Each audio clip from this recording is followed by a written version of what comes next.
slow up, no I don't take shit. I got no love for the fakeness. If you wanna play tough and wanna hate this, I'll always show up.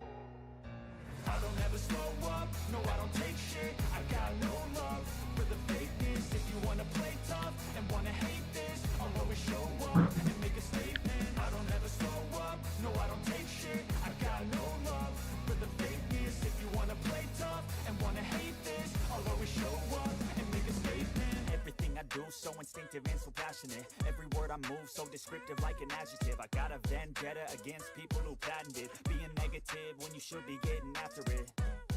I got facts over tracks, this and that, spitting slow, spitting fast. I could roast, I could gas, think I'm okay at last, but I don't know if that can erase all the past and the pettiness. A reflection of the emptiness, hilarious. You think you're worth my time, you're delirious, mysterious, because you hide behind a fake exterior, inferior. You know I'll always be a bit superior. Get off of me, this ain't no humble brag. I want you to hear words, you can say them back. I want you to feel free from the chains at last, and to believe in what you got, it was built to last, yeah. Now that I've been put through hell, I never got anyone's help. I had to do it all myself. I don't ever slow up, no I don't take shit. I got no love for the fakeness. If you wanna play tough and wanna hate this, I'll always show up and make a statement. I don't ever slow up, no I don't take shit. I got no love for the fakeness. If you wanna play tough and wanna hate this, I'll always show up and make a statement. Gonna learn the consequence of being incompetent. Mental health is confidence, dreams into modestness. I'm not here to save the day, that's for you to take away. I could play a million mind games, but instead I say something not illogical, something that is topical. Rub it on and watch it go, make yourself unstoppable. Dreams are irresponsible, but they're always possible. If you just believe, you could be so remarkable. Thoughts in my head, a collage and they spread. I'll be great one day, going off of my meds. No, I'm not giving up, no, I'm not giving in. I will make it to the top, taking off in the wind. I gotta make it, I'm saving every day to taste it. I'm patient, but my mind, it can hardly take it. I'm chasing a dream that I've had for several ages of vacant. Modern kingdom for the taking. Now that I've been put through hell, I never got anyone's help. I had to do it all myself. I don't ever slow up, no I don't take shit. I got no love for the fakeness. If you wanna play tough and wanna hate this, I'll always show up and make a statement. I don't ever slow up, no I don't take shit. I got no love for the fakeness. If you wanna play tough and wanna hate this, I'll always show up and make a statement. I don't ever slow up, no I don't take shit. I got no love for the fakeness. If you wanna play tough and wanna hate this, I'll always show up. I don't ever slow up, no I don't take shit. I got no love for the fakeness. If you wanna play tough and wanna hate this, I'll always show up. I don't ever slow up, no I don't take shit. I got no love for the fakeness. If you wanna play tough and wanna hate this, I'll always show up and make a statement. I don't ever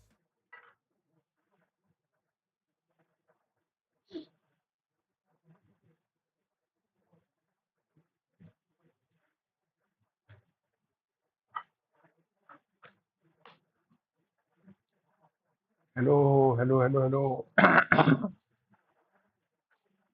So, hello everybody. So, yeah, we are live.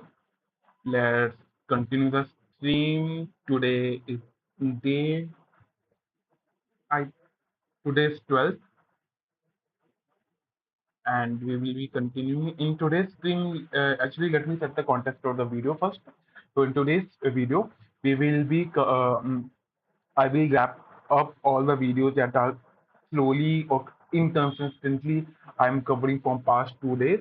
That accumulates from folder number 2 to 13. And basically 13th folder contains a project, one project. So I will be doing this project in the next thing, and in current stream I will be covering all the videos from uh, second folder to 12th folder. So yeah, as always, let's start from the back side. Okay. So yeah, let me first select all the Check the how many hours it will take.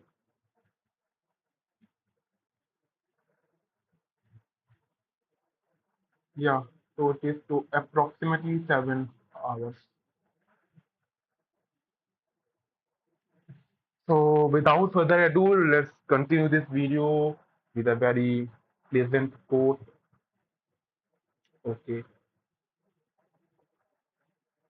I hope you all guys are doing great in your life. Okay, let me do one comment. Hey everybody, let's see, let's break that contact.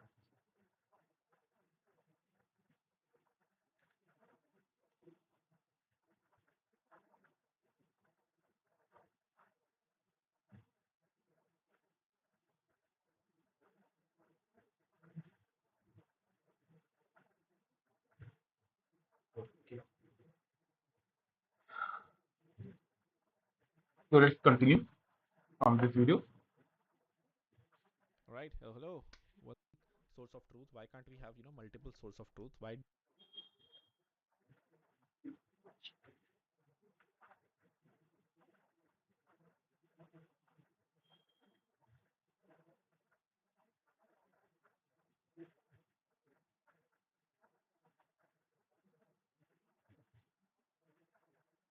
Let's continue. It was day 12. Next for ESP.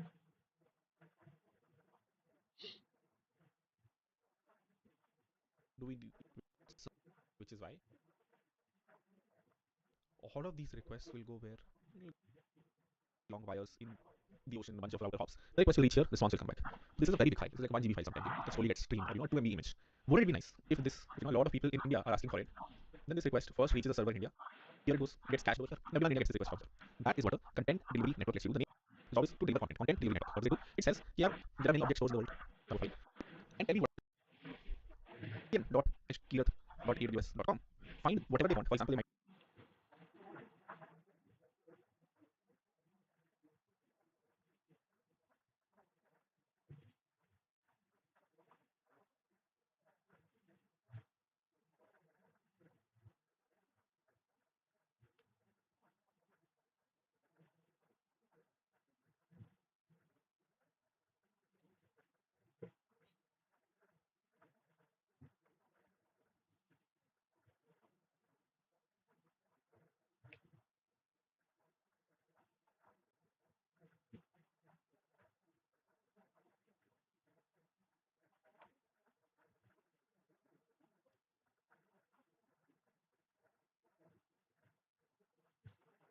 a.kirath is right here. hkirath.amazon.com. s3.hkirath. Use my URL, my CDN URL, and tell me what the source is. When you create a CDN, you tell the CDN the source. Yeah, the source is this thing right here. hkirath.amazon.com. s3.hkirath.cms.aws.com. Whenever you create a CDN, you tell it, this is your source. Anytime someone comes to the cdn.hkirath.aws.com, find whatever they want. For example, they might want a.mp4. Find this from here and cache it. I repeat, whenever you go to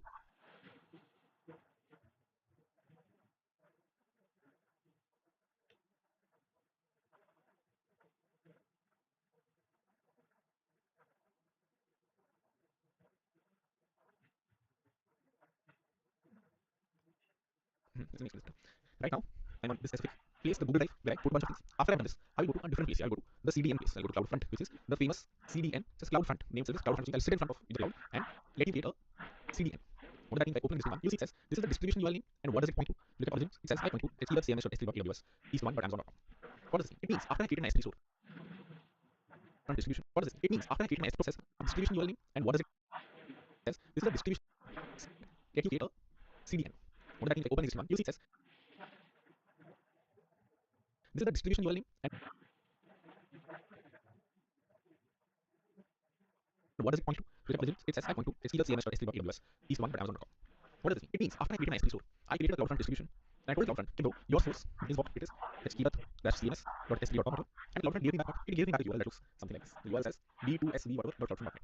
So d2sv.cloudfront.net. Now, whenever I go to this d2sv.cloudfront.net /a.mp4, this guy knows my source of truth is this /a.mp4, and it'll get the source file from there.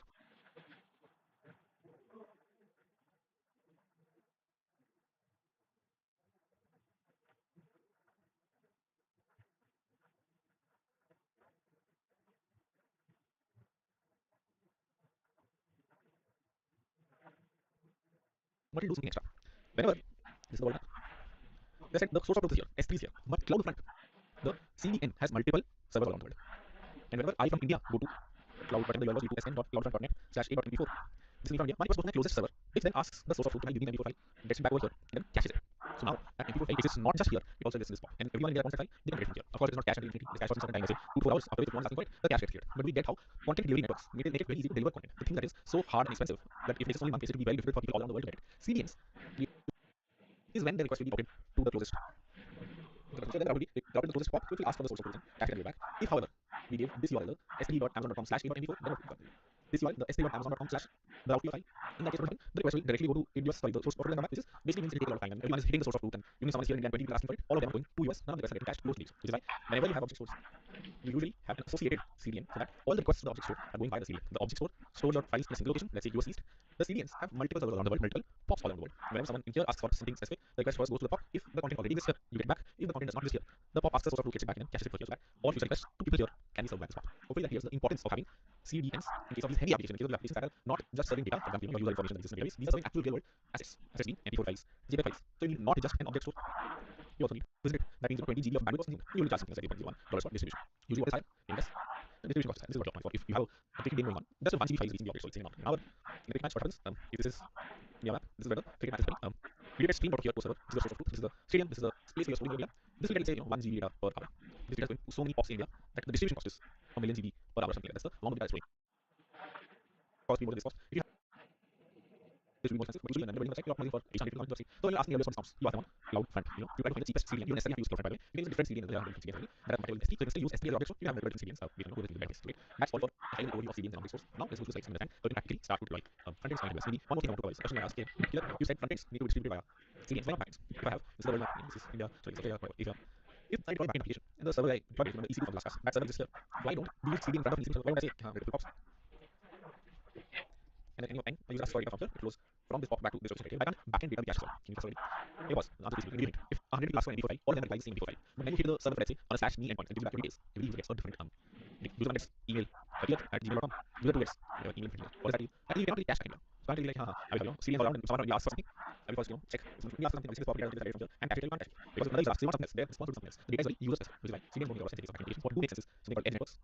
It basically means, okay, you will deploy your backend application. Here, you have either backend application, and whenever the user wants to ask for a backend request, send a backend request. It will reach the closest edge network. It will process the request and respond back to the data. There is no caching. You have multiple servers serve your backend request. Then you cannot cache data at all because if you cache data, user asks for something, they get cached. You have to ask for it, they get cached data, which they cannot get their own data, not different user data. That is why caching is no.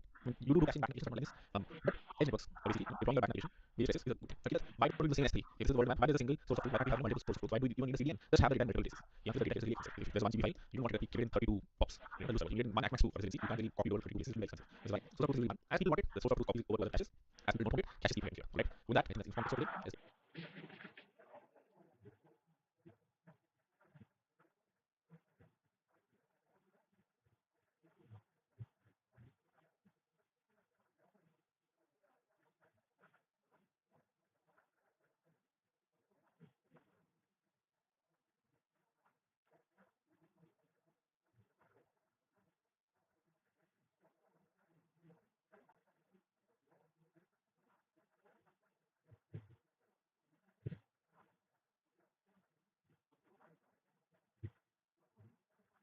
Get into creating your S3 bucket, putting some data there, distributing it to the internet, more specifically the data that is a React website for understanding how can you deploy frontends on there. Alright. Now let's get into actually creating all of this. I will go to projects.nextsteps.com and there is a AWS front-end deployment stack, not this one, this is the backend, the front-end deployment stack where we'll understand how you can do all of these steps one by one. Step number 1, credit card. I think you find that one as well. If not, get a one either way. For you to be able to get into the dashboard, you need a credit card, you also do some bank verifications. Once you do all of that, you'll be able to reach a screen that looks something like this, where as long as you went to the standard account, you should just have access to S3 and CloudFront. So just open S3, make sure you can see something like this. Just open CloudFront.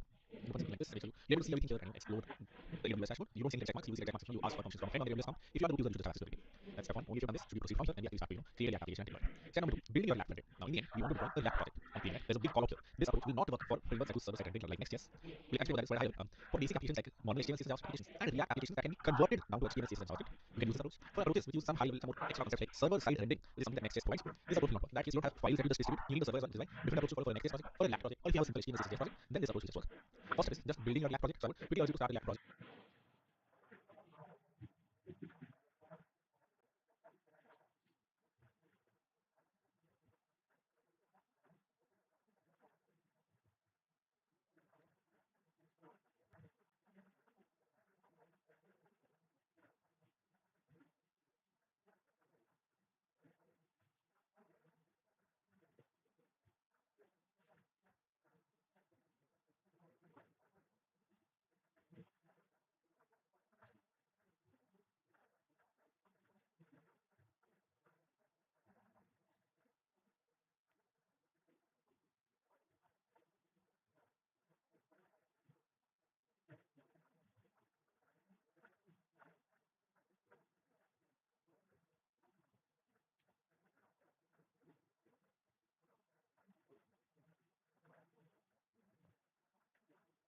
Maybe make some edits. We already have a React project. Just open that up in Visual Studio Code, and then we go from there. I'm going to quickly initialize a fresh React project.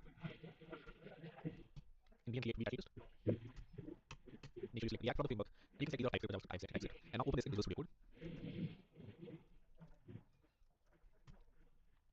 Once you do, open the terminal, run npm install to install all the dependencies.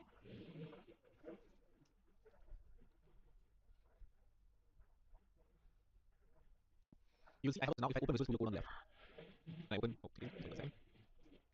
Now open the React project on the right. If I open app.psx here and if I make a file change, for example, if I change v plus React to v plus React and save it, it automatically appears here. The command that I ran was npm run dev. It has dev in the name, which means you use this to serve your website in development mode. When you go making changes, you want to quickly debug, okay, if I'm going to change here, or is it here? Then you use npm run dev. This is not the way you deploy the application on the web. Maybe tempted to do this, npm run dev is all you can do, deploying applications locally, but in the end, for React application, the members of my user classes eventually gets turned down to HTML, CSS, and JavaScript, and that is what you distribute over the internet. You don't distribute app.psx. In fact, here also, what you get back at HTML, CSS, and JavaScript files, you refresh this page, you set an index.css, an HTML file, and some JavaScript files. You don't get back JSX files. That is not what React is supposed to. Your browser is supposed to understand. Your browser doesn't understand any of this. Your browser only understands HTML, CSS, and JavaScript files. That is what you distribute over the. Alright, so the question you might ask is here: how do you serve front-end applications or React applications then if npm run dev is only used when you're developing locally, so that if you make it onto the world, this JSX or TSX is just easier for us to write React applications. In the end, they're going to get compiled down to HTML, CSS, and JavaScript. And the way to do that is run npm build. What are the two ones we're using today? Dev to run it locally, build to convert it into HTML, CSS, and JavaScript. If you look at the output from npm run build, it says 4 new files have been created: an index.html file, an SVG file, which is probably SVG logo, index.css, index.js. It has created 4 files for you, and now these 4 files are enough for your website. You don't need any of this. In fact, if I delete all of these files, right now you don't have to do it. If I delete all of them and just have this, this is enough. This is all my website needs. You don't need any of the files that exist website. Your final bundle has been created. This is what you distribute over the internet, just like you would distribute any other index of file. You have a bunch of code, CSS. You don't have to this. Basically, a bunch of React code that cannot independently distribute to all the React plus here. Cool. Question is, can you show me this locally? How can this folder has an index.html file mentioned? So does that mean if I open this folder in my file explorer and then index.html, I will see my React project. I will see my React project. Yeah, this is not. This might have users way to install it as you can see. The problem that comes when you go to this index.html file, it's not able to access your index.js file, CSS file, which is why you see white screen. What you want is a slightly easier way, or slightly cleaner way to distribute this folder. And one of the things that you can do is use this module called serve. So you can npm install -g serve, which means globally install serve, so that you can run this command in your CLI.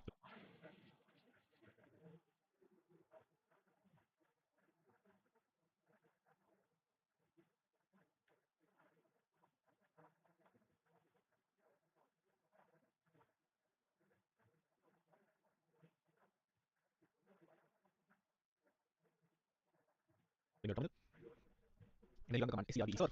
When you go to this folder, repeat, go to this folder, and then run the command serve. What this will do is it will start to serve all of your files that exist.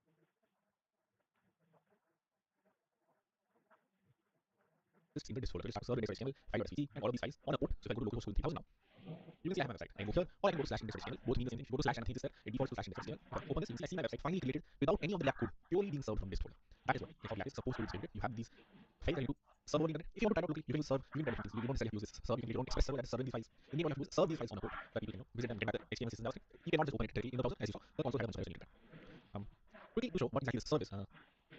if you open serve on npm.js, basically is your what does it say? It says serve helps you serve a static file. Indian notification is a static file. What does that mean? It has indented HTML, CSS, it's not exactly static file, but Indian there are a bunch of files running to distribute, bunch of files that people want other people to give access. And serve helps you serve those files, which basically means exposes all those files over code. If you know this is the only thing, so let's go my root folder, let's say. If I go to my pieces, one, two, button, number one, you can explore all my files. So I don't want to run serve this root folder, but get the idea. It serves all of your files so that people can access. But now if the thing that is being served is indexed HTML, on the first file there's an indexed HTML file, your browser understands that this is an indexed HTML file. Let me render it as a page. Cool. So what have we learned? We have learned, okay, the React project in the end spits out a bunch of HTML, CSS, and JavaScript files. And this is probably what I want to send over to S3 so that people all around the world can start to visit my HTML file and see my website deployed over the internet. So the next step is actually taking these files and uploading them to S3. We go back to the slides. We're done with step number 2, which is building your project. You've tried running it locally. Now let's upload it to S3. There's a quick overview here of CDNs. That is such an case file. We'll take it for one more time. You might be tempted to take the EC2 machine approach. What is the EC2 machine approach here? Basically what we discussed here on AWS EC2 when we were discussing how to deploy packages. You might be tempted to take this approach for the front end project, but you shouldn't. Why? Because we discussed in CK, and EC2 machine is only there a single engine. Everyone will get HTML, CSS, and JavaScript from there. But since this is a front end, since everyone is going to get the same HTML, CSS, and JavaScript file, why not take a CDN approach? Yeah, all the files. This diagram is so wrong. Okay, all the files are present in this diagram is so wrong. Alright, so once again, and this looks like a better right now. The CDN process, okay, all the files are going to be present in an object store. Object store can be anywhere, could be India, could be in Australia, could be in the US. But there are multiple POPs all around the world, and your frontend gets cached on these POPs as people from various parts of the world ask for the data. Right? Data gets cached very heavily. This is something you need. You have a lot of files. Doesn't matter too much if it's simple JSON data. But as you get into the realms of JavaScript files, CSS files, HTML files, MP4 files, JPEGs, you want to cache them aggressively, and CDNs are the popular way to do it. So you don't want to take the original EC2 machine approach we discussed in the last week. You want to take this CDN approach for frontends and MP4 files. Images. Object stores plus CDNs are a much better approach. You can't use the same for backends since every request returns different response. Caching doesn't make any sense over there. User needs to use a specific response. If you want, this is a very nice video by someone at Hotstar which shares how they scale doing cricket matches. They also have a similar requirement. They match files in the end a bunch of video live. So it cache very heavily. They rely on CDNs very heavily. Very nice video to go through if you like to read through the technical more. Cool. Next up, let's get some coding. Let's start on the coding. Well, dashboarding, start to upload our files to S3 and distribute them over the internet. So I will do at this point. Go to S3 and create a new bucket. So since we have a new React application, I'm going to create a fresh bucket for it. I'm going to call it React app keywords 12, maybe 12 application, and let everything be the way it is by default. You might be tempted to uncheck this box. Don't. The most standard way to protect your data is to always block all public access and slowly give CloudFront some minimal access. But you don't want to open this. You want to keep all access to this bucket blocked by default. Okay, so basically just name here. That's everything else can be default and create a bucket. This is where now you can start to put your data. So if I open the React app here 12 bucket, I need to put my HTML, CSS, and JavaScript files here. So let me open Visual Studio Code, open my disk folder, or just copy all three of these.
over here. No, so I do it. Studio Code. CML CSS and JavaScript file. Here, let me open Visual Studio Code at TS 12 bucket. I need to put my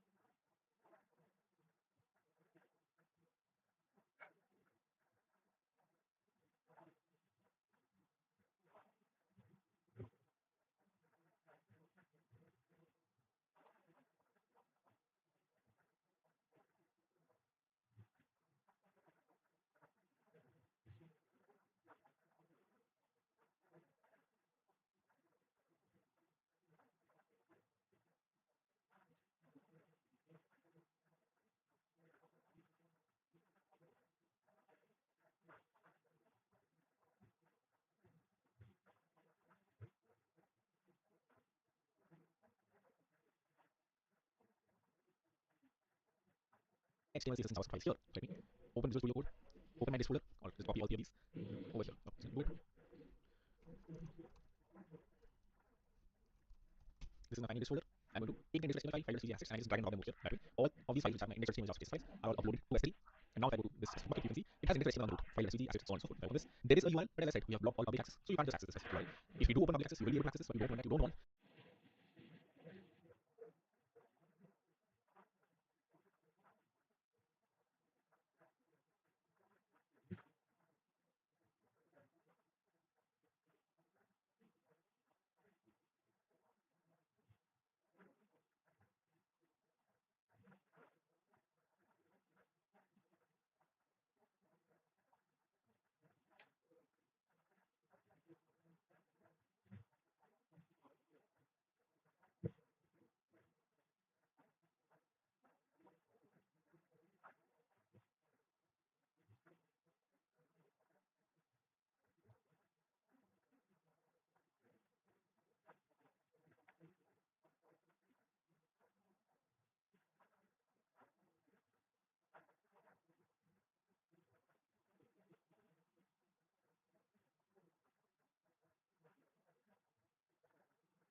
public access, you will be able to access this, but you don't want that, you don't want data to be distributed by S3, it's very expensive, it's very slow because the database is going to keep S3. You don't want to distribute this via CloudFront. So after you're done with this, you've created a bucket and you've put your data over there. This is the index.html file SVG. This is when you can actually start to go to CloudFront and distribute it. Make sure you don't have a folder based index.html should be present here in the root level. You should not have a folder called disk/index.html. All your files should be present here. Alright, cool. Need to back to step 4. Uploading the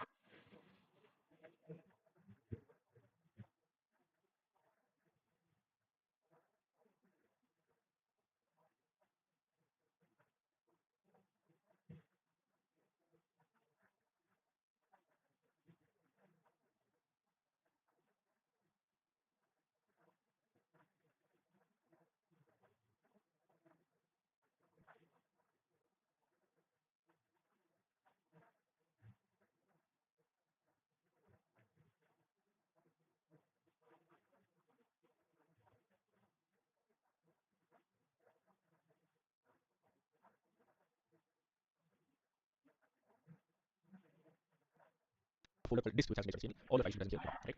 Cool. Creating a bucket was step 4. Uploading the file bundle was step 5. We are straightforward. Step 6. Try accessing the website. You don't have access. Step 7. Connecting to CloudFront. This is the interesting bit of where you start from number 1, create a CloudFront distribution, and number 2, give the distribution access to your S3 because right now S3 is blocked from everywhere. No one has access to S3. The way to create a CDN or a CloudFront distribution is go to CloudFront, click on create.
and select what is your root, the source of truth. So you can give some examples, or you can literally put anything here. You can put google.com, but if you have a different object source somewhere, you can put the link to that over here. You have, let's say you have a case, you want to cache a application, you can put that here, does not matter. Nowadays, we're an object in S3, so I can simply select react app here.sp.paragraph.com, but in the end, CloudFront is a CDN, lets you cache anything, doesn't necessarily have to be only objects in S3. Cool. Leave this as optional. CCD means, if you did by mistake, let's say, stored your data in here in a dist folder, then you could have selected my origin path is a dist, which basically means find everything inside the dist, but we kept everything in the folder, so it should be fine. Until you'll find origin, name will do anything,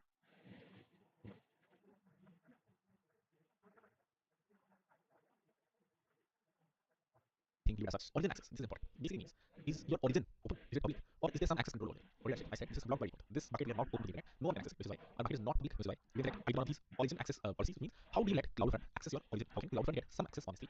My material is the one that uses origin access control setting, which they recommend. So basically lets you create a new origin access control. I am going to create a new policy that will define how CloudFront can access this specific S3.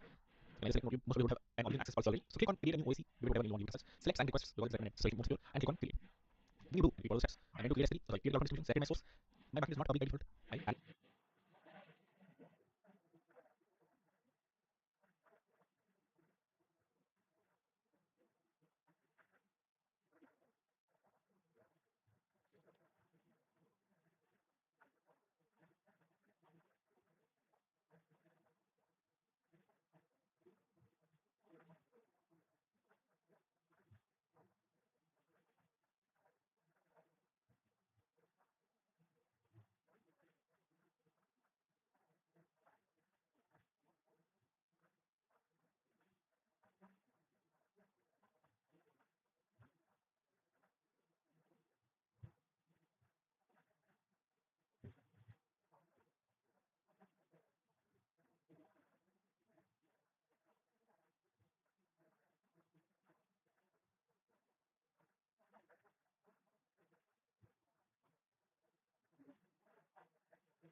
I'm going to give you some access over it and I'm going to open up my S3 just to this CloudFront. For that, you need to create a origin access policy. I create a fresh OAC, and then when I did that, you can see this warning. It says you must update the S3 bucket policy. It says I have created a new origin access control. I created a new way for your origin to be accessed, but you haven't yet put it in the option. So by the end, you will give a file, just put it in S3. Is what this warning says. This make it much easier to do this. Trust me, they don't have this one for the longest time. You will Google your way. Okay, how exactly do I give this CloudFront access to S3? My most popular Google question might be this: how do I give access CloudFront access to S3? And in the end, I will get frustrated and just open the permission. I just go here, then open up.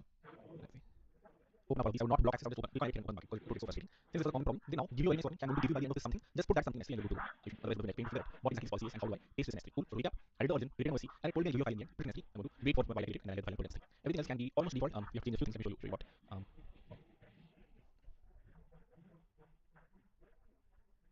You can enable security protections here. For your website, simple website. I'm not going to give you some extra protection in case you are under attack. So you are under attack. So feel free to select enable security protection over here.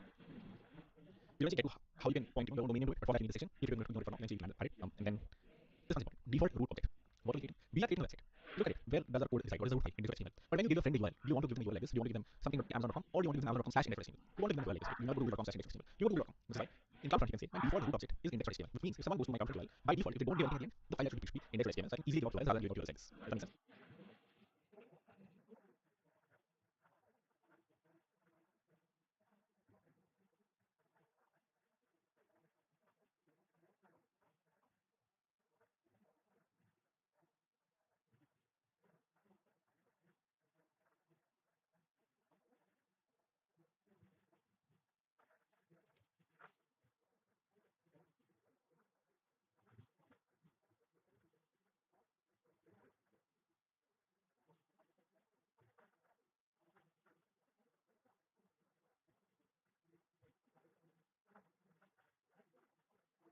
So this is one extra thing you have to do in case you're creating a CloudFront distribution for a website. If you're doing it for an MP4 file, that's fine. When you're doing an MP4 file, you don't really need a.mp4.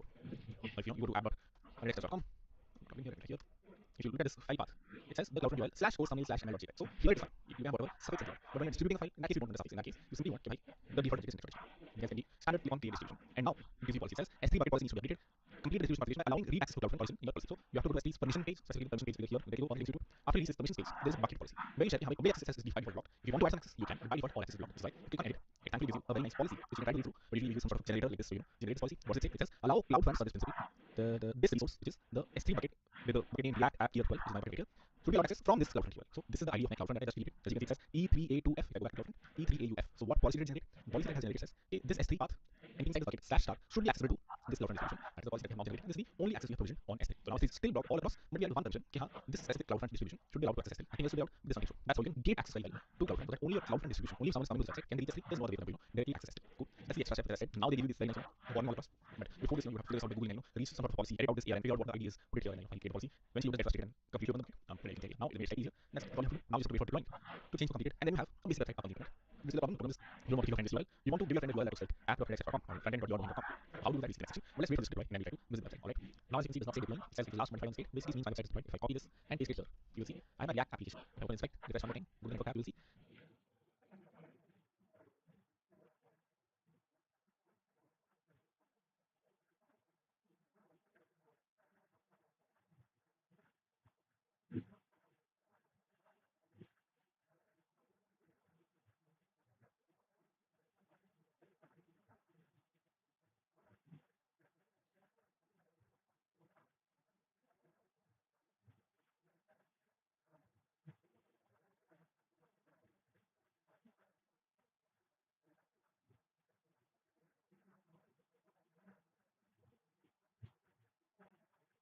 you don't how they give you this very nice warning all across.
The policy that has generated says, okay, this S3 path, anything saying bucket slash star should be accessible to this CloudFront distribution. That is the policy that we have now generated, and this is the only access we have provisioned on S3. Now S3 still block all across, but we have one condition. Yeah, this specific CloudFront distribution should be allowed to access S3. Nothing else should be allowed. This condition. That's how you can gate access very well to CloudFront so that only a CloudFront distribution, only if someone is coming to this website can reach S3. There's no other way for you directly access S3. Cool. That's the extra step which I said. Now they give you this very nice warning all across. But before this, you have to figure this out by Googling, reach some sort of policy, edit out this ARN, figure out what the idea is, put it here, and find the policy. And you just get frustrated and completely open the bucket. Now it makes it easier. That's all you have to do. Now you have to wait for deploying to change to complete it, and then you have a basic website up on the internet. This is the problem. The problem is you don't want to give your friend this URL. You want to give your friend this URL that looks like app.fredx.com or frontend.yourdomain.com. So how do you do that? Basic section. But let's wait for this to deploy and then we try to visit the website. Alright. Now as you can see, it does not say HTML file and not you know nothing's translated. But I select the root object as index HTML file. And index HTML file then asks for slash ASIC slash index.js, which is CloudFront URL slash ASIC slash index.js, which is that. I get the JS file here, I get the CSS file here, so on and so forth. I have my complete frontend deployed on CloudFront, which is one of the best distribution strategies for static file links because CloudFront has a lot of pops, very cheap, owned by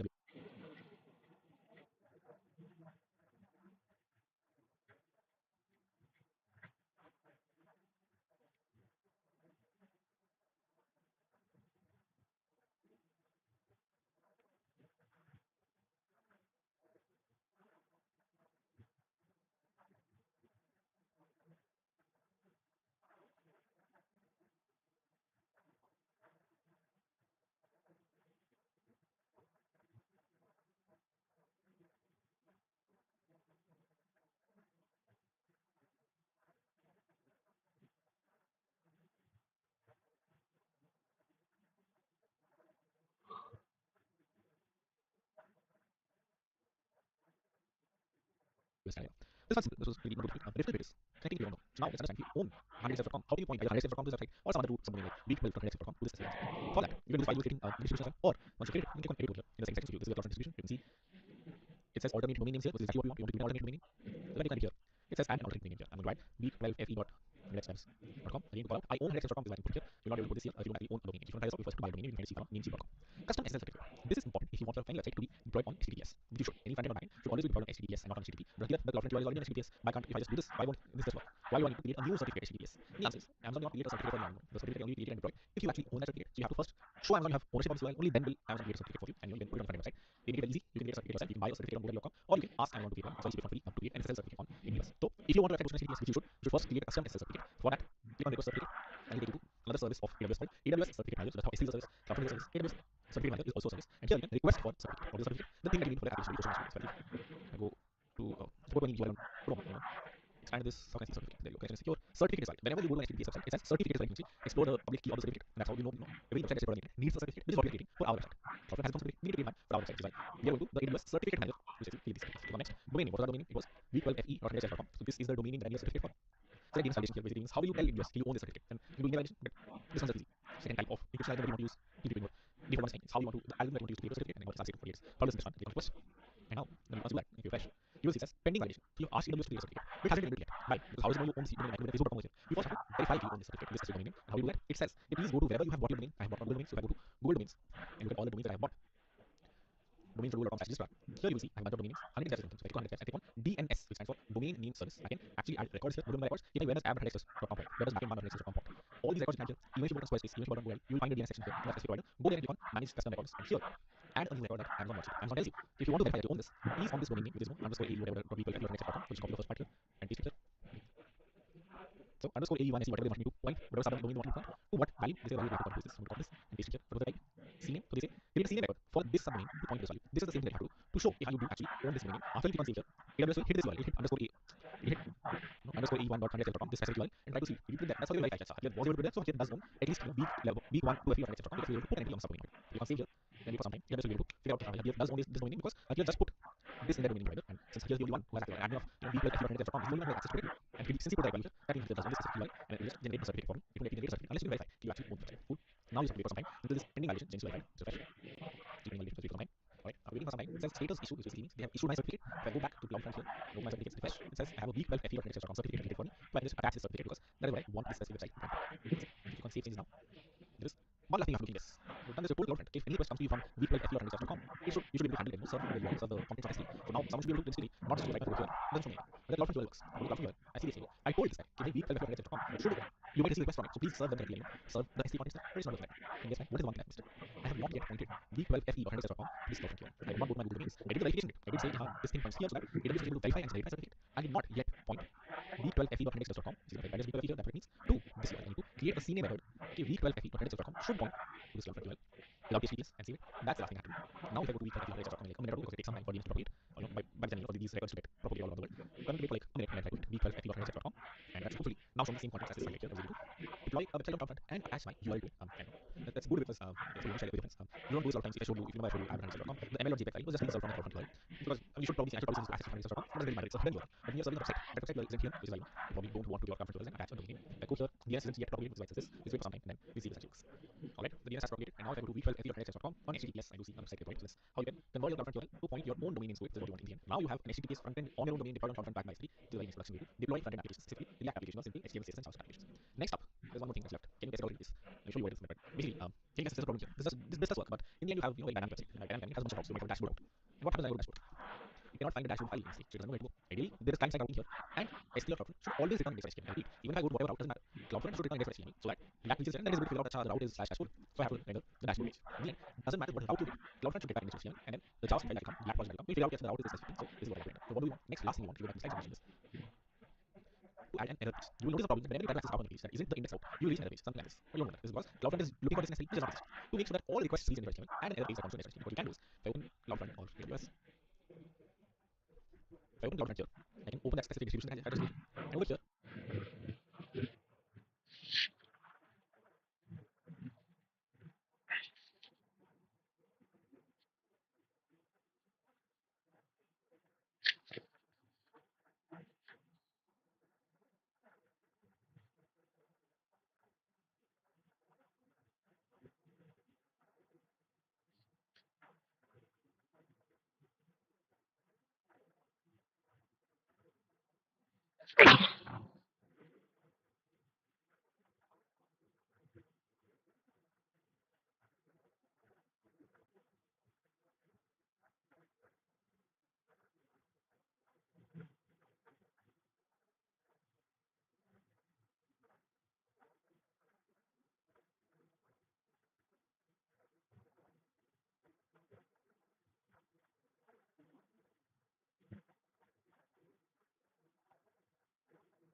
there's one more thing that's left. In case it already is. Let me show you what it is. But basically, in case there's a problem here, this does work, but in the end you have the dynamic website. And by dynamic, as much of you might have a dashboard.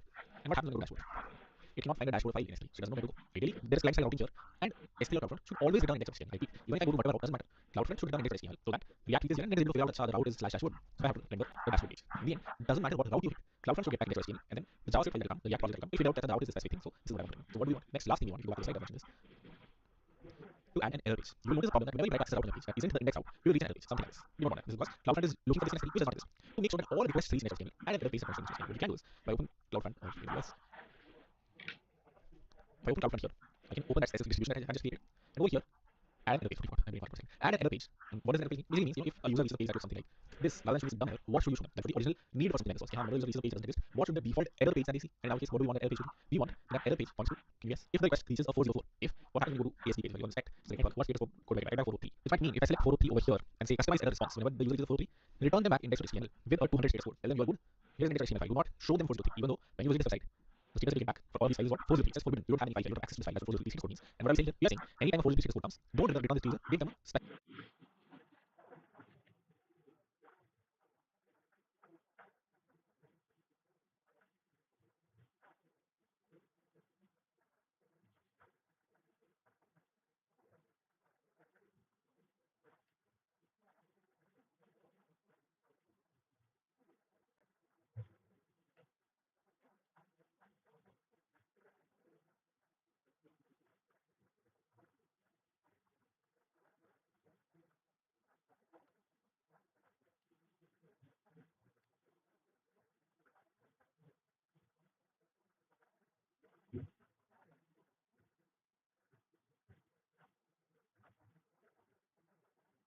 Error page, which is nothing but the index.html file with a 200 status code. And then you're good. Here's the index.html file. And then index.html file will call for the JavaScript file eventually, which will figure out, let's say, the path is /asd. So this is what I need to render based on whatever you might have there.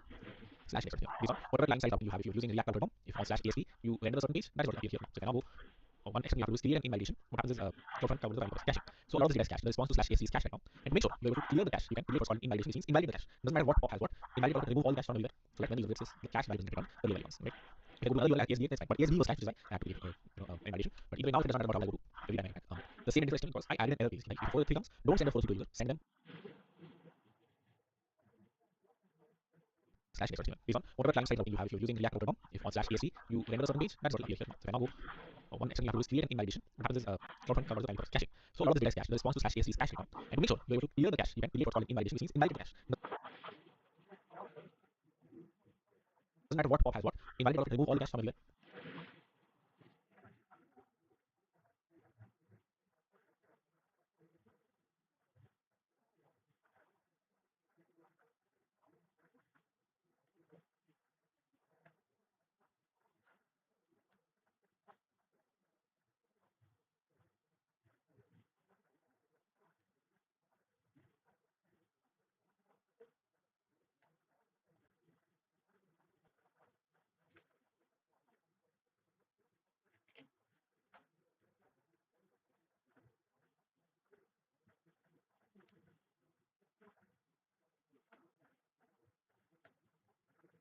So that when the user gets this, the cache value doesn't get returned, earlier value ones, right? If I go to another URL at ASD, that's fine. But ASD was cached, which is why I have to give invalidation. But now it doesn't matter what route I go to. Every time I get back, create. So let's go. Okay. Yeah, all that you have to do to create a frontend that just works. The only other things you might want to add up is number one, link this to your GitHub so that anytime you push your frontend code to GitHub, you automatically deploys to S3. We use that in 100. It's done using something called the CI/CD pipeline. That's the other thing that might be good to explore is how can you do the same for a simple index.html project or like a simple project that have React and then connect by GitHub. If you want to be an assignment home, try to create a CI/CD pipeline that automatically connects to AWS and automatically deploys your code from GitHub over to S3. That's an interesting project to build. Which we will build in 100 if you want to get ahead. Build it. If not that, at least go through all the steps. Maybe by domain name, try to deploy your application there. Cool. If that's it, I see you in the next one. Bye.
Okay,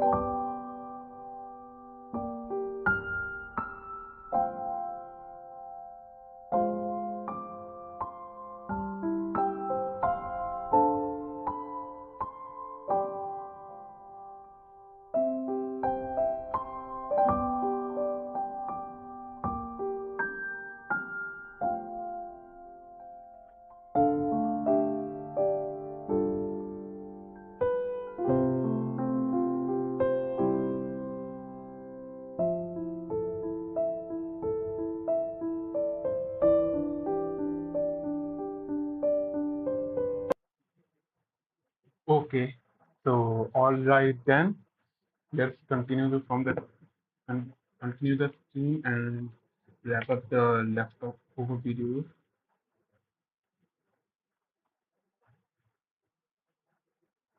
Okay, so we have covered this one video, and I will be continuing from this video.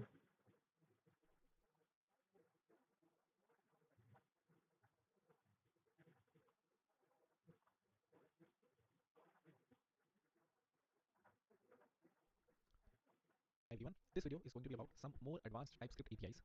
You don't need to go through this video if you've gone through the TypeScript track, the TypeScript class before, because it's not about too difficult of things. If I'm being honest, you might be able to catch up. If you don't know TypeScript at all, then this will be a hard track. So make sure you know a little bit of TypeScript before proceeding. The first slide itself says some prerequisites. Make sure you've gone through the basic TypeScript class and you understand interfaces and types and how TypeScript is used in a simple Node.js application. If you understand the following code, you're good to go. If you understand, if we are creating an interface for a user who has a name and an age, name being a string and age being a number, a function called sum of age that takes two users as inputs and returns their is sum of their age. You can call this with two users and then finally log the result. If you understand this, then you're good to go. If you can write this yourself, even better. Let's quickly try to bootstrap a project locally and try to write all of this yourself. /dist, create an empty folder here, call it src, initialize an empty index.ts file inside. This has been our standard bootstrapping mechanism for TypeScript applications. Now start to write some basic code. If you remember, we had an interface called user who had a name, string, and age number. Copilot helped me out here. Make sure you have it turned out if you're typing this for the first time. I had a function called sum of age, which takes user1 as an input, user2 as an input, and returns user1.age plus user2.age. Then I would call sum of age with two arguments. In my case, Copilot gave me two of these arguments. If I log this, then what do you think should come on screen? 50 should come on screen because the sum of 20 and 30 is 50. Try to write this yourself and then compile it. You should see something like this. If I run node dist/index.js, I see 50 is logged on the screen, which basically tells me my code works as expected. I was able to write. In the next slide, you will start to understand some more extra. Pick allows you to create a new type by selecting a set of properties from an existing type. Let's look at the example. Maybe let me explain this myself. Let's say you have a user in your database who has an ID, string, name, age, email, and then something that shouldn't be changed. Email probably. Password. Let's say this is how you store your user in your database. So that's how you have a user interface, so that whenever your end user, whenever you do, mongoose.get user, whenever you do user.find one, where email equal to something, the value that we get on the left from mongoose is of this type user. It has an ID, it has a name, it has an age, so on and so forth. You can also replace the thing on the right with PG, which means Postgres. Doesn't matter in the end. Whenever you do a database call, you get back a user, which is of type this, which has an ID also, name, age, email, and password. But let's say I ask you to create a function called update user, which needs to hit the database to update the user. And given I tell you, you can only change the name, age, and password. You are not allowed to change email and ID once the user has initialized. So the arguments that you have set here would either be this: you would have name, age, and password. But what is the problem here? This works. Your function can totally have three arguments that look something like this. But the problem here is, if this grows, then so do the number of arguments. And the general rule of thumb is every function should not have more than 5 or 6 arguments. The way the function looks gets very ugly if you have too many arguments, which is why you need to merge them together. So you might be like, I will do this updated props, and then I will define a new interface called update props, which will have just the name and the age and the password. That way I can say the type of update user is update props, or the argument of update user is update props. This is good, but what is the problem with this? Can you figure out why is this slightly bad, and why you might want to reuse this somehow? The answer is, what if you change the type of age from number to string, let's say? Then you have to change it in two places. And it's easy for you to miss that you have to change it in two places. Ideally, if this is your single source of truth, this is what the user looks like. You should be able to pick properties from it. You should be able to say, okay, dude, update props isn't something new. It is a subset of these. And the way to do that is using pick. You can be like, type update props equal to pick from the user's object just the name, age, and email. If you write this code, now you're using the user object and pulling out some properties from it, pulling some properties from it, picking some properties from it. That is what pick lets you do. The syntax is little weird. It is a generic that expects two arguments, the user generic and what all properties you want this specific update props to pick. So it might feel a little weird, we're more comfortable with the functional syntax, but in the end, this is a type. This is not a function, does not have a runtime. So whenever you usually do sort of function calls in TypeScript, you're not really doing function calls, you're using the generic, which is why you'll see this very often even throughout today. Okay, whenever you're using one of these APIs that I'm introducing today, you're using generics a lot. And if you don't know what generics are, we've covered it in the TypeScript week. This is one way to use generics to pick values from this. Now if I hover over this, you will see it has a name, age, and email, which is exactly what this specific function expects. Cool. That's the first API. Try to write it yourself specifically. Get comfortable writing this syntax. Pick the first argument being what you want to pick from, and the second argument being all the properties you want to pick separated by an or. Cool. That's the first API for today. If you look at the code, I do pretty much something similar. This guy had a name and an email, and that's what we pick here. And that's what we pass on to the update users function. Here we're just logging something. In the real world, of course, there would be a database call here. But just because we're understanding pick, we only focus here rather than focusing on the body of the function. Cool. Try this out yourself before proceeding to the next one. What is the first one we've learned? Pick that lets you select a set of properties from an existing type. But here, this is not type. You said it lets you pick from an existing type. This is an interface. This is not a type. It lets you pick values from not just a type. It lets you pick values from an interface as well. Cool. That's the first one. Code is right here. Feel free to try it out on your side. The second one is partial. I think I forgot to write some code here. We can write it together. Partial makes all properties of a type optional, deleting a type with the same properties but each marked as optional. Basically, you have a type that looks like this, where name is required, email is required, and image is required. If you want to convert it to a type where name is optional, email is optional, and image is optional, what you would do is use a partial. The name itself says partial, which means select partial. A good real world example of this is we already have this update props, but it expects all three of these to be present. If you have a user in the real world, they might not be updating all three, right? They might just be updating the name, or just be updating the age, or might be updating both name and email but not the age. So ideally, should update props expect all three of these, or should it expect hey, give me any one of these, it is fine? Should all of these properties be optional in update props? The answer is probably they should be optional. The user shouldn't be expected to give you all three of these values. If in the end you have a express out app.get to app.put that looks something like this, you have update props here. It isn't necessary that the user gives you all three. The user might give you just the name, the user might give you just the name and the age. So how do I mark all three of these as optional? Here you can either create a fresh type, so you can not pick and do the same thing you were doing before. Okay, name optional, age, and then password optional. You can either do this, or again the problem here remains the same. If you change something here, you need to change it here as well. But what you can do is first pick the values that you need, and then create a type update props optional, which is ChatGPT is helping me out too much. I should flip it off, but you get the idea. Update props optional says I want to partially select values from here, which means if you hover over it now, all three of these have been marked as optional. Now the user can give you name if need be, cannot also. This function argument doesn't necessarily complain if I just give it a name. As you can see, no type splitters. But if I replace this with update props, then I see type splitters. It says you need to give me all three of them. So if you want to allow optionally passing all three of them, what is the best way to do it? You can use partial, which marks all of the keys as optional. Now if I move this, does not matter, type does not complain. I move this, does not matter, type does not complain. I can also remove the last one as well, since all three of these have been marked as optional. Cool. That is what partial lets you do. Alright, next up, let's understand read only. This one's interesting if you've ever thought of this problem before. A lot of people ask me, Harkirath, if I do something like this, right, const user equal to name Harkirath, age 21, and then if I try to update the user.name equal to something else, it lets me do it. Even though user is a constant, still I'm able to update its properties. Have you ever asked yourself this question? The same applies to an array. If I create an array const a equal to 1, 2, 3, I can actually update a. I can do a of 0 equal to 4. And TypeScript does not complain at all.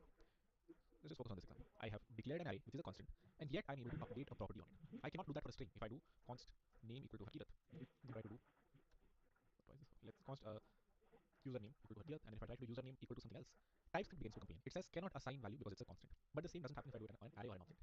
Why? You can see here, create an array, update the value, zip to it. The reason is you can always update internal values of an array. You're not changing the reference of A. A is still the same. You are able to add values to it, you can push values to it, you can change the values in it. You are not changing A. You are changing the values inside A, which is why you can, this is a very bad way to explain it. Basically, you're not changing the reference. I'm not doing this. A equal to 2, 3, 4. If I do this, is when TypeScript begins to complain. You're trying to change the value of A. But if you try to change the value inside A, that TypeScript won't complain about, or even JavaScript. That you can do both for an array and for an object. So if I have an object that looks like this, then I can do an object of name equal to something new. Nothing will change. What can I not do? I cannot do this. I cannot reassign object the whole thing. I can reassign a small inner value inside. TypeScript or JavaScript won't complain on that. But what if I want to enforce, okay, I don't even want this to be changed. I want to enforce, okay, neither the object can change, neither can an internal value change. How can I enforce that? That is what read only lets you do. The name itself says read only. If I define a type, let's say type user equal to name string, age string, and I make them read only. So I prepend them with read only. Now if I create a new user of type user, give it a name and an age should be a number. And now if I try to change either the name or the age, it begins to complain. Why? Because I mentioned that the inner values are also readme. So I want TypeScript to complain when either this changes or this changes. That's how you can enforce constants on internal values. If I don't do this, then TypeScript won't complain. It will be like you're not changing. Sorry, it should be user, not object. But you get the idea. If I have user here, it'll still complain. It's saying cannot assign to age because it is a read-only property. Versus if I make this non-read-only, then TypeScript does not complain. So when you want to enforce, okay, all the inner values are also constants, is when you should use read-only. And if this syntax seems very ugly, okay, I have to write read-only again and again. What you can do is this. You can be like, none of them are read-only, but the whole object is read-only. Like this. If you do this, that is equivalent to you writing read-only again and again. Cool. That is what read-only lets you do. It lets you enforce the internal values of an object. Also, you're not allowed to change during TypeScript compilation. If you do that, TypeScript will complain. Your code will not compile. It will tell you, okay, you cannot reassign to age. What is a good use case of this? The thing that I've shared in the examples. Okay. If you ever have a configuration variable, a config variable, where you're storing, this is a API endpoint of a different service. For example, ChatGPT. If you're ever creating a ChatGPT wrapper, if you're ever using the ChatGPT API, you want to make sure the user by mistake, a developer by mistake, doesn't update config, doesn't update the API key. And so you can enforce that by marking it as read-only. You can be like, don't need this because you're using read-only here, or you can not use read-only and only use these. Both of them work. You can enforce, okay, now if by mistake also a developer who's writing the code in this TypeScript code base tries to update the API key, they won't be able to. The project itself won't compile because you marked this as read only. If you don't mark it as read only, is when a developer can by mistake update the API key, which is something we don't want. Cool. That is what read only and capital R read only take you to. Let's move on to records and maps. Next up, we're discussing records and maps, which are just an easier way to deal with objects, or maybe a cleaner way, maybe not easier. Let's understand how you create objects in TypeScript first. Let's say I want you to create an object that looks something like this: a user's object which has a key, which is the user's ID, and then a value which has their ID again and a name. So how would you create it? It would be something like this: here user is equal to user with ID1 has ID1 and username Hakirat. Let's make this a slightly easier ID to deal with. And then maybe another user your database has, which looks something like this. Cool. You have two users. They have different names and they have different IDs. What is the type of users? Can you guess? If you look at it, you can define the type of users currently like this.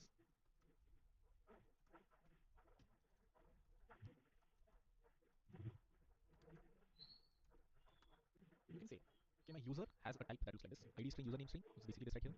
And users is an object which has key, which is a string, and value, which is a user, which is this thing right here.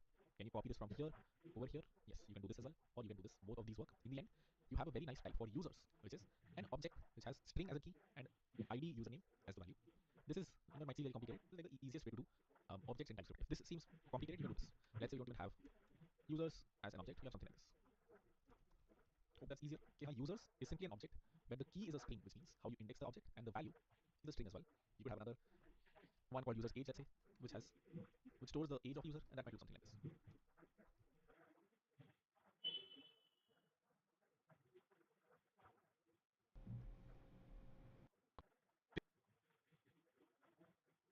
Here did a const passed input validation to our backend code is Next.js.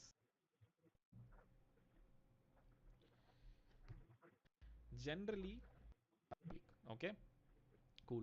But why modules? Reusable code. If you put some reusable and start it. I'm going to wait here. If you guys want to write this locally, feel free to. I've just added these 3 lines, imported Zod here, and then finally did a save parts of the body that the user has sent. And if and tsc common slash l, which takes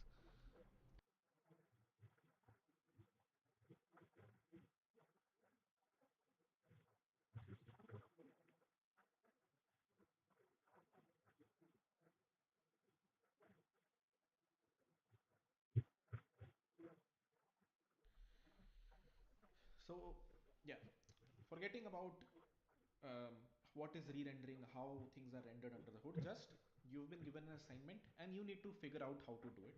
I will just explain this one second. That is what this class is going to be. We will be doing it in Next, but we won't really be understanding the Next.js concepts. We will not be writing any backend. Pure frontend YouTube clone in Tailwind plus Next.js. The reason I chose Tailwind is someone that are hiring the open source projects that are out there are slowly moving towards Tailwind. So it's good to know Tailwind. Okay, sorry, my throat is 30 little. Without knowing Next.js, HTML, CSS, and JavaScript. Forgetting for now what is re-rendering, what is website components. Generally, we need to know what are components and how you can put one component in another. That is the goal for this class. It is beginner friendly, but again, React and Next.js we are doing, so it might feel like it's not beginner friendly. Also, I don't know part, alright. As I said, recap class, understanding React JS from scratch using Tailwind as the styling library, not Material UI. Before we proceed, there are 4 important things you need to know in any front-end framework. As you change from Material UI to Tailwind to some other new front-end framework that comes in the future, you need to at a high level understand how 4 things are happening there. If you understand these 4 things, you should be good to go, and you should have enough tools to be able to clone other websites. These 4 things are: 1, Flex and Flexbox; 2, styles menu, hover over something, things like this. If you know these 4 things in any framework, you can become very framework agnostic. You should understand how these things are happening in the framework, but these are usually enough and a few other things to build the clone of any other front-end website. Alright. Today we're going to start learning a new front-end framework called we've done a few of these before. I'm going to recap these. What are these? How do these in raw scaling? How do these in Tailwind CSS? Alright. Let's start with the first one, Flex. How many of us already know what Flex is all about? Flexbox, using HTML, how many of us have this is also back to class. You can value calling yourself beginners if 90, 85, 80% of people already know what Flexbox is. That's great. It's good start. And so if you know this much, where are you guys start? Why are you guys saying you understand React right now? We are using the very basic asset. Finally, next part. React co-implementation maybe, and then beginner journeys. Okay, okay, integration. Cool. So, let's see. One, next 2 implementation. Let's talk about implementation in this class. Then next I'm going to be some next directly wait and last to practice for this, right? So Flexbox, if you know, is if you like 3 divs you can say they will bundle together. Div is meant to take the complete width. If you want links over here next to each other, for example, if I go to YouTube, things don't this div are the same line, they right next to each other. So if you want to put things in the same line, you need to use Flex. If in this code I just add one small thing, which is the parent div has display flex and justify component. I move to Flex. If in this div, sorry for the movement, in the top level parent div I add display flex in the style, they all come in the same line. But they're not style variables, they're all one left corner. So for this you have very nice construction, justify content. Justify content tells, given that the children are in the same line, and you're using flex, how should you position them? The space between means if first one, whatever the children are, they have equal amount of space between them. There are a bunch of other context, for example, flex start. So if I put flex start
here, all three of these will come to the start. If I put flex end here, all three of these will go to the end. Again, they only take as much space as needed. That is because the parent div has space set to flex. Alright. Flex start, flex end, and then center. But the center pushes all the children to the center. So if I have the center center, all three of these will come here. Space between the thing that we already saw, they have equal amount of space between them. This is also very nice pattern you see in websites. Finally, there's something called space around, which basically looks something like this. पहले थोड़ा सा, then the first div, then x space, then the second div, then x space, then the third div, then x by 2 space here. So basically, it builds some. If this is the space between the elements is x, it puts x by 2 here and x by 2 here. Most of the times what's used is like the center or space between. Flex start is default and flex end is where they use unless you're writing website which taking into position to the end. For example, if you look at this left right button, it needs to be positioned to the end. This is where you would use flex end. Alright. How do you do this in table? We saw how to do this in raw HTML CSS. If there are three children, child 1, child 2, child 3, first one is color green, red and pink. The way to do this in raw HTML CSS JavaScript is give it style, space, flex, and specify content, space between. Tailwind is a new library. It's basically a CSS framework that you import somewhere in your JavaScript, which we're not talking about in this class. Question is, once that is imported, how do you create CSS that looks something like this in Tailwind? And the answer is yes. Other than those two things, you put class name equal to flex and let justify between. Okay, how do we know where these come from? And the answer is the Tailwind box. So the output, as you can see, is the same as from two slides below. Before, rather than writing styles, I added the class name and Tailwind. The way it is written, this is purely on the developers of Tailwind. If you want to use flex, if you look at the Tailwind documentation, Tailwind is sort of written like this. Okay, you have your image tag, your div tag, you add a class, and then here you add Tailwind specific classes. For example, if you write pp-6, this means a padding top of like 6 or some other number. If you write bg-slash/800, means the background color or something. So this is how you generally write Tailwind CSS, right? All these are defined by the Tailwind developers, and the place to look at when you're trying to code a website and trying to understand what you put if you're using Tailwind is the box here. So let's see. So here on the left you will see all the box. For example, if I go to flex, it will tell you if you are using Tailwind and if you want three children, let something like this, use this. Div class equal to flex. This is similar to div style equal to display flex. Tailwind will internally replace that, but they have already CSS files somewhere. Where flex converts to display flex. This has three children, child 1, child 2, child 3. If you want, let's say, the justify contents to be let's see, space between, then you have to write the add the justify between class and you do the same thing. For example, if you want to justify the, if you want to add justify content center, you add justify center. It does the same thing. All three children are in the center of the parent div. If you want flex end, then you add justify end as the class. This is how we have to look at for whatever this looks like. This has been very popular, so a lot of developers know this, understand this, and use this across many frameworks. Finally, justify between is the thing that we're using, and that is this is where the backslash class comes from. So anytime you want to do anything in raw CSS, if you're using Tailwind, just Google how do I add background color red to Tailwind. It will give you a page like this, and then you can understand what class you should use. Okay. The first thing that we were understanding was flexbox and how to use it in Tailwind. The answer is this. Class name equal to flex will create the display flex for the parent component, and justify between in this case is equivalent to justify content space between. Where does this come from? From the Tailwind box. Some learning is required, but usually it's like 20 odd class names you need to know. So you can build a YouTube program. Alright, this is the first thing. Let me do a quick paste check. Simple, straightforward, very hard to understand. Is this clear? Okay, good to go.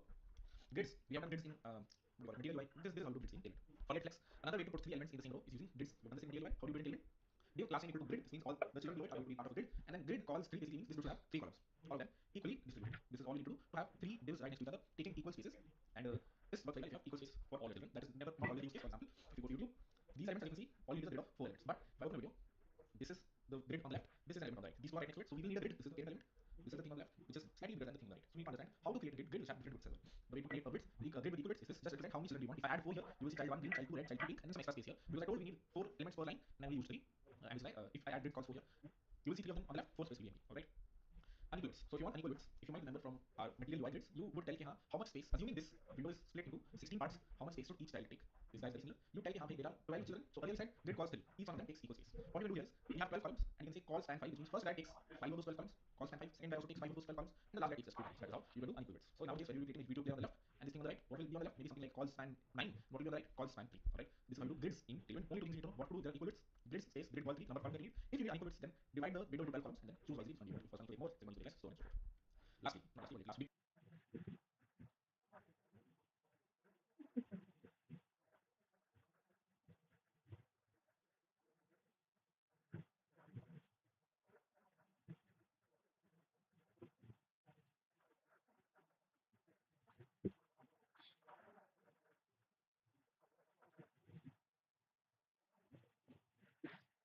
responsiveness before that. Very quick poll. Is grids clear, straightforward, or is it hard? Of course, we'll write this to be more easier to understand.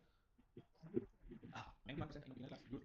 Responsiveness. Responsiveness is very important in most websites. If you go to YouTube, as you make it smaller, you see there is one card here. If I make it bigger, there are 2 cards here. If I make it even bigger, there will be 4 cards here. So as your window goes small and big, you need to change the number of grid children in your Tailwind classes. So when your width is bigger, let's say here, when your width is bigger, you need calls 3 here or calls 4. When your width becomes small, you need calls 2. When it becomes really small, you need calls 1, which means each row will only take one child. This is the first child, this is the second child, this is the third child. If there is somewhere in the middle, you need 2 here, so 1 to appear here, third one appear here, 4 comes empty. How can you change this based on the current width of the window? Is the question. And the answer is this is how Tailwind suggests it. This is a very nice block here. You can read it if you want to after the class. Very detailed, but let's try to quickly understand the high level and build our logic. The goal is to build as quickly as possible in this class.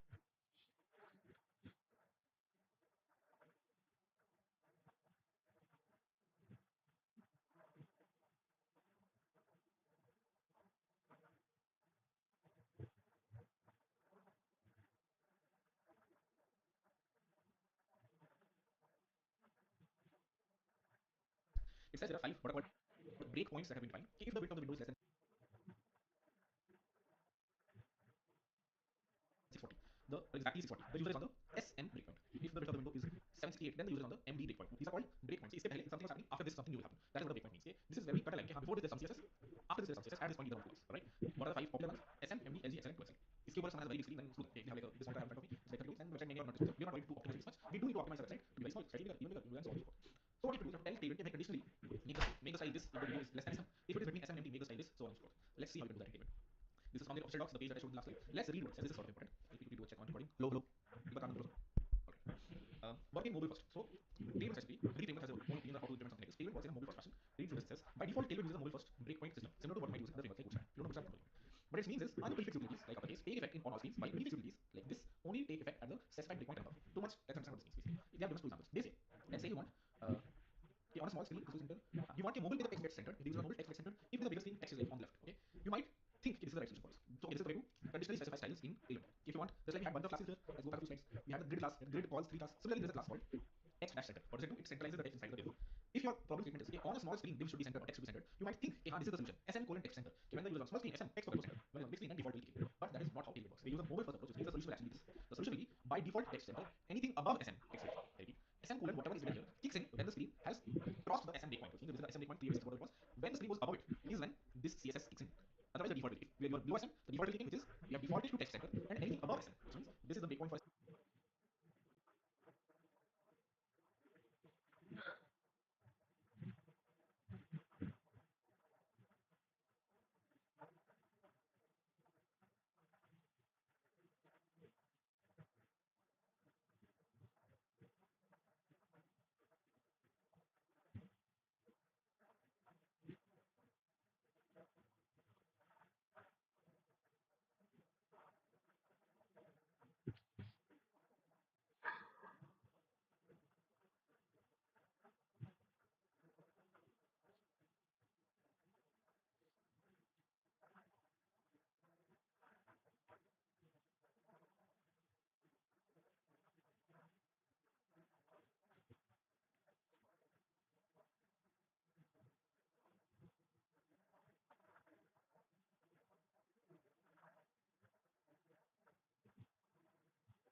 As always, all this slides on projects.1OOxDevs.com. Told us to go here. Cohort. I was going through the in this Docker containerization. Let's get right into it. A backend of an application, but you haven't yet deployed it on the internet. We discussed this.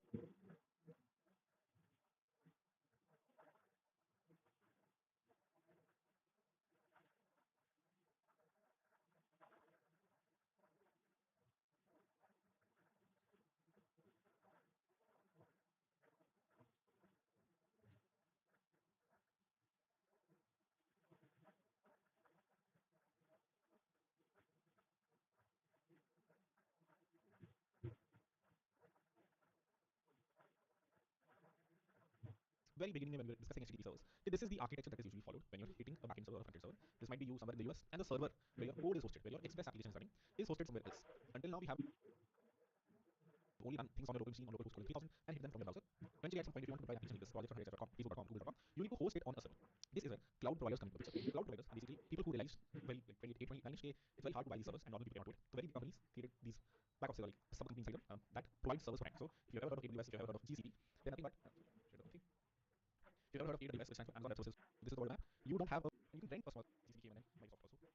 Done on the back of it, but before AWS, people literally buy hardware servers. In fact, when I was in college, we had a lot of these hardware servers in our lab where we would host applications. We would not use AWS or GCP also. So this is not very practical today. Today, 99% if not more of the biggest startups are hosted in either one of these cloud providers, and that's what you should do for your application. Barely you need to host on your own servers unless it's a very specific need, unless these cloud providers have become very expensive for some reason. You don't self-host, you host by renting it. And they have a you can rent those and deploy application, and then these are fancy things we'll actually learn 100. How you can auto scale them, how you can in the real world application more than a single server. If there's Swiggy in the world or this is one for Uber, they don't have a single architecture like this. They have servers here and everyone is hitting the server here. They have multiple servers all around the world and they auto scale based on the load that they take. So these are two fancy ways to deploy. This is the easiest way to deploy. This is how you deploy in college and hackathon. One of these is how you deploy like more fancier ways it is to auto scale.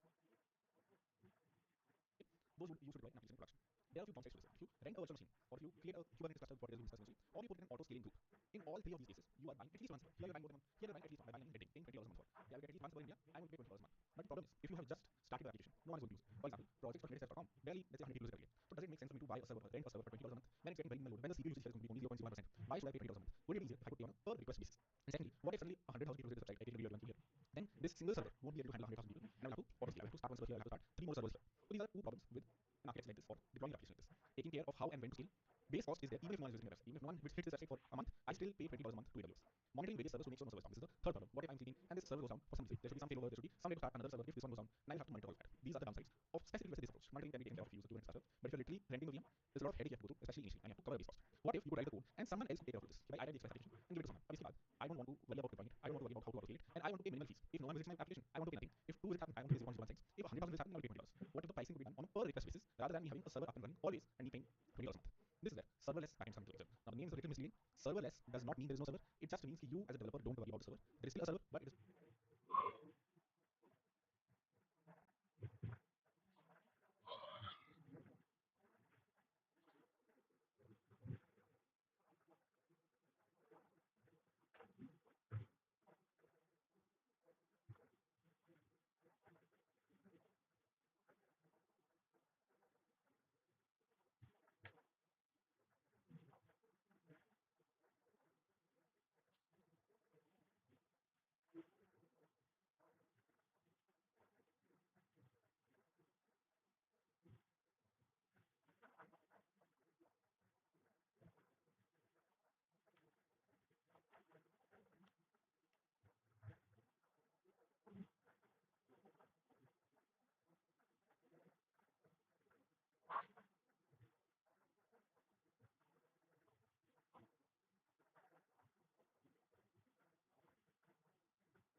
name is a little misleading. Serverless does not mean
There is still a server, but it is maintained by someone else. What the architecture is, we will see very soon. But before that, let's look at a TG definition of what a serverless backend is. Serverless backend is a backend deployment in which the cloud provider dynamically manages the allocation of provisioning the servers. The term serverless does not mean there are no server involved. Instead, it means that the developers and operators do not have to worry about the servers. I'm hoping that's self.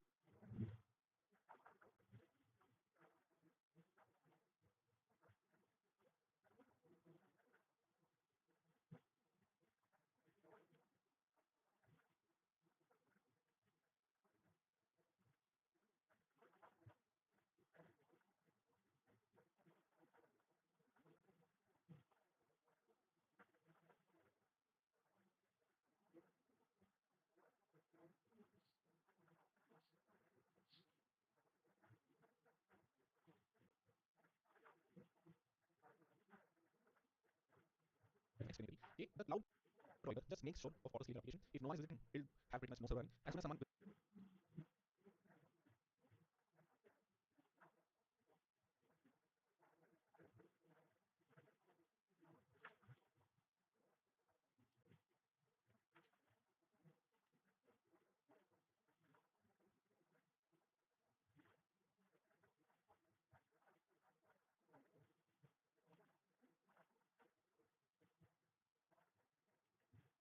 your websites, it'll start a very small server. If 20 people visit it, it'll start a slightly bigger server. If a lot of people visit, it'll start a bunch of these servers. It doesn't exactly start servers anyway.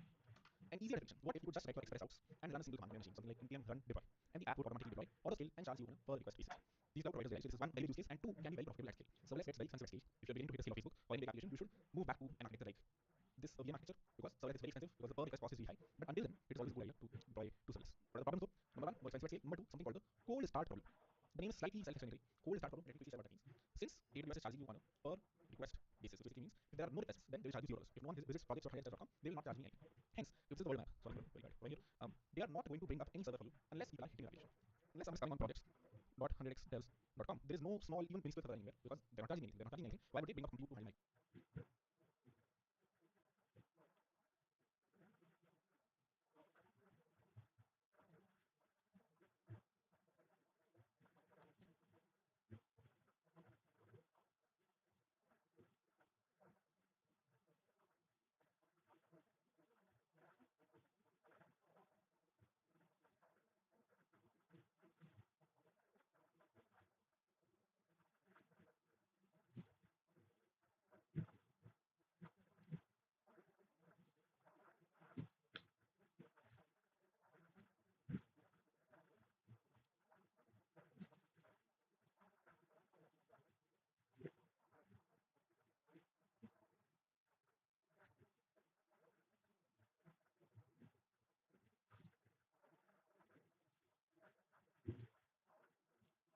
Means slightly self-explanatory. Cold start problem, but you said what that means.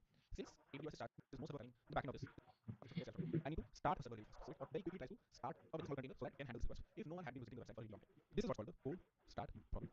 If no one has visited your website, your server is cold, which means it's shut down from the no one is running the backend application. And the first time someone comes, they will see a very high latency. They'll see a 0.5 second latency because it had to start the server in that 0.4 seconds. Now they did 100 times, that's fine. But the first request that comes after a really long time faces the cold start problem. There are a few ways to fix it. You can keep pinging your application every 5 seconds to make sure there's always a warm server running, or you can maintain what's called a warm pool. I want minimum one server to be up always, and after that it can not scale up and down. But at least one or two set of servers will have in a warm pool. Warm pool means so to always up, correct? So these are the two problems with the serverless. More expensive scale, cold start problem, easier to fix, but this one is easier to fix. This one is not.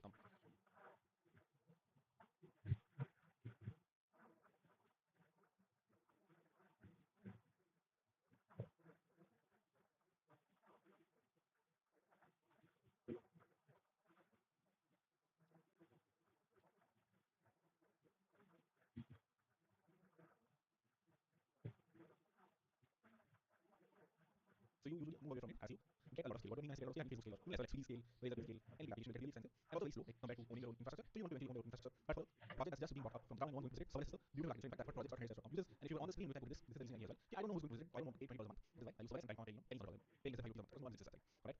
Cool. Famous serverless providers. So there are many. We can discuss all of them if need be. The architecture is the same. The way to write code is different. The command repository is different. AWS has the most famous AWS standard. This is probably the first one that Equilibrium. I think they're the ones who pioneered this architecture. Equilibrium. This is the most famous. Then Google has some functions. That is what project.highlights.com uses. I can show you how you can bring up these functions as well. And Cloudflare workers. This one I'm using today because it's free. Basically, you can actually, without even putting in a credit card, deploy some backend on the internet. So basically, you can deploy those applications. Deploying functions are easier. You can do yourself. Deploying backends can get expensive, but if you use something like Cloudflare, for the first lot of requests, you don't have to pay anything. You don't have to pay a credit card. I hope you've already signed up on Cloudflare. If not, now's the time. So this is what we're going to implement today. A few workers. How do you write workers? What is the architecture of these? What are called workers in Cloudflare? So yeah, if you do the website, this is what it says. That's the pitch, and thank you to go here. when should I use a service architecture? Let's say when you prepare the prompt and don't want to worry about deployments, don't want to have a DevOps engineer, an infrastructure engineer who's going to monitor the servers all the time. When you can't anticipate the traffic and don't want to worry about scaling, and if you have a very low traffic and want to optimize for costs. These are the three reasons or three cases where serverless shines. When it does not shine, when the scale increases, when the team size increases, the cost go up a lot, and it's also slower than maintaining your own infrastructure. Eventually, some point maintaining your own infrastructure, we get off the ground the best architectures and the cheapest architectures to use. Alright, cool. Let me go quick. I think everything should be good, and then we'll start writing some code. Would urge you to sign up on Cloudflare really quickly. Alright, wait. 90% is good. Please sign up on cloudflare.com. I thought I did it maybe it's a different browser. Alright, I'm well. Stop sharing my screen and sign up or sign in Cloudflare. Would urge you to do the same. I will see you guys in 2 minutes.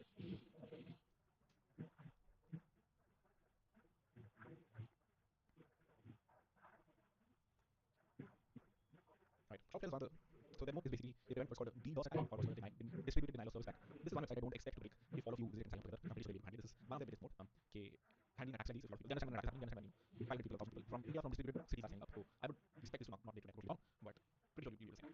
As I said, they started off. I don't know the history, but the biggest mode. The reason people love using Cloudflare is their DDoS attack prevention. If you go here to cloudflare.com.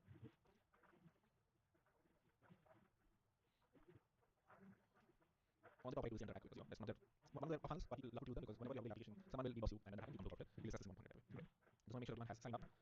Just I'm hoping they can handle this scale properly.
So let me just check if everyone has signed up and we're good to go. Or at least this dashboard will so you'll see much of these names which don't get worried about. Every provider has their own way to name things. In the end, they're providing servers, they're providing storage, they're providing containers, they're providing domain structure, they're providing domain management. So every name is self-explanatory for analytics, tracking how many people visit your website. No idea what this is. Probably for maintaining open access resources. No idea what this is. This is for the thing I was talking about to prevent DDoS attacks. App them. No idea, no idea. Bunch of things. What are we working with today? This section right here called workers and pages. Build serverless functions with workers, deploy websites, and full-stack applications to pages, read documentation, and so this is the serverless provider offering of Cloudflare. What are called workers? What do they do? They let you write some basic backend or even frontend code and serve them serverlessly, which basically means you deploy them and then these guys maintain where it is deployed, what country it is deployed, how instances are deployed, so on and so forth. So if you've signed up already, let's go back to the slide. What does it say?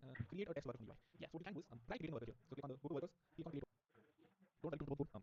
It has a simple worker.js file which exports by default a fetch function which gets a request something called env context as input and returns a hello world. You'll see what this syntax is, why it's so different from XOS, how can you start writing full backend applications. But I hope you look at it and understand that there is a single fetch function and this returns a response which says hello world. And whenever you're visiting this website, probably the control is here and it returns hello world from the backend, which is not JSON, simple text, so that's fine. Your backend returns simple text, doesn't always have to return JSON. That's what this simple application is right now. Try to deploy it. As you can see, look at the visualization right. As you can, we can, if they haven't yet, but they can bring up this backend in any of these regions based on who is doing it. Someone from India is doing it, they're probably bring up server here. If someone from Australia is doing it, they'll bring up not a server exactly, they'll bring something up. These guys. But that's what this single command is to do, and it's down. Most probably worker DNS hasn't propagated. The workers should be up, but workers dental rain fpd.ts technology workers.dev. This DNS hasn't propagated, which means this domain name isn't yet pointing to any other IPs. If you wait for a bit, you should see this running. And now you're seeing the same shoot as or the worker is not up and broken Cloudflare. I mean, I've seen this before. Okay, it takes some time for whatever new DNS is registered here to propagate. You can confirm that by running ping on this. Why do you see DNS propagation? No.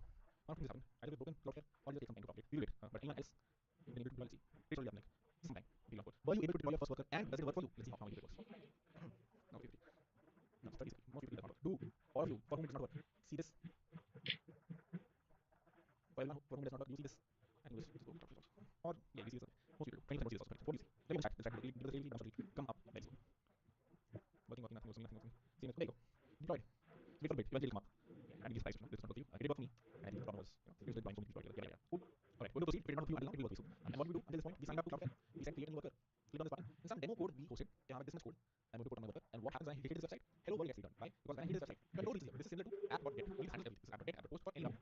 Control reach here. Clear complex application. Control is always here. You see how you routing, how you figure out this is the post request, what is the output, the header, what is the body. Everything you can get access to here. But this is a starting application, a boilerplate to say which returns the hello. If you change it to something else, that's something else is what you see over here. If you change it to some JSON object, that JSON object is what you return here. Right? It is application deployed on the internet. What is the best part? Deployed on the internet for free. You do not have to put in a credit card. You do not have to pay. Right?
Cloudflare workers don't use the Node.js runtime. I repeat, they do not use the Node.js runtime. Whenever you write some JavaScript code in the backend, you can run it using Node. You can run it using another famous runtime these days called Bun. What is a runtime? A runtime basically is a compiler process. If someone has written, we discussed this a little bit when we were going through introduction to Node.js. Remember, I said there was this V8 engine that is used inside Chrome, and some smart people pulled it out and said we are going to use this engine and run it on the backend, and that became Node.js. Now, when you are running a Cloudflare worker, what can happen? Yeah, what they have done is this world app. They go here and run Node index.js. Where index.js is your application, you run it using the Node.js runtime. The problem is this is not very easy to say. You're starting a new Node process for every application. You don't know how an optimal Node is as a runtime. So what they did was they created their own runtime. They used V8. They created their own competitor to say of Node, and they said we are going to run this, and the architecture is going to be a little different. We are going to try to start a single Node.js process inside which you will run a bunch of small workers. You always think of this yourself, like, okay, two people, someone gives me index.js file, another person gives me index2.js file. These are two workers that people have to do, and I want to run them inside my Node.js process. I can combine them. I can do app.get user1, go here, user2, go here. You can basically what says you if you have to create something else, if you have to create something like Cloudflare workers, the bad process probably is running multiple Node.js processes. Node. So on and so forth. The better process is somehow running a single process, but routing things right. What is the problem? The problem is what if people's code interferes? One process in memory should not be able to access another process in memory. It becomes slightly unsafe. I don't want my backend code to run in the same place as someone else's backend code is running. So we see how to organize it. This is the approach. That's what it says. Both Cloudflare workers behave similar to JavaScript in the browser or in the Node.js, both in the browser and in Node.js. Basically means if you want to run Cloudflare worker code, the code you can also run it in the browser. Sounds surprising? Running in a server browser? Yes, that's what it is. There are a few differences in how you have to think about the code. Under the worker runtime uses the V8 engine. So as you can see, it says worker runtime. They do not use Node.js, they do not use Bun. They have their own worker runtime, which is based on V8. The same thing with the Node.js. The worker runtime also implements some of the standard details in browsers. The difference between JavaScript for browser and Node happens at the runtime rather than running individual machines. Worker functions run Cloudflare edge network, a growing network of thousands of machines. Okay, what is the difference? They have their own runtime that they have a bunch of servers all around the world that is running this runtime, and whenever you start a process, it runs in one of these cloud edge networks, one of these servers basically, based on where the request is from. It comes from here, it goes to here, it comes from the US, the request goes here. One extra if you have to understand it. The goal is to understand the architecture of the code. You have to understand it. This is how they claim they're faster than competitors like AWS. So this is V8 orchestrates isolates. This is the jargon I did not yesterday. V8 is the engine that Node.js or even Chrome uses, one that engineers had Google have is a lightweight one. It uses something to isolate. V8 the engine that Node.js. You have to understand it. This is how they claim they're faster than one extra jargon you have to understand it. The goal is to understand the architecture of the code. You have to understand it. This is how they claim they're faster than that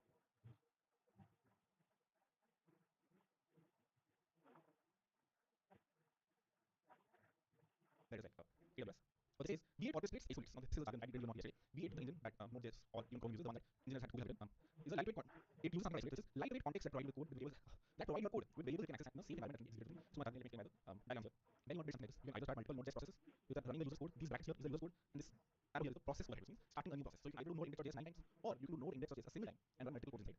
And to make sure people's code doesn't interfere with each other, you use this thing called isolate, which is something V8 provides you. You won't understand it. Explain to you, I did this yesterday. Rather than starting Node index.js 9 times, you start Node index.js 1 time, and based on who is accessing a worker in this specific region, in this specific server, you start the code inside the runtime, and you don't have to start multiple processes. That's what makes it slightly faster. Cool. That's the high level architecture of Cloudflare workers. If you want to go deeper, there is a blog post. I did also yesterday. I have written in the class, but this is the best juice to squeeze out before we actually start writing some code. What we have to understand from this slide, it is that their runtime is different. This is important because I don't know if you guys know yesterday, AWS also introduced their own JavaScript runtime to probably compute them, because they had these guys got their own runtime. So this is what makes it better. And yesterday, AWS released their own JavaScript yesterday. AWS released their own AWS right? So it's JavaScript runtime for the LLRP, low latency JavaScript runtime. Basically, lets you write JavaScript code that gets done very fast. Plus, their competitor workers now we have brought something new. But let me get it.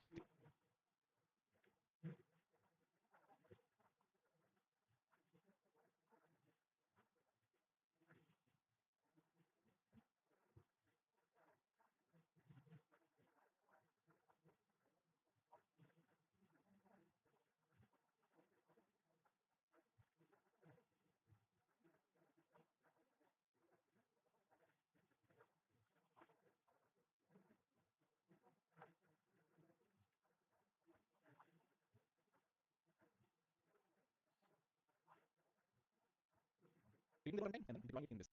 Okay, so that is slightly better and faster. Cool. Let's write some code locally. Let's create a local backend application. And let's see how it's different from an Express application. Why is it different from an Express application? Why do we not use Express when we're using Cloud Workers? So, right, let's kick things off. We'll go pause here. Let's make sure we're good to go. We'll do some basic stuff and then I'll take a break at 50, 750. But let's at least bring the pause locally and start delivering it. Right, 93% speed. Let's write some code and then we'll get an break at 750. Alright. To create and deploy your first application, you can follow the following steps. They're all present here. You can copy and copy as well. I don't necessarily expect you to know these. So this is how you can initialize a basic application. This is similar to npm create beat that initializes the React application. You can use the code to initialize the basic code of a worker. So copy npx create cloudflare dash keyword name. Run this in a terminal. If you have Node installed locally, just for you. I'm going to do the same. Open terminal and run npm create cloudflare my app. It's asking you a few things. I'm going to take a minute, not a minute. F10 pause here. Run this command and read this point. 10 seconds. Right. It gives you a few options. This is so the Cloudflare worker thing out. You're writing like small application, but they let you do a few things. Something called they let you use serverless storage as well. What is serverless storage? Storage that goes up and down and they maintain for you. You have to bring up a database from DB. They take your storage. A simple website you want to host it. So on and so forth. Like 10 different things for you. Scheduled worker, which means something that runs every day. Let's say you want to clean up your database every night, or you want to send everyone an email. You have only done 10 assignments for each and every application hours. So you can use something like this. Run something every day, every hour, every minute. What have you use? A simple load worker for now.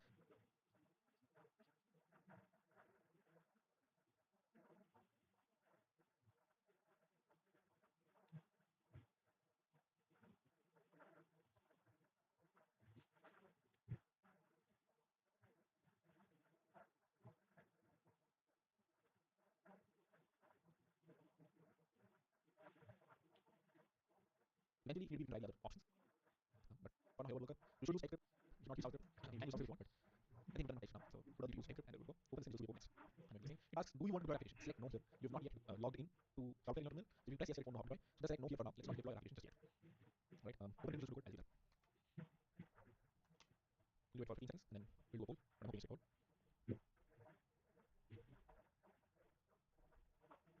Again, commands were npm create Cloudflare dash name of the folder you want to store your application. And then select TypeScript, do not deploy, and what's the other thing? The hello world worker. Want to launch the poll? 75%. 70%. Okay. I'm going to take a breather here. We can take a break early. Create Cloudflare, select no. Deploy application. Getting error. What is the error?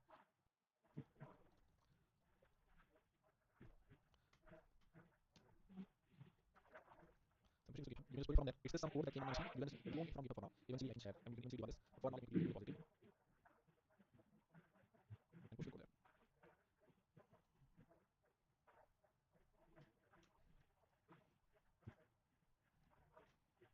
Alright. So this is the link to the repository. Just download it locally. Click on download button, unzip it, and open it in Visual Code. It will last 30 more seconds. Download this, open it in Visual Code. 15 more seconds.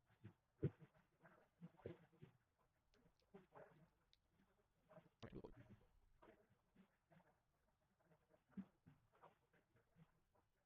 80%, 87%. Then I'll go through the way, but just post Q&A what the issue is. You not use Cloudflare. The command, just clone this locally and open Visual Code. I'm going to proceed to me. I'll take break and just quickly share about all this stuff and then we will take a break. Alright. So you got some code locally, which is none of the comments here. Remove them. This is what the code looks like after you have removed all the comments in there. This is very similar to the code that you saw when you were creating a worker from the UI. Remember I went here and this was the code that we saw when you were creating a worker from the UI. Export by default export an object which has fetch as a function with return response. The same thing is happening here, only you have some extra return types because of TypeScript. If you want to push it, you just infer the type, so it should be fine. And this, if you type run locally by running npm run dev, then it will start your application on local host 8077. This is just a way to run your application, which right now does nothing. As you can see, it has a simple route. If anytime someone visits the website, control should reach here, and I will return hello world. I will not do any fancy logic. There is no app.get/users handler. Does not do any routing. Does not care about the type.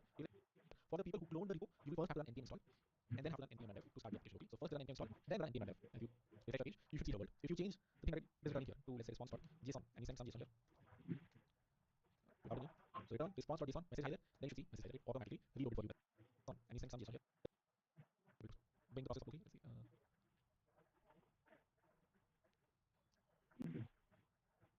Let's see. Okay. I think it's break time now. Let's take a small break of 10 minutes. We'll meet back at 8 p.m. Let me do that chat. The people who have these issues, if this time, this is your time, try to do it. If not, I'm here to answer questions. Debug, just clone the repo for now. You don't have to run the project locally. Our worker not specific. Every cloud has something similar to it. Every cloud has something similar to it. Everyone has different names. Google Cloud calls it functions. AWS calls it Lambda. So yeah. Unsupported platform. Windows C. Oh, I don't know. I think just clone the repo. Don't run the npm create command there. Any deployment the developed on Cloudflare had deployment on myself. So Cloud development. Yeah, then we have to convert the backend to a server side, which is difficult. Really good. Hosting the low charge for hosting services that people still use server side. If you don't have to use this. This is for people use this. Then because a lot of people don't know what serverless and whether it's free and cheap. Two people don't care. So I don't care. I couldn't find any free sources cloud deploy. That's not for them. There is no. That's not for them. Once you free. Actually, unless there's one, but yeah, be free. Don't put it free. So any questions related to you not being able to deploy or like run the code locally? What is a worker? It is a Vivek, are you in the right folder? Nishant, are you in the right folder? Have you cloned the project locally? This website. If someone comes to this website, they probably want to change pages. They want to use this. At a small scale, you want to use this. And if I'm in India, then I would want my server to be close to me. If all my traffic is in India, then I would want to host my traffic in India. I would host my server here. For that, there's no latency to get a response. If they have a single data center here, then all the rest from India will first go here, and then we get a response. Versus they have a single data center here, or like multiple data centers. The people in India, a website actually can host their servers here. They have to host in the US, and vice versa. Application in DoorDash, what do they do? They only host it here because they primarily have US audience, we primarily have India audience, which is why every provider will have multiple reasons. This should be obvious to right? If you have backend application, you don't want to have the single reason, but it's different. You actually want your server is here also, is here also, is here also, is here also. So Australia people go here, US people go here, India people go here, so on and so forth. Our worker software specific, it's just a name. Worker is a general term, being a worker, but in this specific context, for example, Lambda is a term that AWS gave to their serverless backend functions. Cloud functions is what Google gave, and then this is workers. Can you not answer that? Cool. Seems like no new questions. You have to go quick on the pace. I feel like it's a little slow, but cool down. Let me do a poll, and if everything is good, I'll go quickly as well.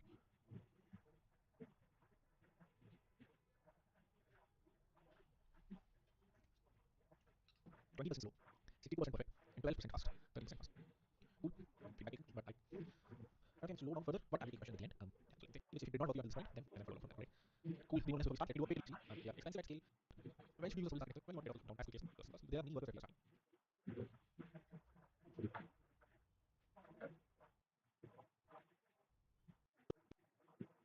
Things I'd like us to explore while you're recording. Here, there are a few things I'd like us to explore.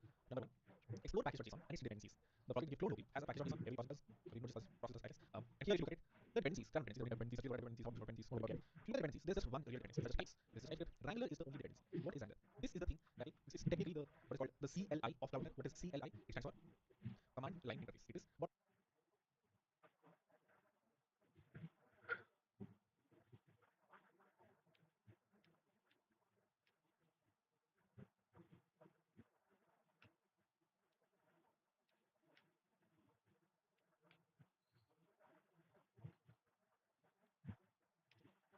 lets you deploy your application to Cloudflare, what lets you run your application locally. That is the only dependency here. It does not have express as a dependency.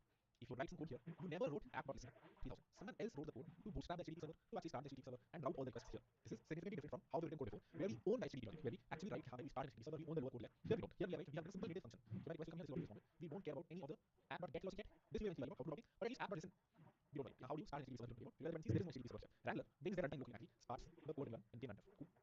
How does the work start locally? How to run JSON? This is the way to return simple JSON format. This is a push function. You have to do a lot of JSON here to build a proper backend application. But this is an easy way to start the project locally and understand it. Okay, cool. There's a test code with HTTP servers, started HTTP logic. Creating HTTP server is handled by Cloudflare. In this case, handled by Wrangler locally on the machine. How can I do copying? Good question to ask is fine. Okay, get request come here, but this won't work in the application. I want to app.get or app.post. I want to get the headers, I want to get the body, so on and so forth. So how can you write code like this if you want to run it in the Cloudflare environment?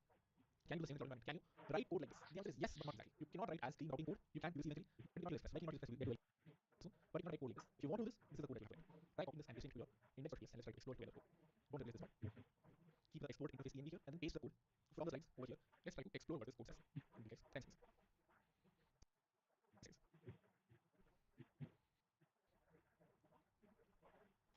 Alright, what did you worry about when you were writing express code? What was the method that the user was trying to access? What was the route that the user was trying to access? What was the body that the user was sending? What were the headers that the user was sending? Query parameters.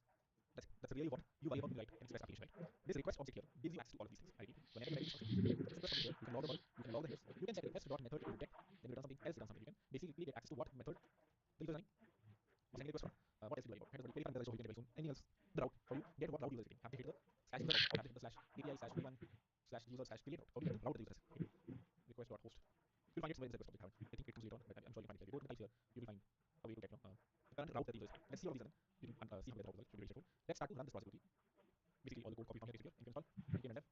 Try to go to localhost 877 from various places. Now, button go here from your browser and it says use and get request. If you look at the logs, you see a bunch of headers, you see the method, and you see null as the body because no body was sent. You can send the same request via postman.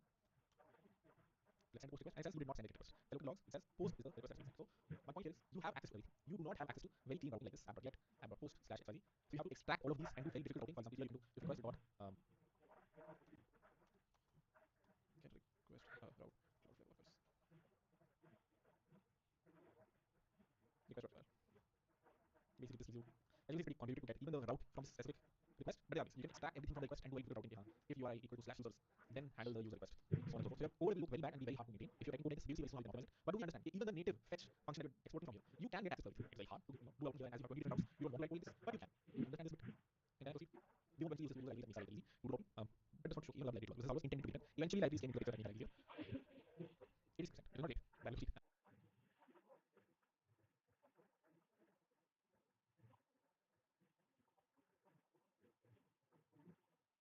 Okay, so I will be back in 10 minutes after 10 minutes of break.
All right then. So let's continue the video and let me calculate how many minutes I have allotted in break time.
So it's from 214 to 154.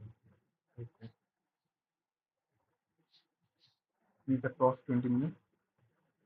Right.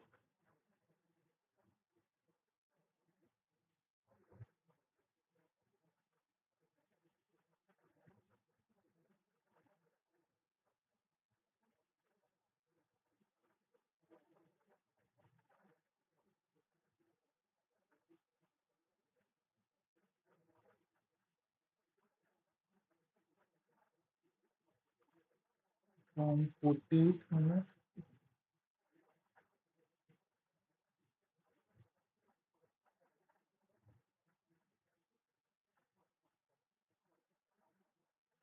Okay, so this one is actually quite long and 14 minutes. Yes, 15 minutes. Okay. So we have taken the rest of 15 minutes earlier of approx 3 hours of stream. That's the point. So next is break. I will take it, completing the fifth hour of just 20 minutes. All right. Then. Okay, continue. I will take questions at the end. If you don't understand this one, it is fine because we won't be directly code at this.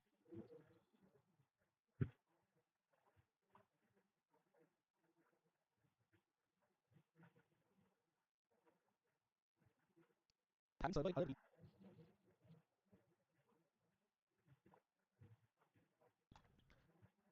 as always, all the slides are present on projects.unixdev.com. So those will go here.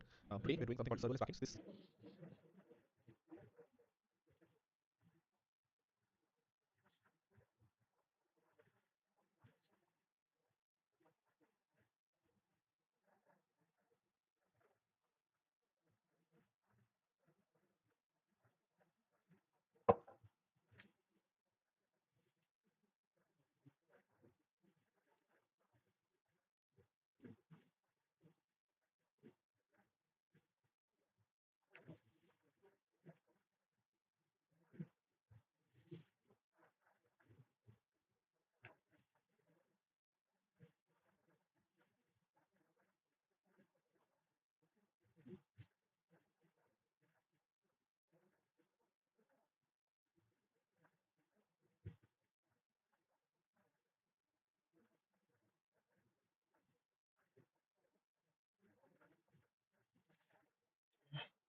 Was a lot of is here. What if you write a serverless does not no extension case, full start problem, deploy some backend on the internet, someone will DDoS you, I have no idea, and sort of things. What are the workers here? So click on the Google worker.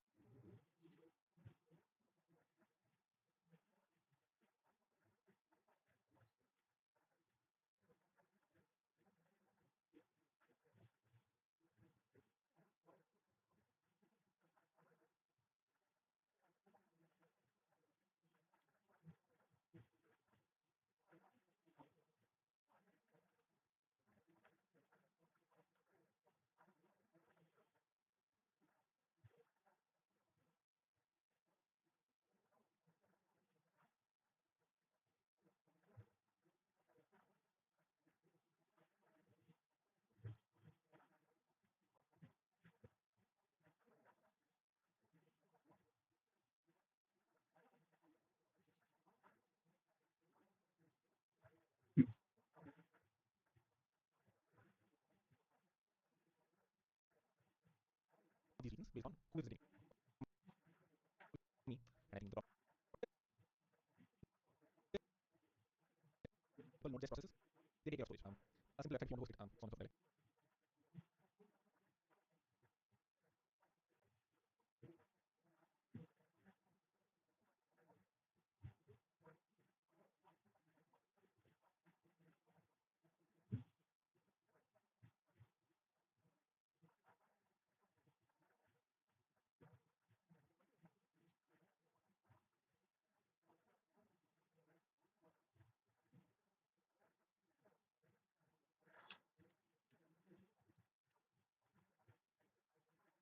We have also a proxy worker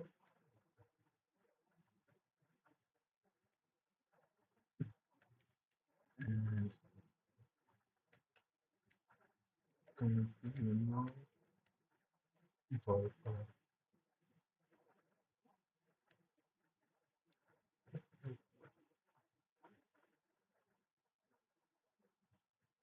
No, here you have not yet bottom of Q&A. Delete cloud. Okay, didn't work. Good.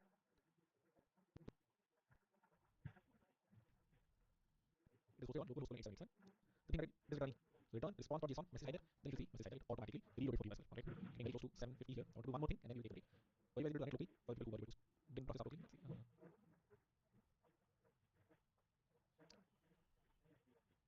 %. Alright. See. Oh, I don't know. I mean, just this clone don't run the npm create command. See, you guys, you don't have. What is a worker? It is just a name that you have given to this specific service. Cloudflare workers because you're sort of starting up. I'm sure service of this worker to make sure if someone sending. It shouldn't be the case because there was a script here. So make sure you clone correctly in your right folder. But then I will want my server to be chosen here. If all of my traffic is in India, then I want to host my traffic here in India. I want to host my server here. Third term, 20% slow, 62% perfect, and 12% fast, 30% fast. Cool. Be back to but Okay, so let me install the Angular in my application.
So sorry for that.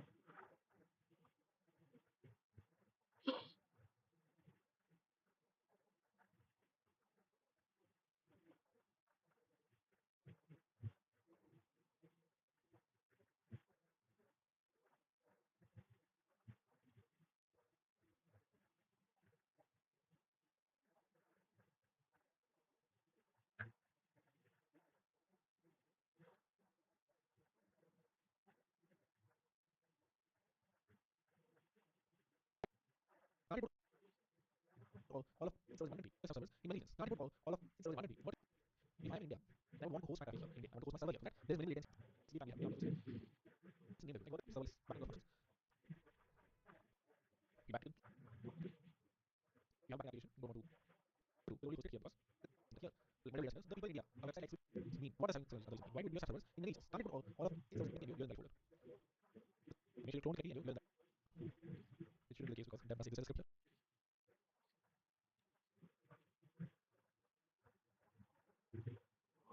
So we have to also add the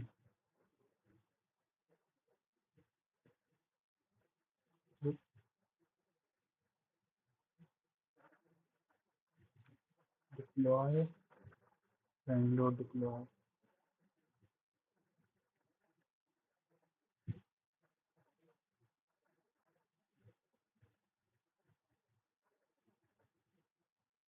Dev.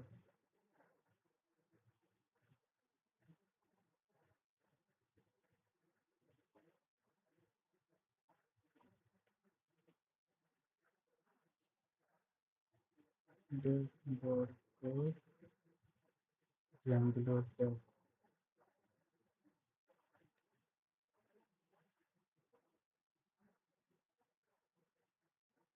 Mm,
so sorry for this.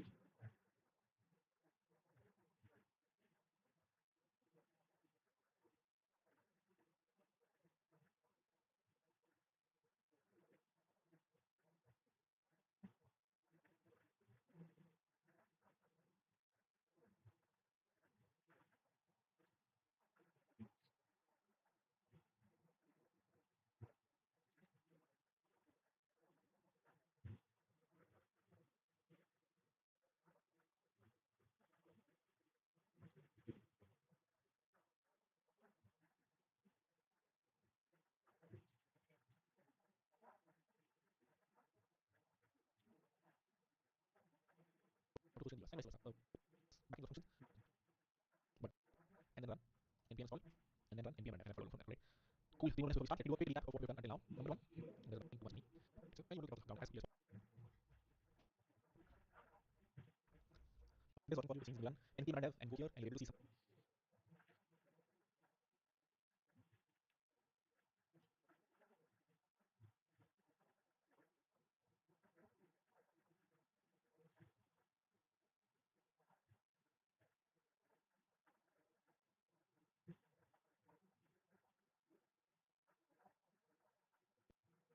Here we go.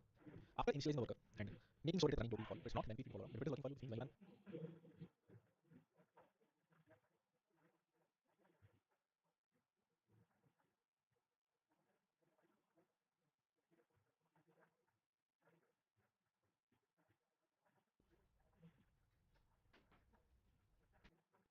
there are few things I'd like first to explore. Number one, and dev and go here and you're able to see something, whatever you're returning. Like first to explore whatever you're returning. There you go. After initializing the worker and making sure it is running locally for you, so it's not lengthy follow. If it is working for you, seems well done. npm run dev and go here and you're able to see something, whatever you're returning. Here, there are few things I'd like.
But if it is working for you, seems well done. npm run dev and go here and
you're able to see something, whatever you're returning. Here,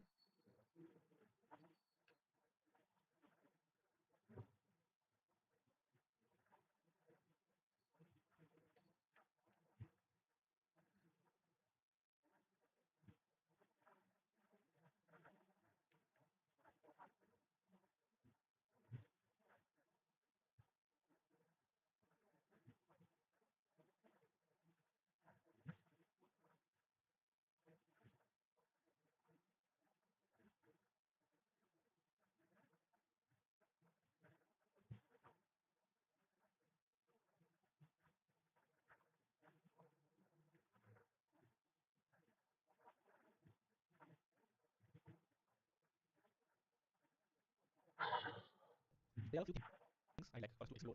Number one, explore package.json and its dependencies. The project that you flow locally has a package.json, every process does, every node just process package. And here if you look at it, the dependencies, there are dependencies, dependencies, what dependencies, what dependencies. If you look at dependencies, there's just one real dependency. There's types, there's a TypeScript. Wrangler is the only dependency. What is Wrangler? This is the thing that is technically the what is called the CLI of Cloudflare. What is CLI? It stands for command line interface. It is what lets you deploy applications to Cloudflare, what lets you run your applications locally. That is the only dependency here. It does not have express as a dependency. If you write some code here, you never wrote app.listen 3000. Someone else wrote the code to bootstrap the HTTP server to actually start the HTTP server and route all the requests here. This is significantly different from how we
written code before, where we own the HTTP project, where we actually write how we start HTTP server, we own the word code layer. Here we don't. Here we have a simple native function. So when a request will come here, this is what we respond. We don't care about any of the app.get logic yet. This will eventually learn about how to log in, but at least app.listen.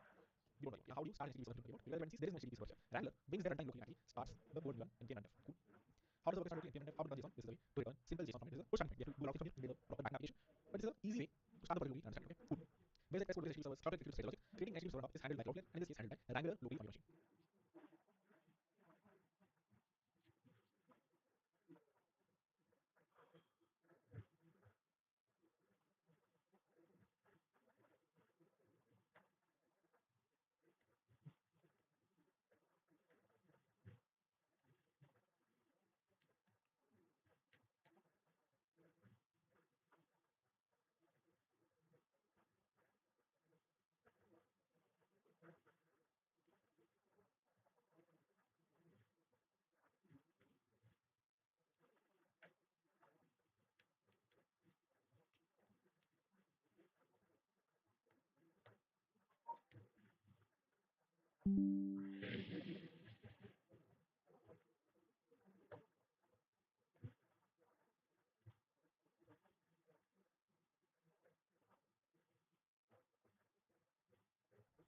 how can I do copying? Good question to ask is, okay, get process down here, but this won't work in the application. I want to do app.get or app.post. I want to get the headers, I want to get the body, so on and so forth. So how can you write code like this if you want to run it in the cloud environment? Can you do the same in the cloud environment? Can you write code like this? The answer is yes, but not exactly. You cannot write as clean routing code. You can do this eventually, but you cannot use Express. Why cannot use Express? We'll get to very soon. But you cannot write code like this. If you want to do this, this is the code that you have to write. Try copying this and pasting it here, index.ts, and let's try to explore it together. Don't replace this part. Keep the export interface env here, and then paste the code from the slides over here. Let's try to explore what this code says. And it takes 10 seconds.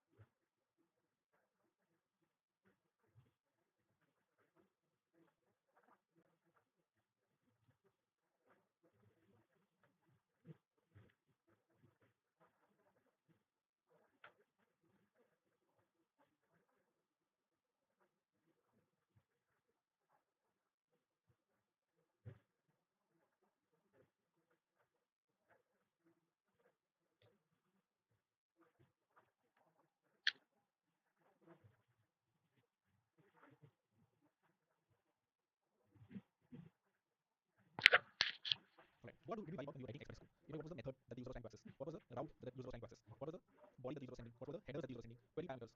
That's it. That's really what you worry about when you write an Express application. This request object here gives you access to all of these things. Right? Whenever you're writing this function, this request object here, you can log the body, you can log the headers, you can check request.method equal to get, then you run something else, run something. You can basically get access to what method the user is running. Sending request from, what else do you worry about? Headers, body, query parameters, I'll show you soon. Anything else? The route. How do you get what route user is taking? Have they hit the slash user route, or have they hit the slash API slash v1 slash user slash creator? How do you get the route that the user has hit? Request.host. You'll find it somewhere in this request object. And I think it comes later on, but I'm sure you can find it. If you go to the guys here, you will find a way to get the current route that the user is hitting. Let's see all of these then. We can see how the route as well. Should be straightforward. Let's start to run this project quickly. Basically, all the code copied from here, npm install, npm myself, and try to go to localhost 877 from various places. But going like that, go here from your browser, and it says you send a GET request. If you look at the logs, you see a bunch of headers, you see the method, and you see null as the body because no body was sent. You can send the same request via postman. Let's send a post request, and it says you did not send a GET request. If you look at the logs, it says post is the request that's being sent. So my point is, you have access to everything. You do not have access to very clean routing like this app.get, app.post slash xyz. So you have to extract all of these and do very different routing. For example, here you're going to do if request dot get request route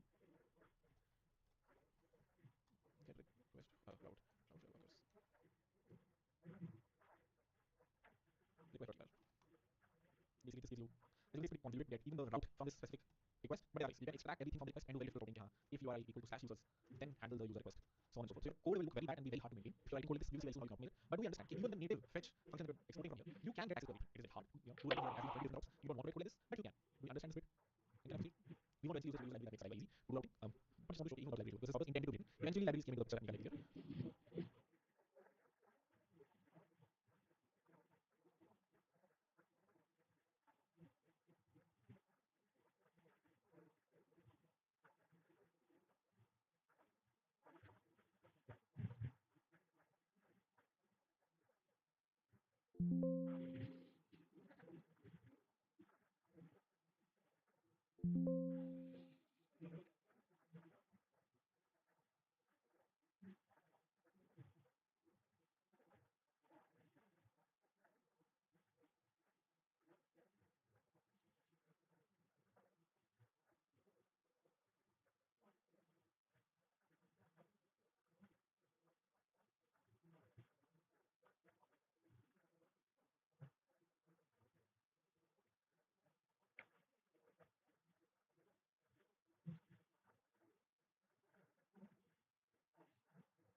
It's not late, but I'll proceed. I will take questions at the end.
If you understand this one, it is fine because you won't be writing code like this. Mainly, we will use a library that helps store this. Alright. Revert your code to as simple as possible. You can return whatever you want from here.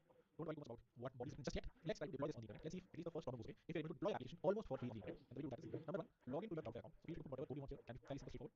Log into your Cloudflare account. The way to do that is npx wrangler login. I told you, Wrangler is the CLI, the command line interface that lets you do a ton of things with Cloudflare. One of the things that lets you do is actually push code to Cloudflare, push your code to Cloudflare. For that, you need to first log into Cloudflare in your terminal, give Wrangler access to your account so that you can actually push this code to Cloudflare. So for that, first log into your Cloudflare account using the Wrangler CLI, the name Wrangler here, ask the developer unfortunately that name of it. Then you run this command, it will tell you attempting to log via OAuth, it will give you a URL, you can copy this URL and paste it in the same browser in which you logged into Cloudflare, or you'll just open it automatically for you, like it for me. It will give you a bunch of warnings, this is access given to your terminal, and I click allow. And as it says, you have granted authorization to Wrangler, which means Wrangler or the CLI command now can push this code to my Cloudflare account because it has been given access. It knows my password to my Cloudflare account. So I'll take anything for it. It's not really good to have a password, but it. After you run this command and log in, don't leave any skins. And you run a few commands check. If you log in or not, but if it says successfully login, you will go. If you run npx wrangler who am I, it will give you the details of your account. This is your account ID, this is your email, this is the access that you have currently. And I do have workers write access, which means I can actually write my workers and actually create a worker in my Cloudflare account. And also,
Okay. So We have defaulted to text center. now this Just this proceed. Right. npm run dev is to be run locally. If you run this, I see some response. Do we deploy devs npm run deploy, which under the hood runs the command wrangler deploy. And since wrangler already has access to my Cloudflare account, it can upload this code and actually start worker on my Cloudflare account. So run npm run deploy or wrangler deploy. That should give you a URL where your worker is hosted on. Why is this cool? This is cool because you have a backend application running on the internet for free for a really long time, unless a lot of people can open it. It says whatever worker is hosted on. Why is this cool?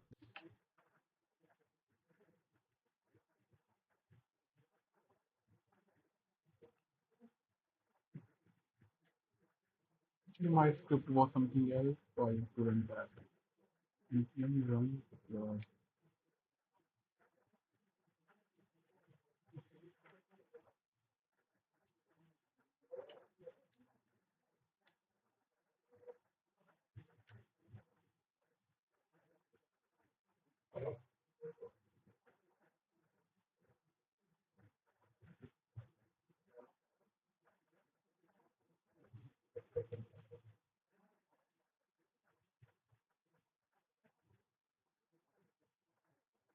This is cool because you have a backend application running on the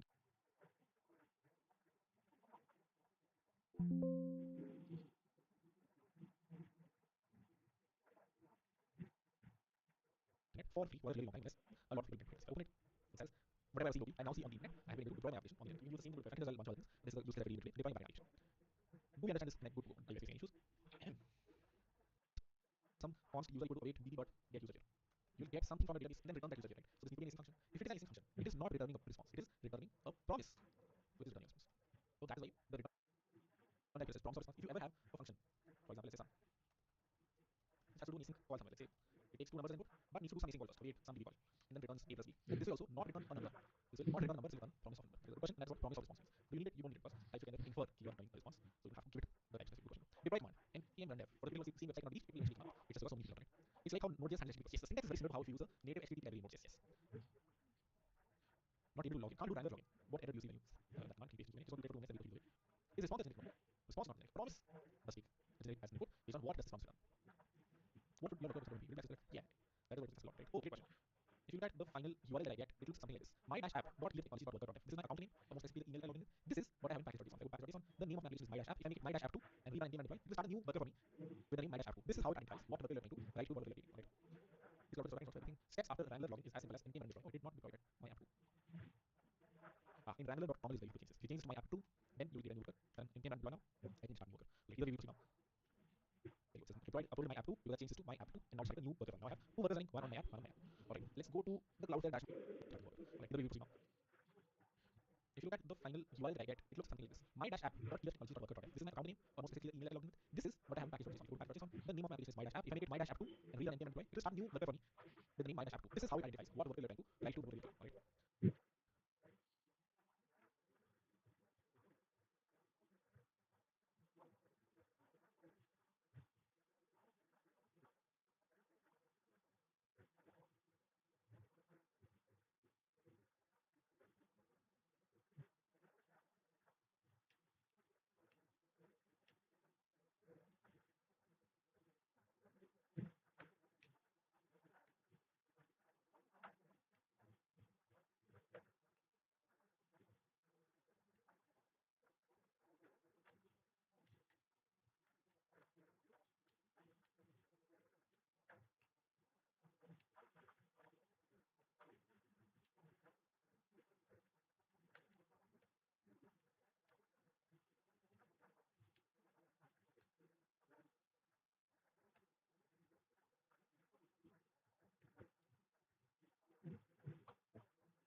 वो तो आएगा आधा kilo 1 kilo का ही आएगा डब्बा।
This router is tracking for everything. Steps after Wrangler login is as simple as npm run deploy. Oh, did not deploy it. My app 2. In Wrangler.com is where you have to change this. You change this to my app 2, then you will get a new worker. Run npm run deploy now. It will start a new worker. Alright, the review now. It has deployed, uploaded my app 2, because I changed this to my app 2, and now started a new worker. Now I have two workers running, one on my app, one on my app 2. Alright, let's go to the Cloudflare dashboard really quickly. So you will see the workers on the GUI as well. You want to okay. Now you have a local copy of your worker, and you also have it running here. As you can see, I have three of them. I have my app 2, I have my app, and I have the original one that I created from the UI. Right? If you want, you can go here and give you things. For example, how many people have hit this specific UI? I hit this a few times. Go here. Wait a minute. You know the logs. You have to say begin logging. I can go here 2 times. It will show me the logs by logging. There you go. Get it, get it, so on. So there are things to know here. For example, how many put in random tables. We'll get them soon. But how do we deploy an application? Can I proceed from this link? Do we understand how to run the project locally and also deploy it on Cloudflare workers? Create a worker on the internet. Wait, make it again, I'll take more questions. Let's proceed to the next slide. We have a few more things to cover. Slide number 8. Deploying a worker. That's the internet. If you want to assign custom domain to it, which means if you want to deploy it on my app.index.com or api.index.com, there is a way to do it. You will have to pay Cloudflare. Like here, you also have to either buy a domain here or you have to transfer the domain to Cloudflare. Cloudflare does not let you assign a custom domain unless that domain resides inside Cloudflare. You either have to buy a Cloudflare, a domain here, or you have to transfer your domain here, which is some random.com, something else, right? You can change on it. Most companies won't do time, it's fine if it is a URL like this. You have it on api.index.com. But if you want to, you have to pay Cloudflare, you also have to transfer your domain here, alright? Cool. And next, now comes the question of code story here. I don't want to extract the body and the headers and the very parameters and anything like done like this. This is working. I don't want to do like this. I want a library like Express that gives me functions like app.get, app.post, so on and so forth. So I can just use Express. This is a good question I had when I started working here on Cloud as well, like a year ago. And yeah, this Express heavily relies on Node.js. There's a bigger answer if you want to read into it, but that's what it is. It's unlikely you see specific Express on others videos deep dependencies on Node.js. It heavily relies on Node.js. Express did not even work on one, the other runtime that's introduced recently, for the longest time. I had to do a lot of work to make Express work on one. Cloudflare has not done that work. So for that reason, Express doesn't work on Cloudflare workers because it uses a bunch of Node.js things that Cloudflare workers don't like. As I said, they have no runtime. Their runtime does not support a few things very specific. For that reason, these are a few workarounds. A few people have created libraries that specifically work on Cloudflare workers and much of the times. You can use those. These are a few of those libraries. Again, the details are here. You can create your you can create your so the other selection that people use.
If most people have a Express application.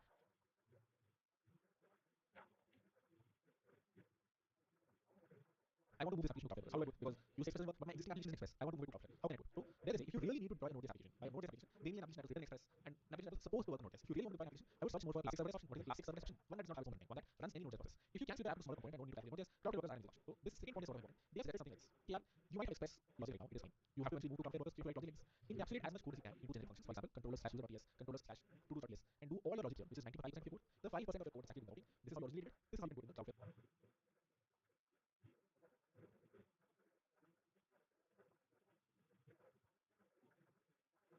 Only some parts change. 90% of logic, keeping a separate generic part which does not use any Express, so that it works here as well as works here. That's what these guys in this other session questions to 5. But how can you move an existing code base that was using Express over to Cloudflare? What is next? Is if you look at this app.get handle, in the end, very ready. Then you have to go database call. Then you have to run something. So they said generic, make a code as generic as possible. What does generic mean? Plug as much of it as you can into a file that does not heavily rely on Node.js, that just does the MongoDB calls or database calls, does all of the rest of it. This will work in both Node.js and Cloudflare workers. This part, the part that is not working in Cloudflare workers, you will have to write calls, of course, once for Express and once for Cloudflare workers. But this is 5% of your code. 95% of your logic you can put together separately in a bunch of files, structure the application in a way so that you can easily move from Express to Cloudflare workers if you want. Do you understand this? The other two sessions that we use library that's one period, but you don't understand this. Okay. What would Node understand? 80% understood. Looking at Q&A. How can I store socket? You cannot use socket IO in a worker, not just socket in a worker. Purely in facility. You rarely see any serverless web socket servers. This product is not it is different. I have to point out. So, it is different. It is serverless backend, but it's different. How can you do this? Understand? Since our function is saying it will wait for a wait. Understand? Since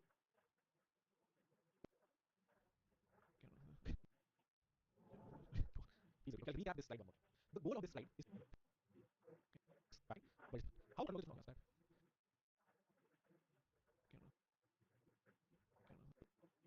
Please recap this slide one more time. The goal of this slide is to understand a lot of people in software were saying create issues. Okay, how do I wait for a wait?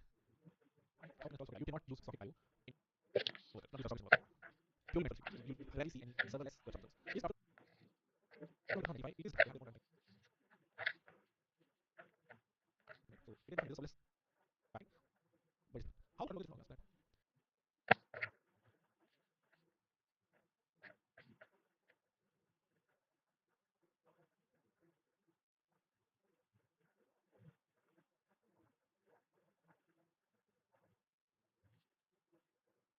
Since our function is saying it will wait for a wait.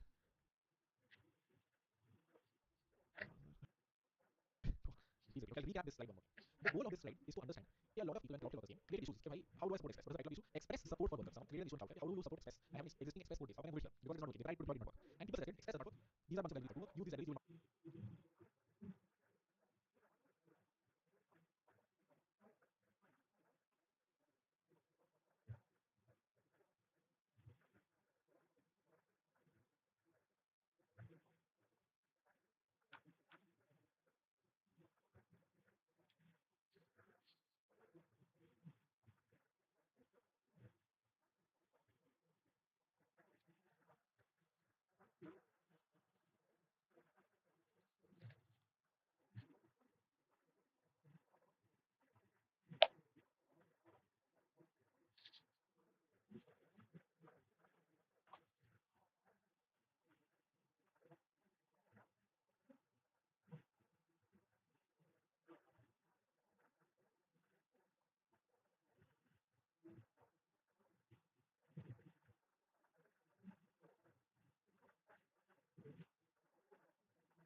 So basically, I have to just check that what's the basic difference between Cloudflare pages.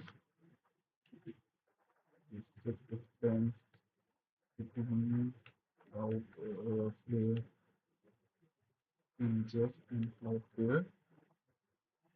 What?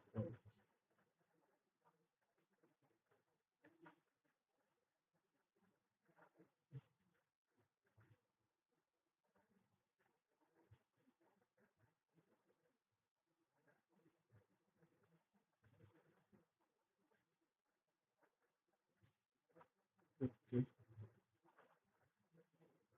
Not able to use Express. That is the first suggestion that this guy gave them. And the second suggestion that someone gave them was, okay, if you have an existing Express application, then of course you have to rewrite it. Or if you have written it in a way, okay, or your Express routes had very minimal code. Your Express route was something like this: app.get user, get the user ID somehow from header or whatever, and then do a database call which has most of your logic, and then return the user. Then it's very easy to move to Cloudflare routers or Cloudflare workers because you can write code like this. You can fetch request came. Of course, we will do the check of is the method get is the route stash user. And if that is the case, you send a request here, you have a response, not just a request, get a response in return. So they said you can move an existing Express application over to Cloudflare workers. It will still be a big pain in the butt, but you can do it easier if you write your code in more generic way. Your database calls, anything that runs in both environments is separated out. The things that don't run in both environments is just 5% of the code. Cool. That's all you pay for this. Right? It's the biggest thing you pay for. Express is not for Cloudflare workers. Algorithm does not. What do you use? You use a different library called COHORT. If you go to COHORT.dev, in the philosophy itself, it says, at first, I wanted to create a web application on Cloudflare workers. So this guy's motivation behind the project was कि भाई Cloudflare workers में the way we write code is really ugly. There is no easy way to do app.get or app.post. Which is why this guy wrote this library. Eventually, this became very big. And this supports a bunch of runtime now, not just Cloudflare workers, but the initial motivation was just create a web application on Cloudflare workers. But there was no frameworks. There was no Cloudflare workers. So I started with Mono, and I thought it would be a good opportunity to learn something. Eventually, this became very big. Now Mono can work on faster file for AWS Lambda, use the same code in different places. These are all the runtime. Right?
Supposed to be at initial motivation was a good framework for Cloudflare workers. Eventually, today was much of Let's see how it start a home application looking, or yeah, I call it home application. Express application. This is home application. What is home? These are sort of routing engine. It's not exactly a sleep server. It's a routing engine that routes requests to certain places. Give you an easier way to write code similar to Express. Alright.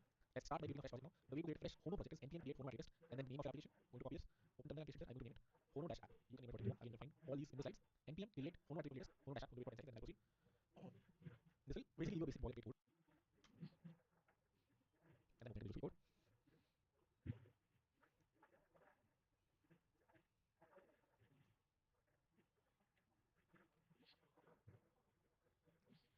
10 seconds. But if you look at this code, hopefully it looks pretty familiar and you've seen something similar in the past. This is very express code. You see a bunch of red queries right now. We see how to fix them. Can you test issue? You see how to fix them. But can you see code very similar to express? Here only has a single object here. Does not have break, commas, only has C. Yes, this is simply used. You can add both request and response from C. It's like it's fine. We'll wait for 10 seconds and then proceed. Looking at Q&A then. Here's one more test from outside performance. Probably I don't know how performance metric, but at the same time, you cannot write raw code unilaterally like this, even if it's less performance. Sorry, even though I'm assuming it is pretty font. You do it for live, second, okay, great. In advance of topic related. Applicant change for question, I will later. What is server in simple words? What is GoDaddy.com? CMS software. GoDaddy applicant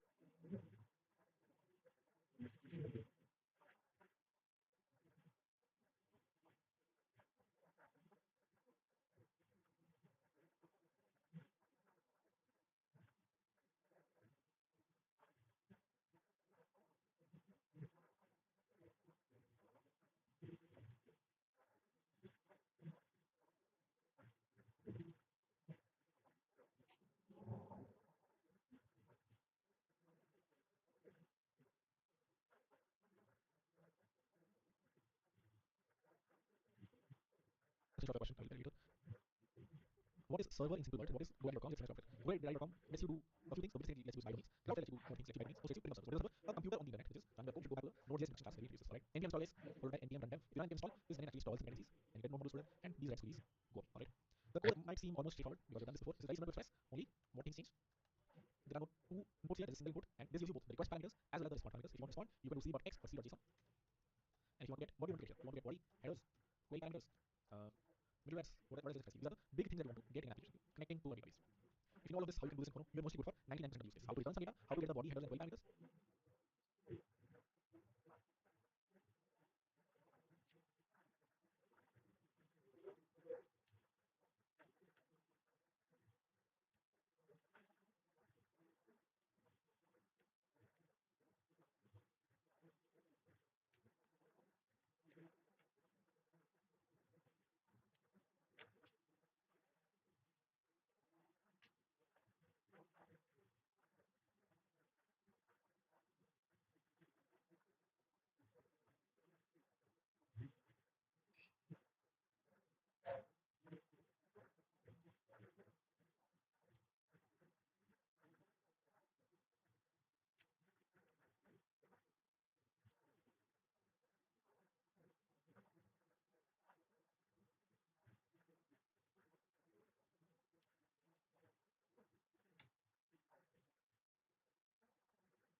how to install new device, how to create your own device, how to connect to a device.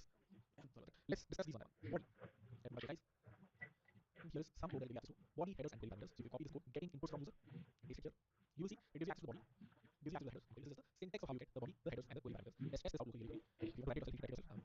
Wait for seconds, or you can copy from the text. Either way works. What do we have access to body? Await c.rect.json. Here, why do we have to await this? Because if you remember, you were in fetch and you sent a request and you want to convert to JSON, you didn't await it because you don't know the application probably knows exactly whenever you convert something to JSON, you await it. It probably means there's some code here that is run off the thread. Because this is the second time you're seeing this, and we'll do this later in the next class. Why this is awaited. But here it does expect you to await conversion to JSON. Again, back here in the body, and then this gives you the authorization header. If you need some other header, you give the name of the header here. For example, you can type header you want access to a key, and then query parameters you can like this. If you run this application locally now, npm and dev, and start it. Again, most of the things are written there. C.request. This is similar to the request object we had when you were using Express. What else we get headers was rec.headers. Here the way we get headers are c.rec.header, and the name of the header you're trying to access. Query parameters body. Hopefully straightforward. You can run this locally and send a request from Postman. A post request with some body,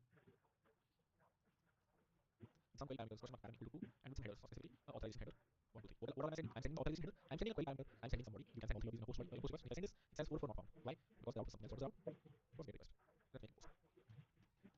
Now if I send it, it says hello homo here, but more importantly, it logs the body, the authorization header, and the query parameter. Do you understand this? Do you understand how we get all three of these things? Eventually, you have to add something to those application. But for now, we understand. Do we have access to everything that had access to in Express? A few people did not understand. 80% did understand. For the people who did understand, try deploying this application. Maybe create a slightly more complicated application. If you want to explore Cloudflare workers examples, we have some very nice examples of workers here that we can look at. For example, how to return a simple HTML page. Some good ones here were I saw these yesterday. There was like a YouTube thumbnail generator. There's good videos there. Explore it. Give me 10 minutes to explain some people. Or maybe 5 minutes.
For the people facing issues, can you paste in Q&A?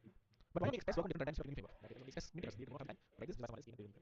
If one is Node.js built in HTML module, kind of the same. Yes. Express was built on HTML module. Means that Django no does not mean that Django is also built on HTML module. But HTML module is part of Node.js. It is not necessarily that the runtime also has this runtime. Node.js has worker support on the nodes. This worker and that worker are not the same. In order to this worker and Cloudflare worker is not the same. Because the name is the same. But the worker they are mentioning here is different from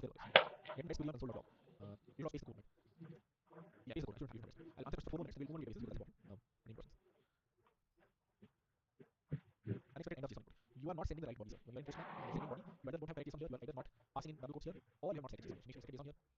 Make sure you have double quotes here. Does it not support India gateway structure? I'm unsure. It does let you create multiple workers and let them communicate with each other.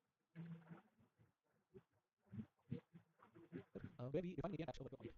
No, I don't think it does let you do that. You cannot create in a single file, right, multiple functions have different workers. You have to create multiple workers. Although I'll tell you, in a lot of projects, there are 10 workers in the same project. So people tend to create independent workers and your code will have zero. What are the workers Cloudflare is Cloudflare. Difference between Hono versus Wrangler. Wrangler is the CLI. I can run npx Wrangler. Who am I? It tells me who I am. Basically, it's like Cloudflare details. Npx Wrangler logout. It logs me out. Login. Deploy. This actually interact with Cloudflare. This is a routing framework, HTTP framework, HTTP framework. A framework that lets you do all of these things. Abbott, post, Abbott, get. This is like a framework that is a CLI difference. So the postman request. Here I select post. I select question mark. I'm something. I also do it. Raw define. Body. Raw. JSON, and then it tells me add it here. Even if you don't add it for now, it's fine. The point is, you can get access to these. Eventually, when you write a real applications as well, understand how you add it here. For now, we just want to make sure we're able to do everything here that you were able to do in Node.js. Alright, next. Alright. With that, I'll proceed. Then we'll come back and answer more questions after we complete these slides. Live deploy if you want. So I'm deploy. And this home application should not deploy on your software, so you can use it. As you can see, the name is given it now is hono-app, and now I can access it on hono-app.dev. That I'm going to proceed. There is one important to cover, and I'll answer questions. Two questions. Middleware and databases. Let's understand middleware first. The name is given it now is hono-app, creating a simple object. Middleware and databases. Let's understand. With that, I'm going to proceed. There is one.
home application should not deploy on the router. So you can keep it. As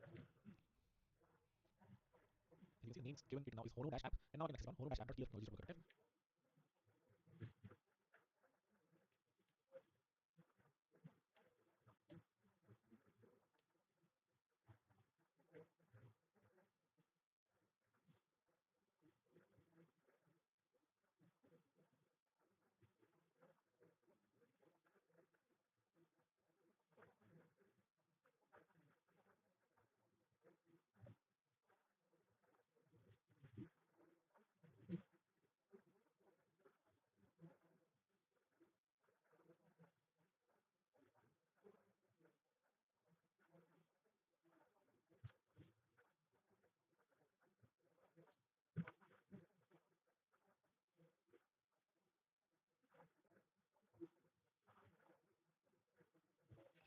With that, I'm going to proceed. There is one important thing to cover, and I will answer questions. Two important things. Middleware and databases. Let's understand middleware first. Creating a simple auth middleware or authentication middleware. So here, thank you simple like what we used before. So if you want to create a middleware that actually auth, then simply define like this: app.use, then the function that actually does all your authorization checks. You can also define it separately. Function auth middleware. See next. You can do app.use auth middleware. You have to figure out texture for now, but you can figure out texture. So this is how you can use a middleware or create your own middleware. What is the most popular middleware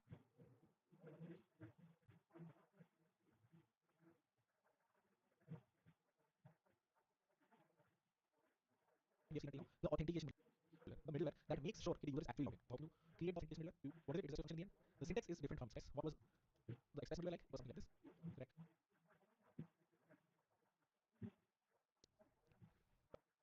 Let's understand.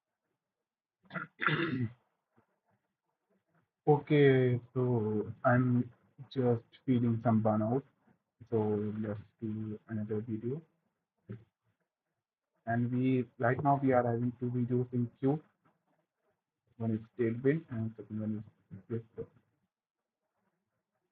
serverless architecture. Let's do another video. One, let's continue this video.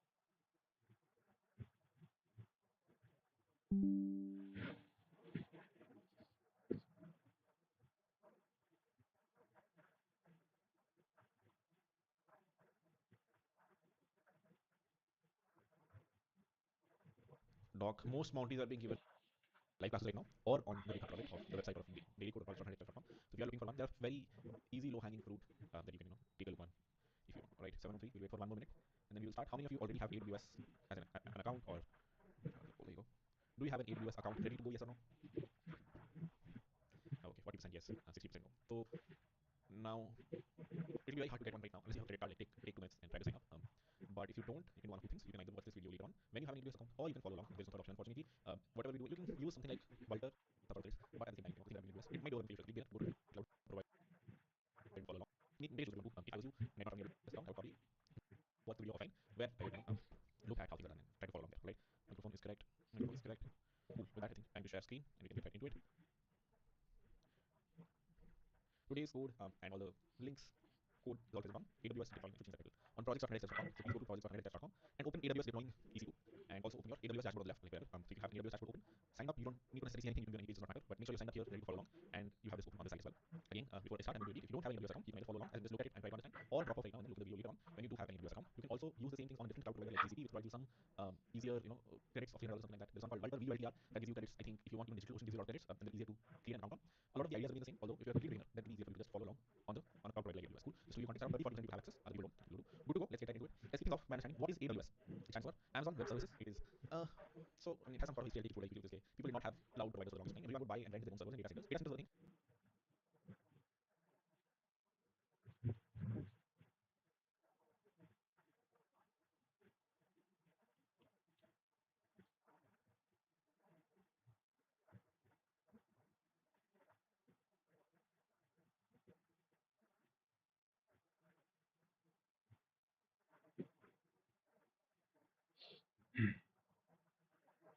cloud was not a thing. But when I say cloud, I mean websites like this did not exist where you can click a button and delete machines and rent machines.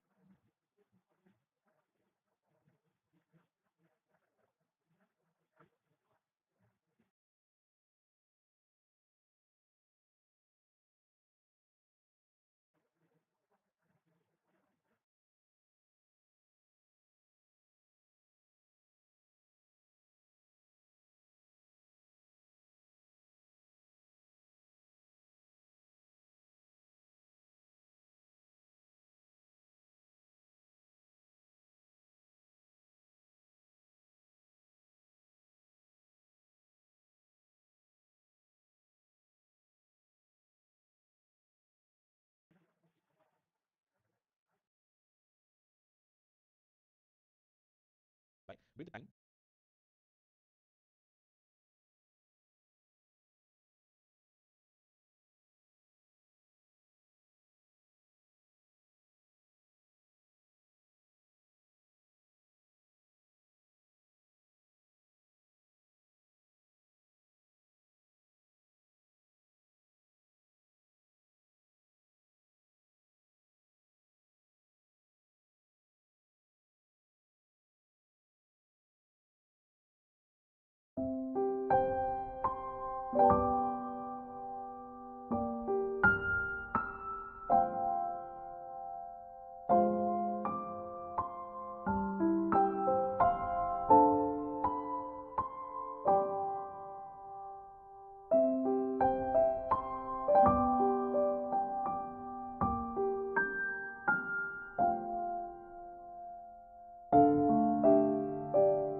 Amazon, even though this wasn't their primary business was whatever, what is Amazon, an e-commerce website, but they realized, okay, this might be a bigger business. So they knew they had a bunch of data centers, leased out a bunch of data centers, eventually created this website where anyone can rent servers, and that's what AWS became. Eventually, AWS became a much bigger business than Amazon and a lot of its verticals, and today I think it's a decent chunk of money they make from here. And what does it let you do? It lets you create servers, rent servers, let you do a bunch of other things, but the most important thing, it is the one that we'll be talking about today, is renting servers, managing, easily don't do it. Generally, few things let you use: manage domains, projects.100xdevs.com, how is it pointing to a server which is actually running this code, upload objects, S3 if you've heard of it, object stores, a place where you can put your MP4 files, JPEG files, so on and so forth. In fact, if you go to app.100xdevs.com, if you look at any one of these logo images, you will see it actually is hosted on AWS in S3.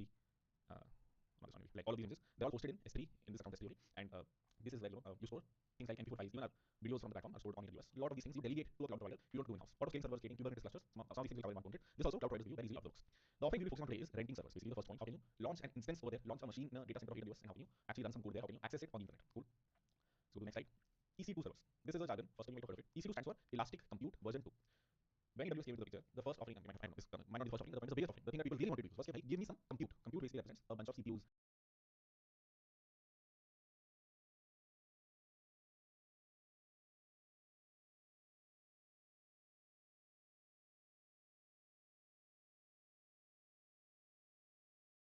RAM, a place where I can run some code. That is what compute stands for. You can think of it like a computer, but compute is a more generic term here. If you can get some space, some hard drive, some RAM, some other resources on some machine, that is compute. And what does elastic compute mean? It means you can increase the size of it, decrease the size of it. That's where the name EC comes from, and 2 means this is the version 2 of their suite of how you can get servers.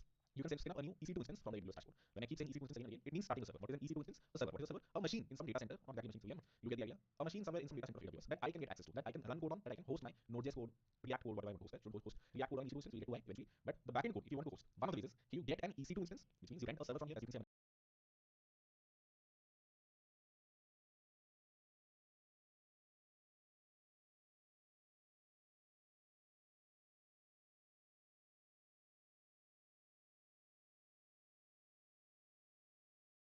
Running 4 servers here already. This is some WebRTC server. This is a PDF uploader to upload PDF somewhere, then it processes the PDFs. Ignore what this is. This is all something. So all of these are machines I have running currently. And even if I'm sitting, these are always running. These are the size of the machine, small means really small machine, medium means slightly bigger machine. You can get to what all these specifications mean. And how can you decide the size of what you're renting? But what is a server? What is an EC2 instance? It's a place where you can rent servers. EC2 instance is one such server. You can create multiple EC2 instances. If you look at this account, it has almost 50 instances running at this time. Cool.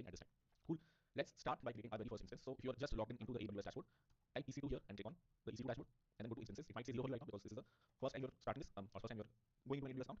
You come to this page, and there will be a into has almost 50 instances running at this time. JS code, React code, whatever I want to host, that should host React code on EC2 instance, we get to eventually. But the backend code, if you want to host, one of the ways is you get an EC2 instance, which means you rent a server from here. As you can see, I'm running 4 servers here already. This is some WebRTC server. This is a PDF uploader to upload PDF somewhere, then it processes the PDFs. Ignore what this is or something. So all of these are machines I have running currently. And even if I'm sleeping, these are always running. These are the size of the machine. Small means a really small machine, medium means slightly bigger machine. You can get to what all of these specifications mean. And how can you decide the size of what you're renting? But what is a server? What is an EC2 instance? It's a place where you can rent servers. An EC2 instance is one such server. You can create multiple EC2 instances. If you look at this account, it has almost 50 instances running at this time. Cool. Let's start by creating our very first instance. So if you're just logged into the AWS dashboard, type EC2 here and click on the EC2 dashboard, and then go to instances. It might say 0 for you right now because this is the first time you're starting this, or first time you're going into an AWS account. To come to this page, and there will be a launch instances button on the top right. Click on it, and then from here is where we have to fill a lot of information. So we go top to bottom. Let's start our first server. This will mostly be free for you if you use a very small machine, which is what others do. You don't need a very big machine for what we're doing today. Backside, if you want to experiment, feel free to whatever others say. If you put a credit card there, if you don't want to waste a lot of money, select a very small machine. I'll show you what a very small machine is. Give it a name. Let's call it backend server. You can call it whatever you want. You can call it backend server tier class. Select an operating system. You can start a Windows machine, you can start a macOS machine, surprisingly. You can start something called Amazon Linux, which is their own operating system. And then Ubuntu is the one that we will start today, but you can pick and choose what operating system you want to start on AWS server feed. The instance type. This part is, do you want a very big machine? Do you want a small machine? Do you want a medium machine? What is the specifications of what you want? There is the tons of servers here. The one that you should use today, if you want to save money and not pay a lot of money, is E2.micro, which is a really small machine. The name itself is micro, which means very small machine, just one CPU, 1 GB memory, not a lot of space. This is almost completely free for the first 750 hours, which means almost a month. So as long as you turn off this instance today after the class, you shouldn't be charged anything. If you select a level, of course you'll be charged something, but I think it's not too much. For like 10 hours, it will be $0.1, which is like 8 rupees. So not too bad. This part is important and something new, if you might not know already. Key pair login. What is going to happen when I finally click on launch instance? A new server is going to get launched. Almost specifically, there are already servers. I will have access to one of these servers. When I click on launch instance, I will need a server started there, but I will need to connect to it. I will need to somehow log into the server and remotely access it, deploy my code there. For that, key pairs are one easy way to do this. You can also create password on the machine and directly log in. But key pairs are the more manageable thing to keep handy when you're trying to connect to servers. Which is why you should create a key pair. What does a key pair mean? It means a pair of a public and a private key. Very common pattern you might see is, let's create a key pair. Even in blockchain, you might have heard of, there is a key pair, there's a public key, there's a private key. So when you click on create new key pair, it will create a new key pair for you, or a file which has a very long string, which is your password to SSH into that machine. Here's what does SSH mean? It means connect to that machine. So to be able to connect to that machine, you need a password. You can get that password more specifically and key pair by clicking create new key pair here. Select whatever you want here, does not matter. And this is the type of key pair you want to create. It's like ED25519. This is a common public type key pattern curve. If you've heard of it, a little bit of software development, this might sound obvious, not that also fine. If you do, select here and give your key pair a name. I'm going to call it the key password. You can call it whatever you want and click on create key pair. This will download your .pem file or your private key that you can use to SSH into that machine. You should not share this with anyone. If you share this with anyone, they have access to your machine, which is why this should usually be kept private. There are a lot of key pairs on this account, and each instance has like access restricted to certain key pairs. The one that I'm creating, I've selected device key password is the one that can be used to connect to the server. Network settings. How are we doing this? Are you good? Is this too much or good to go straight for stuff?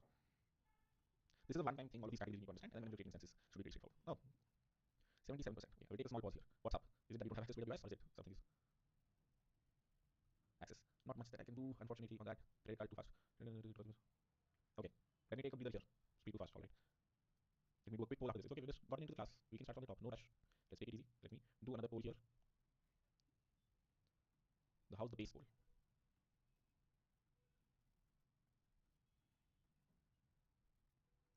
Is the class going too fast? Happy to slow down. We'll just kick things off. We have a lot of time. Okay, fast. Good. Okay. We will take a breather and I will start from the top. What have we learned today? Or more specifically, what are we trying to learn today? Let me move to my iPad for this now. Till that time, you guys can also try to get an AWS account, because I can tell you a lot of my cards also don't work on AWS. So you're not the only one. I thankfully have access to a machine, but even if you don't, you can get it later on. Or as I said, try a different cloud provider. Volta is the best one if you want to, get one easy and for free. Alright. Okay. What are we discussing today? Cloud providers. Actually, what does cloud mean? Have you not seen the meme? There's a politician who's like, oh, cloud mein aajkal to code chalta hai. Code runs on the cloud, but what if there's rain? Then what will happen to the code? So cloud does not necessarily mean the clouds that we know of. Cloud basically means, okay, you as a developer don't care where your code is running. You don't even know where the code is running. You don't own those machines. There are very big companies out there that are cloud providers. Their goal is, okay, bhai, if this is the world map, we are going to create very big data centers here, where we will deploy a ton of compute. We will deploy a lot of machines, and then we will allow other people to rent those machines. We will allow other people, bhai, you can take a small computer here for the timing and then deploy your code. Why is this beneficial for you? Because you are a simple guy. You have some Node.js code. You want to deploy it on the internet, but you don't have enough money to go to a data center and ask, bhai, please let me take this server rack of yours. Let me take all the machines here. So what do? You go to AWS. You tell AWS, please launch an instance for me. Give me a machine in your data center. This is your very big data center. Give me a small machine there where I can deploy my Node.js code. So people all around the world can access my Node.js code. Okay, why can't I deploy code on my own machine? This is my house. Inside my house, this is my Mac machine. Why can't I deploy my code here? Why can't the world access my code that I'm running locally on my machine? I've run Node.js many times. Whenever I run Node.js, I can go to localhost 3000 and I can visit my backend server. If that is the case, why do I need to deploy it on the internet? Why do I need to get an instance? Why can't people access me here? Great question. The answer is you don't have what's called a public IP. When you are going through backend servers, I told you, okay, anyone who's on this internet can access your backend application. But since the number of IPs in the world are limited, what IPs are here? The number of, might have seen when you go to google.com, we discussed this before, you're actually visiting an IP. This is just a phone number record of sorts. For example, if in my phone I've stored a contact Raman, which points to 70111345. Similarly, google.com points to some IP. And these IPs are limited in the world. You can mathematically calculate the total number of IPs that can exist, which is why not everyone has a public IP. And most people, you and me, in their houses, you don't have a public IP. And for that, we rent an AWS server, because an AWS server, this is the AWS data center. Whenever you rent a machine, number one, you can access it. Number two, this has a public IP. Since it has a public IP, anyone in the world can access it. I can say, hey, projects.100xdevs.com points to this IP, and anyone who's visiting here, the control will reach this server. How does it reach it? Through routers. But do we understand now why we need cloud providers? What is the goal of AWS? Why was it introduced? Let me quickly do a poll, and then we will get to how to create an instance, get a machine in this data center. But do we understand why cloud providers? Sorry, one second. There we go. Great. Do we understand why you need cloud providers? And what are these things here? Which I keep calling instances. It is just a machine. There's just one Mac machine running in a data center somewhere. Another one. They're not Mac machines. They're Ubuntu machines. Their sizes are different. This one is running. This one I had stopped because I don't want to run the code there. I don't want to get charged for it. This is my list of instances. You might not have an instance right now, or you might not be able to log into AWS, which is fine. This is very empty for you. If you want to start a new server, there are 10 different things you need to do. You first need to click on launch an instance. Do we understand this part? Have we reached this point? For the people who have AWS, you don't have AWS access right now, they don't worry about this, but you do have access. Have we reached this point to launch an instance? Okay. Now the question is, what all do you need to provide when you are renting a server? You need to give it a name. Give it a random name, does not matter. Here, test class. You need to select what operating system should run there. Should we be running macOS? Should we be running Ubuntu? Okay, how does that happen? But if I select Ubuntu here, do they restart the server there or Ubuntu? No, they already have a bunch of VMs. Just give me one. This one I will assign to Akira because he asked for an Ubuntu machine. The size of the machine. It says elastic compute. I can get a very big machine here if I want. If I keep scrolling, C5D12X large. It has 48 vCPUs. It bills you $2 per hour. How much is that per month? $1,500 a month. So it depends on how big of a machine you want. We want a really small machine right now because we are testing and we don't want to pay too much, which is why I selected T2.micro. Here, what is T2 here? They have a bunch of families, a T2 family, a T3 family, a C5 family. Each has their own underlying hardware architectures. So you can select which one you want to choose. For most practical cases, it does not matter. You either choose the T3 series or the C5 series. The size does matter. Yeah. And also there are some nuances. For example, if you're running a video transcoding pipeline, maybe you could choose the C5 series because it's more optimized for it. There are certain differences in the hardware. Maybe select the T2 series or the T3 series or the C5 series. In our case, we are selecting T2 micro because it is, as it says, free tier eligible. It means basically you don't have to pay a lot of money for it or any money if you basically start it on. Do you understand until this point? Okay, what is the size? What is the name? And what is the operating system of the thing that I'm trying to start and get started? Great. So next comes the key pair. This is, okay, how will I connect to this? In the end, that server will start somewhere. How can I connect to it to deploy something? How can I, let's say, remote SSH? If you might have seen that application, any desk that lets you use your friend's machine. How can I connect to that machine so that I can deploy my code there? For that, you create a new key pair. It says login over here because this key pair lets you log in into that server. After I start it, how do I log into that server? How do I do a git clone of my project there? How do I start my project there? For that, I need to be able to connect to it, and for that, you need a key pair. What is a key pair? Think of it as a password. It is a very long file which has not exactly a password. It has a private key or certificate. But what is this enough to connect to the server? Yes. Is this not 10 file enough to connect to the server? Yes. Okay. Create new file. Select either one of these, does not matter, and click on create key pair. I'm going to name it key of test 2. You can name it whatever you want. Once you do this, it will download a PEM file on your machine. Are we good to go? Do you understand this? Where this PEM file comes into the picture, we'll see later on. But are we understanding how you download a file? Okay. Eventually, what will happen if this is the specific server eventually from your backend application, point your domain into it, then you will access that API.100xdevs.com:3000. The point is, there is something running on a port on that machine, and should this port be open to the internet? AWS asks you to tell you upfront if what ports you want to be accessible on the internet, what ports you don't. If you're running a process on 3000 and you want the world to be able to access it, then you have to specifically say, hey, 3000 running something, please keep this port open. Please let other people on the internet access this port 3000. That is what this next section is. Whenever you are deploying your application, Is it an internet-facing application? Is it something people all around the world will visit? In our case, it is. It is a Node.js application which people all around the world will hit. Which is why you have to select a few options here. Let's go from the top here. What does it say? It says a security group is a set of firewall rules that controls the traffic for your instance. Controls what all you have exposed on the internet, what you haven't. There is one checkbox here by default. It says allow SSH traffic from anywhere. What is SSH here? SSH stands for secure shell. This is basically a protocol which I will run in my Mac terminal to connect to this AWS server. And since I want to be able to do that, I want my Mac can connect to AWS, and so I can actually pull some code here and deploy it. I need to open the SSH port on this machine, which by default is port 22. This is why by default usually you will see they have selected this. Can I unselect this? Yes, I can. If I don't want to connect to the server, which sort of defeats the purpose. If I don't connect to the server, how will I put my code there? I just started a server which no one can connect to, which is why usually this is true. This is not true in the longer term. As you move to more advanced things, you will see you don't need this. You can deploy code there in a different way. But for now, since I want to connect to that server, I want to open this SSH traffic port. I also want to deploy my app there, which is why I am selecting these two. I can also select 3000 here. I want port 3000 to be open. But what are these two? It says allow HTTPS traffic from anywhere. Allow HTTP traffic from anywhere. What is HTTP traffic and HTTPS traffic? If this is the AWS server that I'm renting, once this server comes up, I will run node index.js here. I want if this process runs on a port. What is the default port we run it on? We run it on 3000. If I want the world to visit this on app.1OOxDevs.com:3000, then I will say open the 3000 port. But where do I want people to actually visit it? I want people to go to app.1OOxDevs.com. No good website will have .port at the end of it, right? All good websites, people go to google.com, facebook.com, they look like this, app.1OOxDevs.com. They don't have a colon something at the end of it, which is why this and this :80 are the same. I repeat, by default, the HTTP port is port 80. The HTTPS port is 443. Here, what is HTTPS and how is it different from HTTP? Great question. We'll get to it towards the end of the class. HTTPS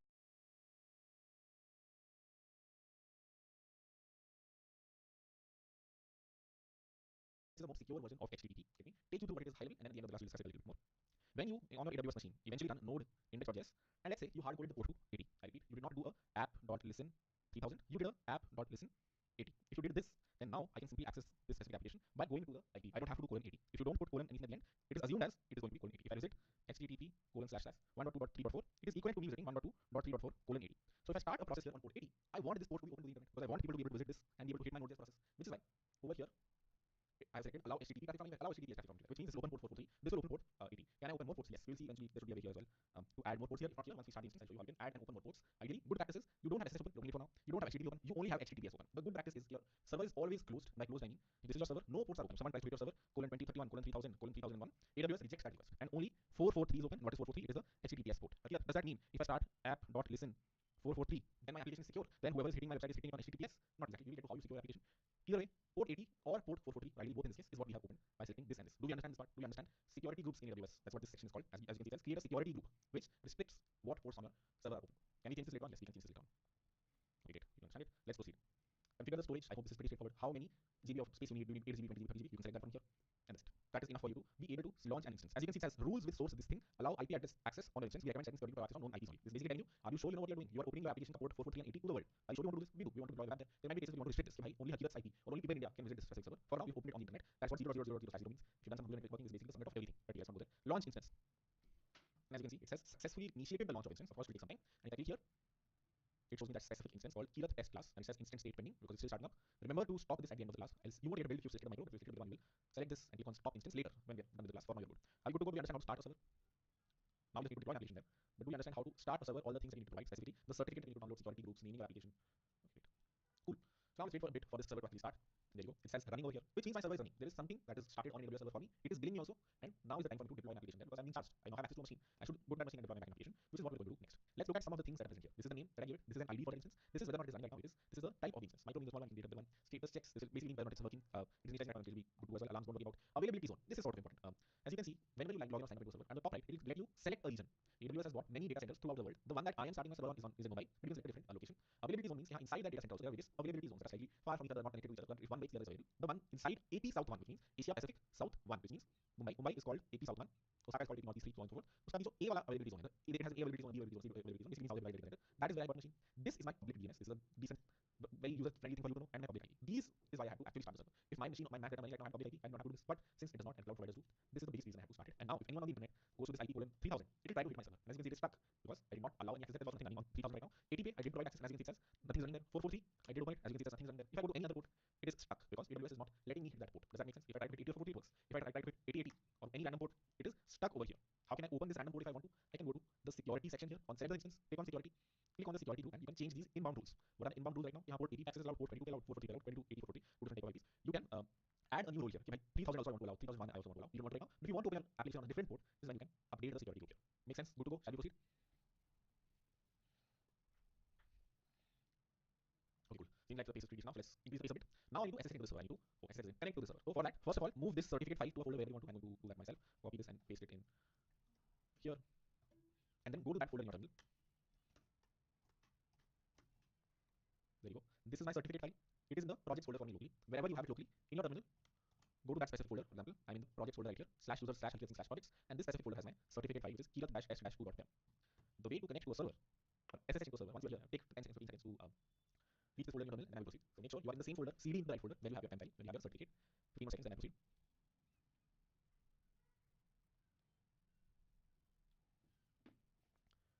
Alright, the command to run now to connect to the server is this: SSH space -i, which means the input to the certificate file, the name of the PEM file, Ubuntu at the rate of the IP of that machine. I repeat, SSH -i, your certificate file, Ubuntu at the rate of the IP of your machine. What is the IP of my machine? It is this right here, which is why I'm going to copy this. Whatever is the IP of your machine, you should paste it here. Select yes, and it will give you an error. Try this out, please respond, and it will fix the error. But are you able to do this? Are you able to see an error like this that says unprotected private key file, permissions 0644 for keyleth-s2 are to open? Can you see this? For people are trying, people are not trying. What? Until? For people are trying, you see this? Good to go, so I proceed. 67% see it, which means let's take a pause here. What is that? Do you just need more time or something else? Credit card. IP. Denied. That is fine. As you can see, it's denied for me as well. Why is different for every port, and what is port here? You discuss, why IP is accepting no error. If you see no error, great. Host key verification failed. Oh, wait for instance to come up. Yes, good to go. Windows not SSH means. SSH means secure shell. It's a protocol. Similar to HTTP. What does HTTP stand for? Hypertext Transfer Protocol. What does SSH stand for? It stands for secure shell. Securely connecting to a shell on that machine. That is what SSH means. Securely connecting to a shell into that machine.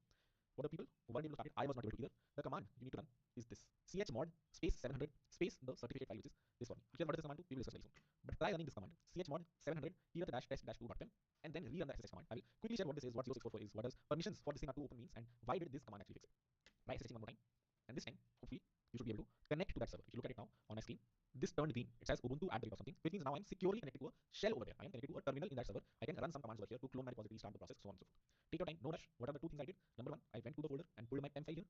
Number two, I ran this command, which I'll share what it does very quickly in a while. And then I reran SSH command, which is secure shell into this machine, and this is my PEM file. Here, what is an IP? It is how you uniquely find that server. If I go to google.com, then my browser is hitting an IP under the hood. It is not going to google.com actually. It is going to, I'll refresh this page. It is going to this IP 172.217.167.228. This is where Google is running their code, and we are going to deploy code similarly on the internet on an IP. This is how you can find the Google server. This is how you can find my server. Alright. Let's see how you do it. And then I'll discuss chmod and what this command does. But are we good to go? Surprisingly, this has been slower than the last code. Last code was the last time pretty quickly. Okay. 75%, 77%. Good, not great. And for the people who are stuck, is they just taking more time or something else? On Windows, you can use something called putty to connect to your server. It's very good. GUI, let's do the same thing. Can you please recap? I will. Chmod is not a recognized command. If you're on a Windows machine, do you even see this error? And if you do, then Google this. Windows fix. There you go. For you, you have to do this, whatever is mentioned in this Stack Overflow answer. So you go here. For people on Windows and still seeing the error, you follow the instructions here to change the permission on the file. And let me just share what that means also. So AWS and SSH more specifically, in this case, says that this certificate file of yours should be very secure. It should be not accessible to a lot of people. Only, let's say, this machine should have access to it, or this user on that machine should have access to it. For example, I'm logged in as here over here. It says log out here. I have another user in this specific machine. I can or cannot access this PEM file from that user based on the permissions of this file. On Windows also, if you look at it, this specific answer, what does it say? It says, okay, this specific file when you select, should owner have access to it? What kind of access should this user have to this specific file? Not going to explain. Any file on your machine, if I look at all of these files, who all can access this file? I can access these files. I as in Harjeet Singh account can access this file. If I log out and log in from a different user, can I still access these files? Some of these I can, some of these I cannot. In fact, if I go to slash users, I only have one user here. But if I had another user here, let's say Raman Singh, my friend, then I could have gone there into Raman Singh's file system and seen a few files, read a few files, write to a few files, and those permissions are decided from the specific chmod command that I have. So let me move the certificate file to a folder so it's cleaner.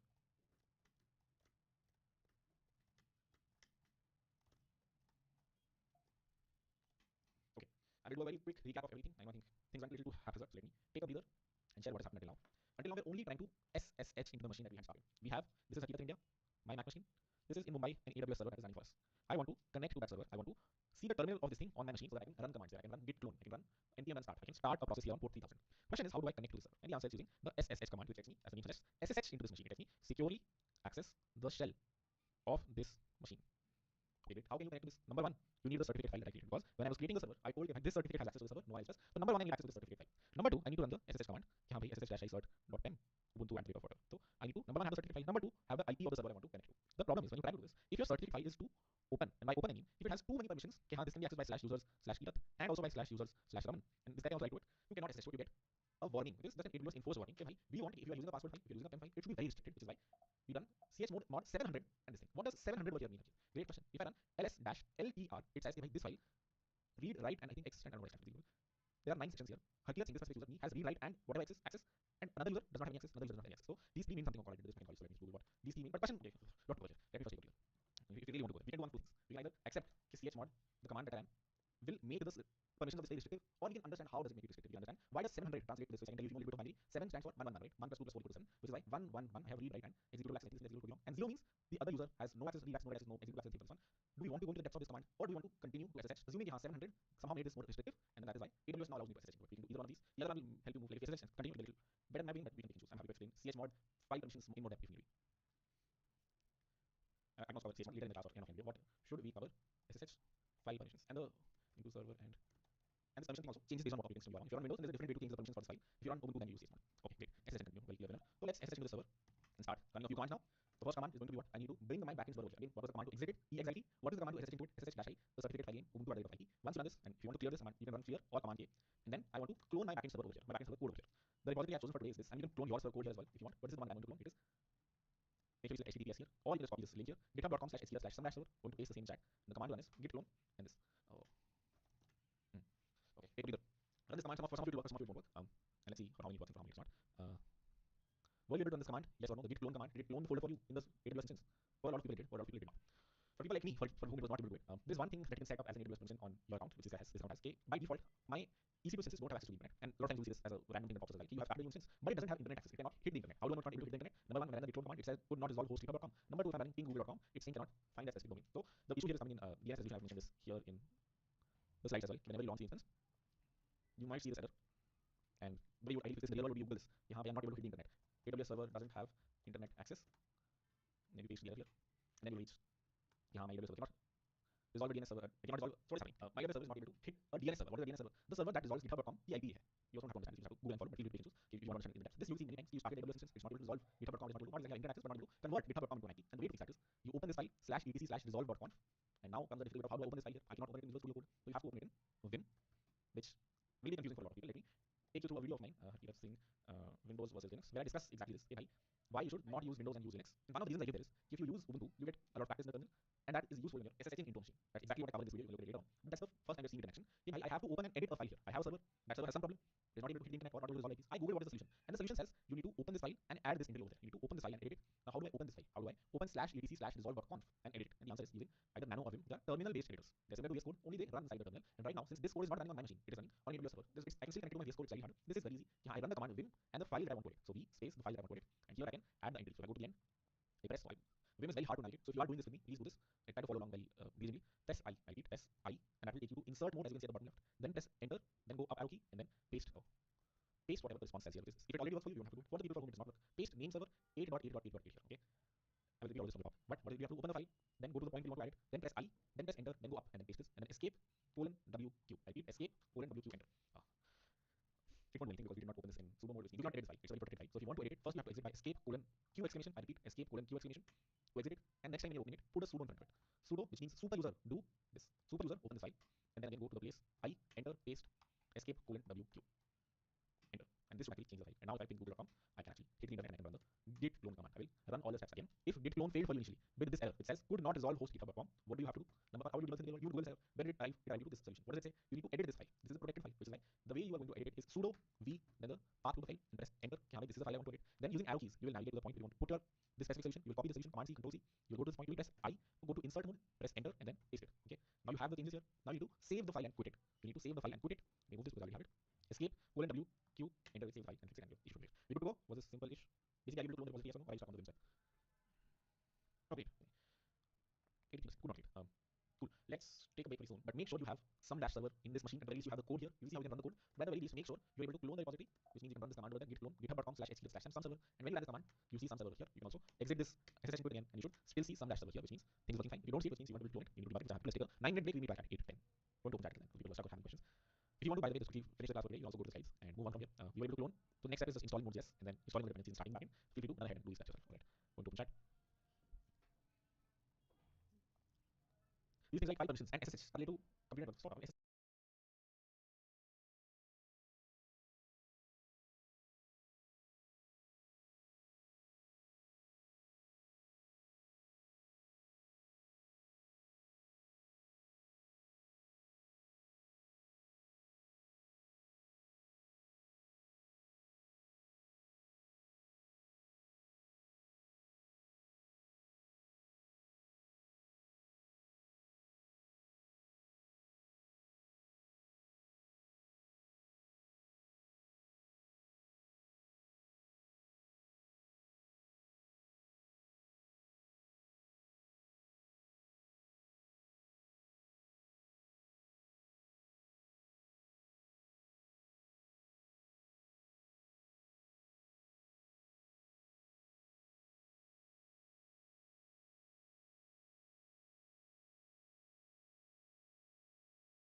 Hello, hello.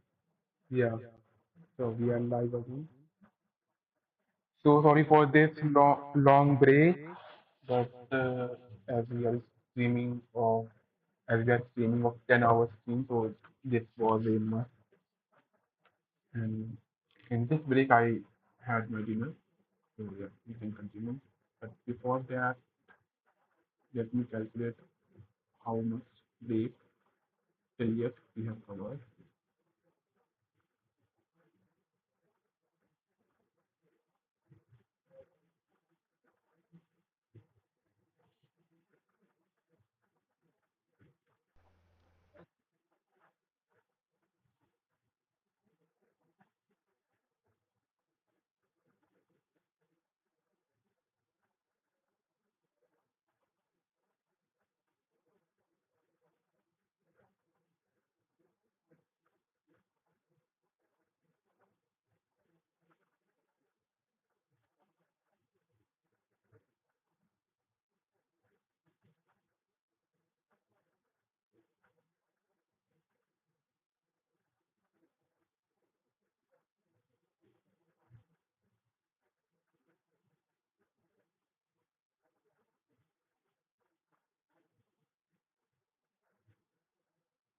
From 5 4,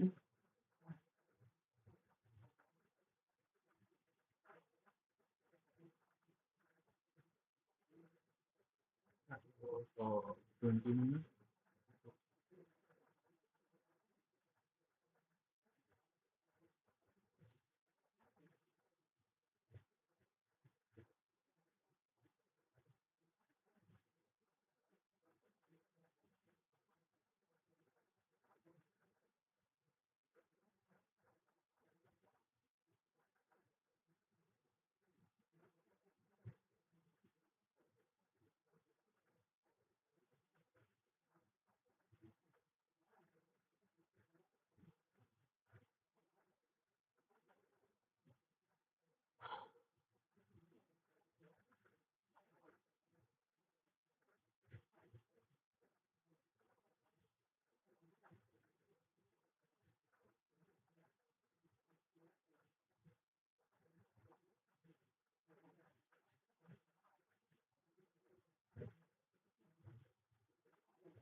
This was a 40-minute rest.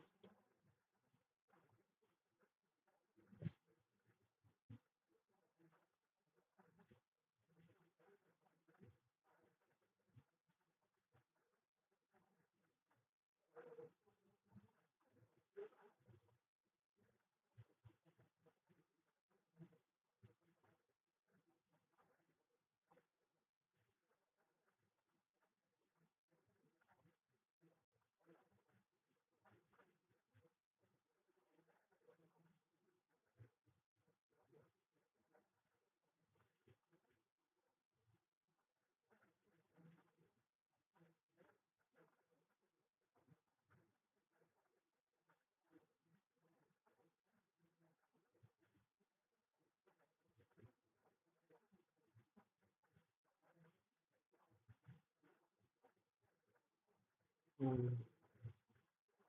first 10 minutes is 17 minutes.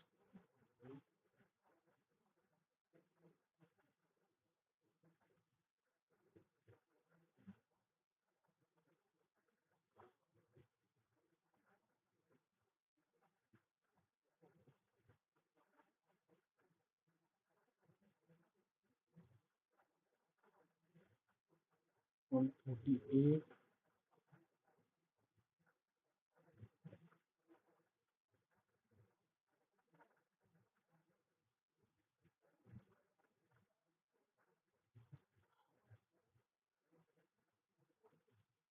Okay. Plus 14 minutes. total of 2 hours. So total in 6 hours of stream we have covered rest of 2 hours. So the next rest that I will take will be at 8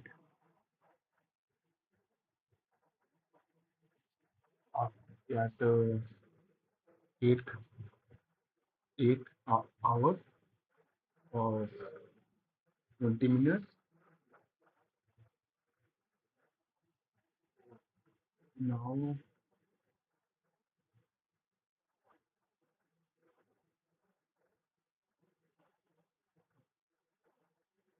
number 20.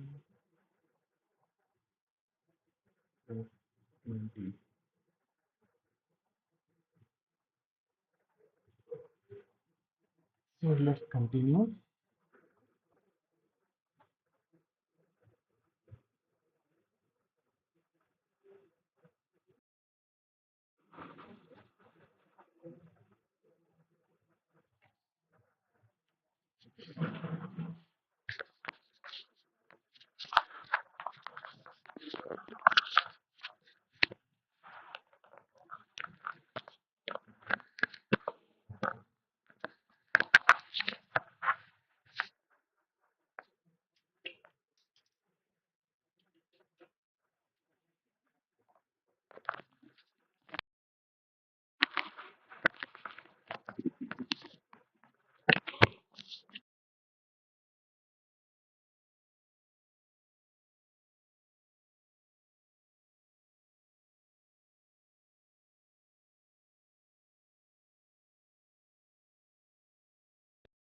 Going to open chat.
A lot of the ideas are the same, although if you're a complete beginner, then it'll be easier for you to just follow along on the cloud trial like AWS. Cool. Just to give you context, around 30-40% people have access, other people don't. To the people who do, good to go. Let's get right into it.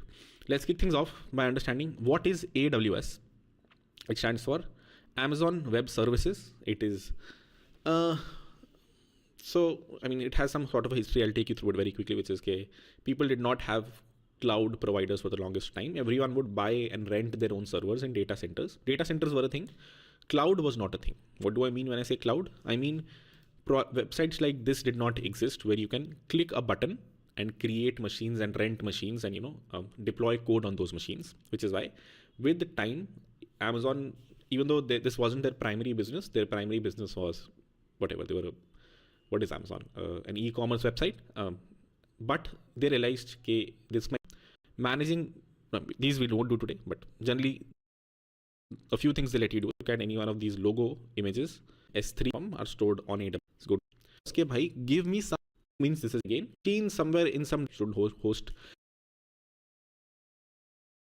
machines. Small means a really small machine. Medium specifications mean how can you decide the size of what you're renting? But what is a server? What is an EC2 instance? It's a place where you can rent servers and EC2 instance server. This is a PDF uploader to upload PDF somewhere, and it processes the PDFs. Ignore what this is. This is also something. So all of these are machines I have running currently, and even if I'm sleeping, these are always running. These are the size of the machine. Small means a really small machine. Medium means slightly bigger machine. We can get to what all of these specifications mean, and how can you decide the size of what you're renting. But what is a server? What is an EC2 instance? It's a place where you can rent servers. And EC2 instance is one such server. You can create multiple EC2 instances. If you look at this account, it has almost 50 instances running at this time.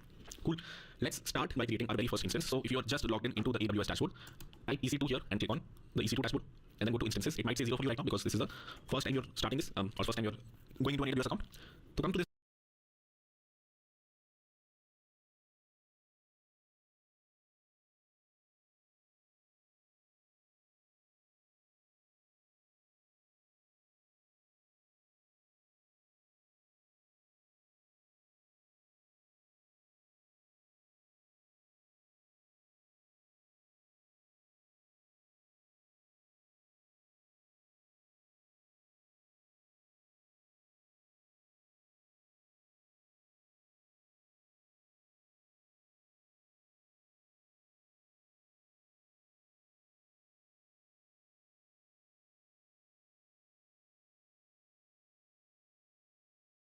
page, and there will be a launch instances button on the top right. Click on it, and then from here is where we have to fill a lot of information. So we go top to bottom. Let's start our first server. This will mostly be free for you if you use a very small machine, which is what I would urge you to do. You don't need a very big machine for what we're building today.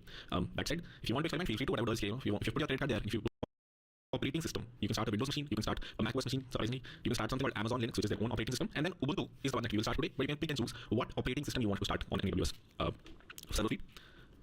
The instance type. This part is, do you want a very big machine? Do you want a small machine? Do you want a medium machine? What is the specifications of what you want? There are tons of servers here. The one that you should choose today, if you want to save money and not pay a lot of money, is E2.micro, which is a really small machine. The name itself has micro, which means very small machine, just one CPU, 1 GB memory, not a lot of space. This is almost completely free for the first 750 hours, which means almost a month. So as long as you turn off this instance today after the class, you shouldn't be charged anything. If you select a bigger one, of course you'll be charged something, but as you can see, it's not too much. For like 10 hours, it'll be $0.1, which is like 8 rupees. So not too bad. This part is important and something new, if you might not know already. Key pair login. What is going to happen when I finally click on launch instance? A server is started there. This. You can also create passwords on the machine and directly login. But key pairs are the more manageable thing to keep handy when you're trying to connect to servers, which is why you should create a key pair. What does a key pair mean? It means a pair of a public and a private key. Very common pattern you might see is let's create a key pair. Even in blockchains you might have heard of. There is a key pair, there is a public key, there is a private key. So when you click on create new key pair, it will create a new key pair for you, or a file which has a very long string, which is your password, to SSH into that machine. But what does SSH mean? It means connect to that machine. So to be able to connect to that machine, you need a more specifically and technically a key pair by clicking create new key pair here. Select whatever you want here, does not matter. And this is the type of key pair you want to create. It's like ED25519. This is the common public private key pair pattern curve. If you heard of it, you've done a little bit of Slant development, this might sound obvious. If not, that is also fine. Feel free to select either and give your key pair a name. I'm going to call it a key password. You can call it whatever you want. And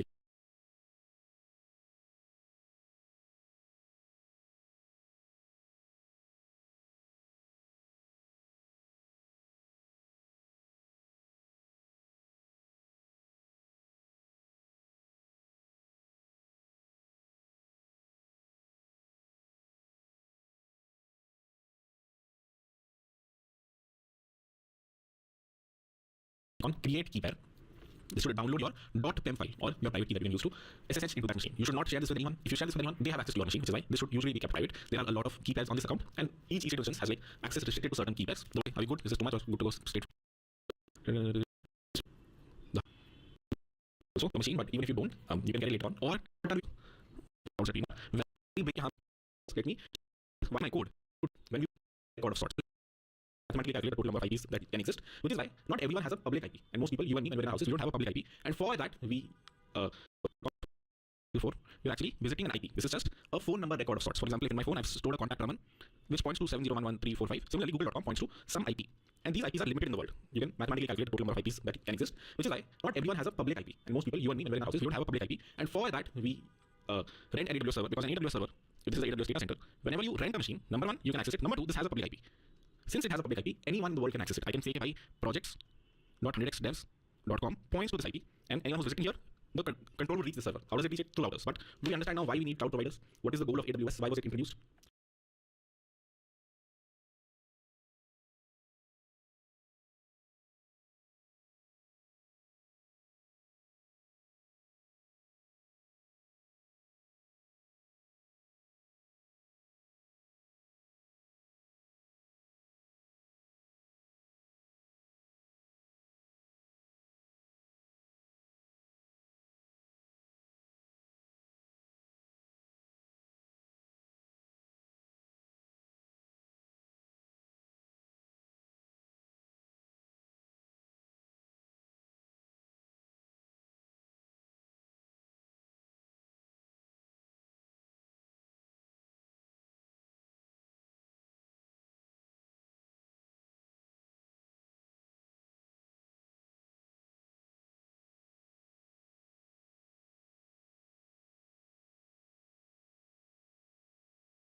Get me, quickly do a poll, and then we will get to how to create an instance, get a machine in this data center. But do we understand why cloud providers need for it? This is my list of instances. You might not have an instance right now, or you might not be able to log into AWS, which is fine, which is why this might be empty for you.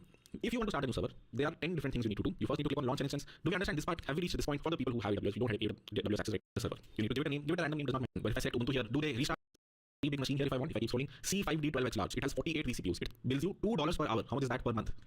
$1,500 a month. So it depends on how big of a machine you want. We want a really small machine right now because we are testing and we don't want to pay too much, which is why I selected T2.micro over here. Again, what is T2 here? They have a bunch of families, a T2 family, a T3 family, a C5 family. Each has their own underlying hardware architectures. So you can select which one you want to choose. For most practical cases, does not matter. You either choose the T3 series or the C5 series. The size does matter. Yeah. And also there are some nuances. For example, if you're running a video transporting pipeline, it might be good to choose the C5 series because it's more optimized for it. There are subtle differences in the hardware when you select the T2 series or the T3 series or the C5.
Now, case we are selecting T2 micro because it is, as it says, free tier eligible, which means basically you don't have to pay a lot of money for it or any money if you basically shut it down today.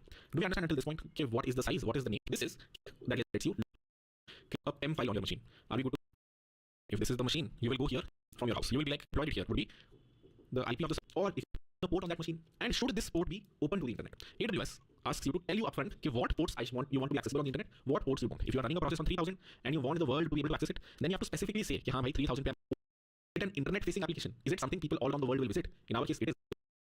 Allow SSH traffic from anywhere. What is SSH, Hakirat? SSH stands for Secure Shell. This is basically a protocol which I will run in my Mac terminal to connect to this AWS server. And since I want to be able to do that, I want my Mac can connect to AWS, and so that I can actually pull some code here and deploy it and run it.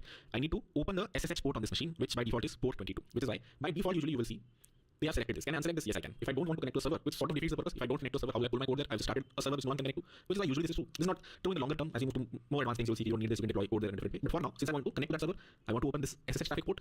I also want to deploy my app there, which is why I'm selecting these two. I can also select 3000 here. Yeah, I want port 3000 to be open. But what are these two? It says allow HTTPS traffic from anywhere. Allow HTTP traffic from anywhere. What is HTTP traffic and HTTPS traffic? If this is the AWS server that I'm renting, once this server comes up, I will run node index.js here. I want if this process runs on a port. What is the default port we run it on? We run it on 3000. If I want the world to visit this on app.1OOxDevs.com:3000, then I will say open the 3000 port. But where do I want people to actually visit it? I want people to go to app.1OOxDevs.com. No good website will have colon port at the end of it, right? All good websites, if you go to google.com, facebook.com, they look like this, app.1OOxDevs.com. They don't have a colon something at the end of it, which is why this and this colon 80 are the same. I repeat, by default, the HTTP port is port 80. The HTTPS port is 443. Here, what is HTTPS and how is it different from HTTP? Great question. You'll get to it towards the end of the class. HTTPS is a more secure version of HTTP.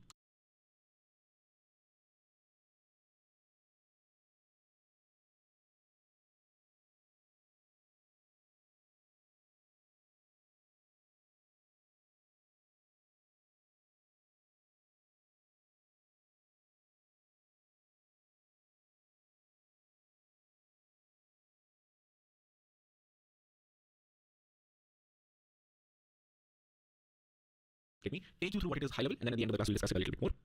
When you, on your AWS machine, eventually run node index.js, and let's say you hard coded the port to 80. I repeat, you did not do a app.listen 3000, you did a app.listen 80. If you did this, then now I can simply access this specific application by going to the IP. I don't have to do colon 80. If you don't put colon anything at the end, it is assumed as it is going to be colon 80. If I visit http ://1.2.3.4, it is equal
going to be colon 80. If I visit http ://1.2.3.4, it is equivalent to me visiting 1.2.3.4 colon 80.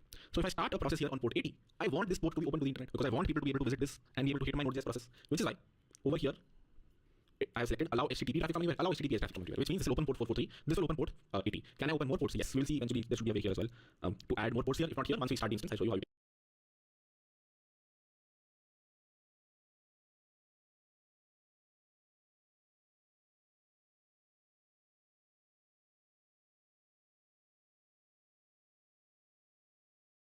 add and open more ports. Ideally, good practice is you don't have SSH open, open it for now. You don't have HTTP open, you only have HTTPS open.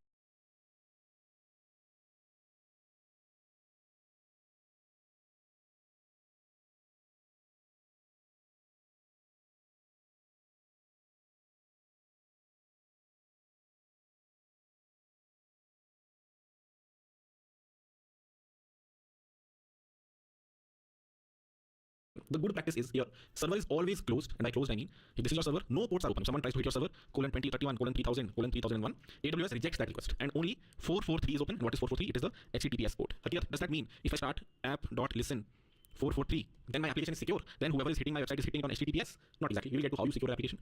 Either way, port 80 or port 443, or ideally both in this case, is what we have opened by selecting this and this. Do you understand this part? Do you understand security groups in AWS? That's what this section is called. As you can see, it says create a security group which restricts what ports on your server are open. Space you need, do you need 8 GB? How world? I show you want to 0.0.0/0 means some stop instance later when we are done with the class. For now, you're good. You need to download security groups, naming your application.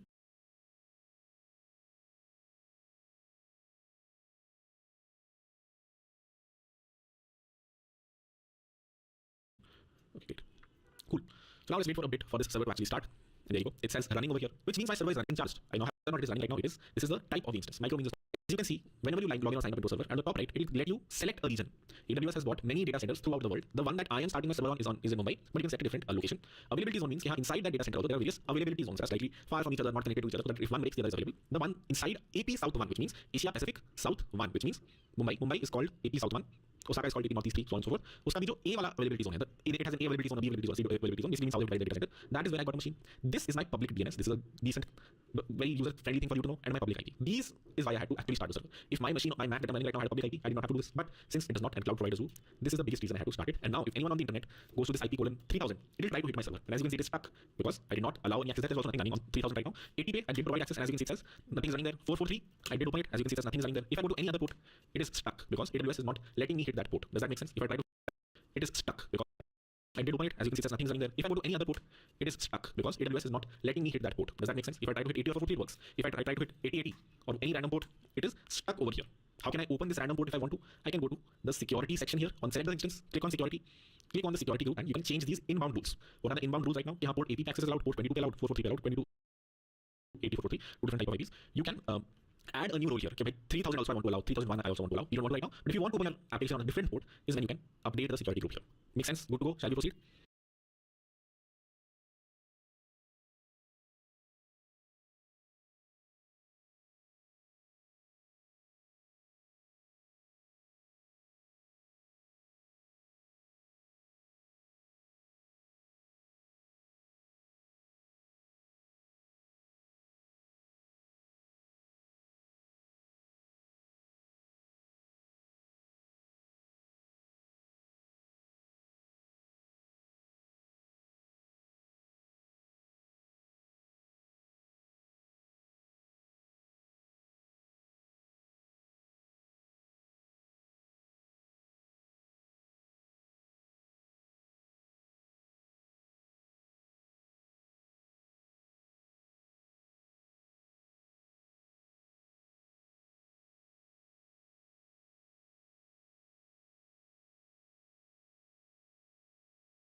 Okay, cool. Seems like the pace is pretty decent now. Let's increase the pace a bit. Now I need to SSH into the server. I need to SSH connect to the server. So for that, first of all, move this certificate file to a folder wherever you want to. I'm going to do that myself. Copy this and paste it in here. And then go to that folder in your terminal. In your terminal, certificate file, which is keynote-s-2.proceed. So make sure you are in the to the server is this. The IP of my machine, it is this right here, which is why I'm going to copy this. Whatever is the IP of your machine, you should paste it here.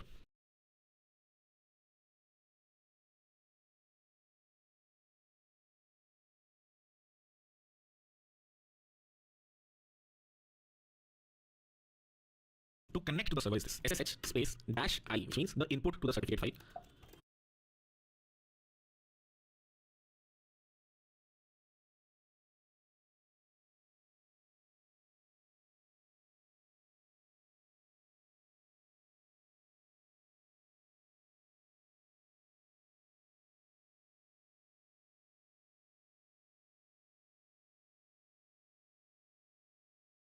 The name of the PEM file, Ubuntu at the rate of the IP of that machine. I repeat, SSH dash I, your certificate file, Ubuntu at the rate of the IP of your machine. What is the IP of my machine?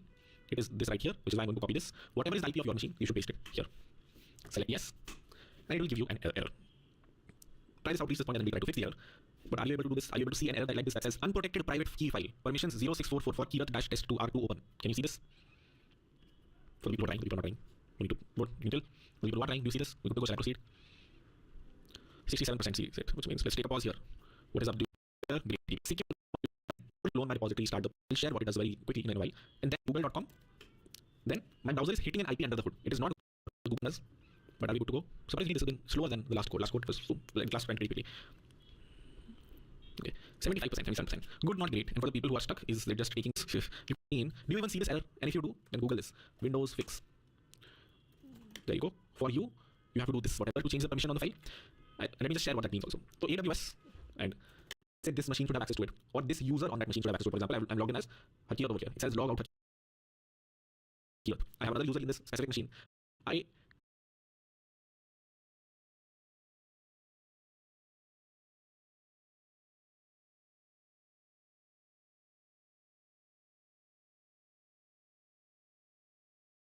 can or cannot access this temp file from that user based on the permissions of this file. On Windows also, if you look at it, this specific answer, what does it say? It says, okay, this specific file, when you select, should owner have access to it? What kind of access should this user have to this specific file? If I go to file system, either Hakikat in India, my Mac machine, this is in alone. I can run me securely access, because when I was creating the server, I told this certificate has access to the server, no one else does. So number one, I need access to the certificate file. Number two, I need to run the SSH command. ssh-i-cert.pem file is done. And this guy can also write to it. You cannot SSH to it, you get a warning, which is just an AWS enforced warning. Okay, we want it, if you are using a password file, if you're using a PEM, ls-me has read continue to be a little better than my opinion, but we can take and choose. I'm happy to explain chmod file permissions in more depth if need be. Permission. This is a command to SSH into it, ssh-i, the certificate file. Okay, take a breather. Run this command. For some of you it will work, for some of you it won't work. And let's see for how many it works and for how many it's not. Were you able to run this command? Yes or no? The git clone command, did it clone the folder for you in the function on your instance? But it doesn't have internet access. It cannot hit the internet. How do I know it's not able to hit the internet? Number one, when I ran the git clone command, it said could not resolve. And maybe paste the error here. And then you'll reach, yeah, my AWS server cannot resolve a DNS server. Cannot resolve. So what is happening?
A DNS server. What is a DNS server? The server that resolves github.com की IP है.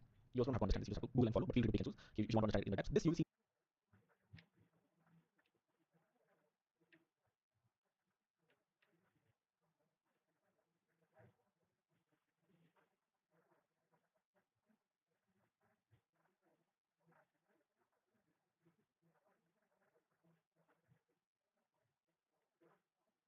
Most normally you can press it in live classes right now or on the GitHub project of the website of day2.com. So you are looking for one. They're very easy, low hanging fruit that you can take a look on.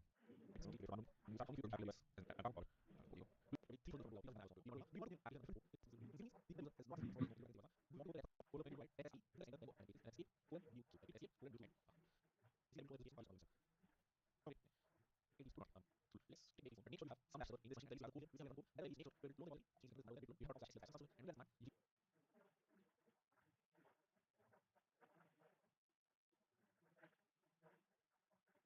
Also, exit this as well. You see some message. You don't and maybe you can go to you can just after the and one minute you do next step process and further this you can go check you never just still sorry still push it is it I just want to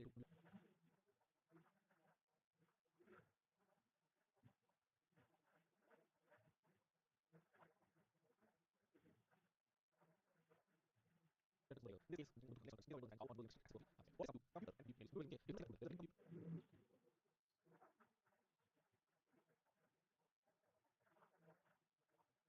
computer using Apple ESC computing or some party some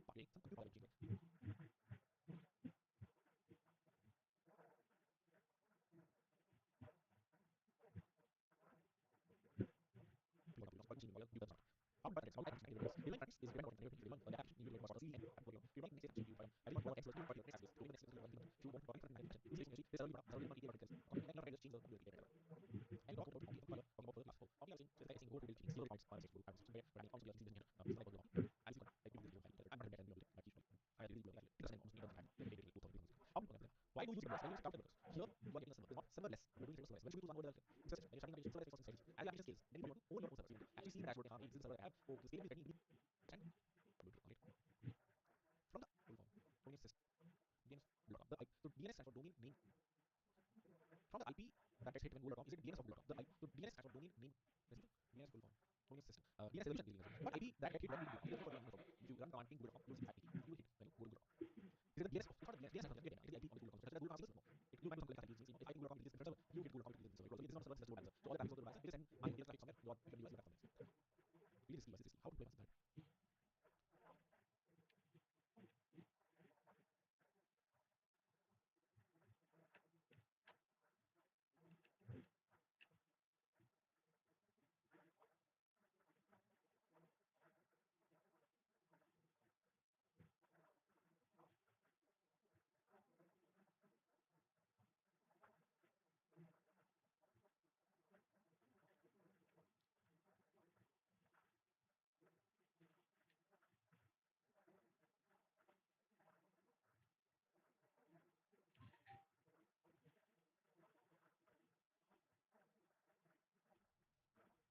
by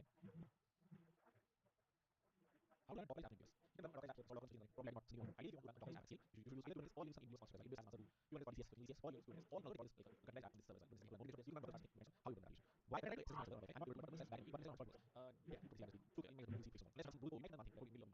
When you are adding access tools, middle port, you can use only open your first one. Make that. Middle notices. Then you keep this and you add them more tools. You might have like SSH access only from my IP. And if you have access like here, which is your option, you have access to this is my IP set. This thing. Now, if I try to how you run that? Why can I do access my server?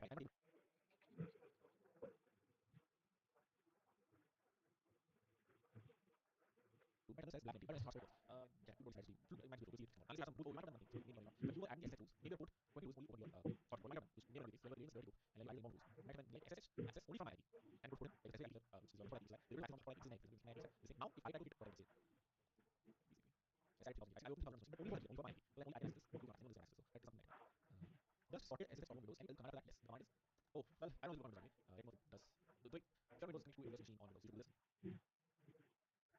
And my command my call one of these maybe talk more desktop I don't know desktop but if I have tests I don't know this on your phone for example do running command is // space dash I space or certificate file ubuntu I love IP version why build the IP change oh if you want to stop your version if I IP change right if you not when I type something in my background you know sorry give the dash and use pronunciation model.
चल कहाँ है ये?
Okay, so use Git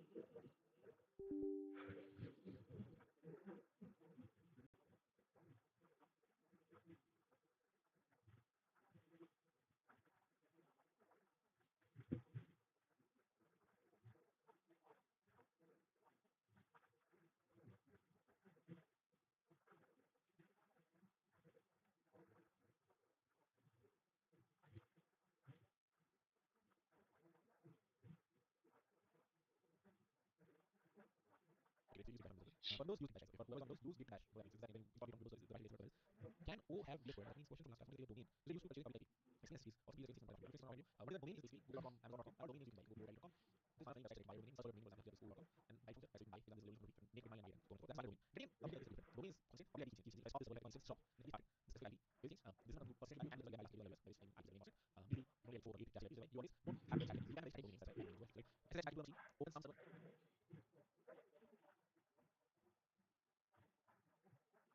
Go to explore a bit. You have just like you have a Node.js code in this folder. On this machine in Mumbai. This is your code present on machine in Mumbai. What do you have to do next?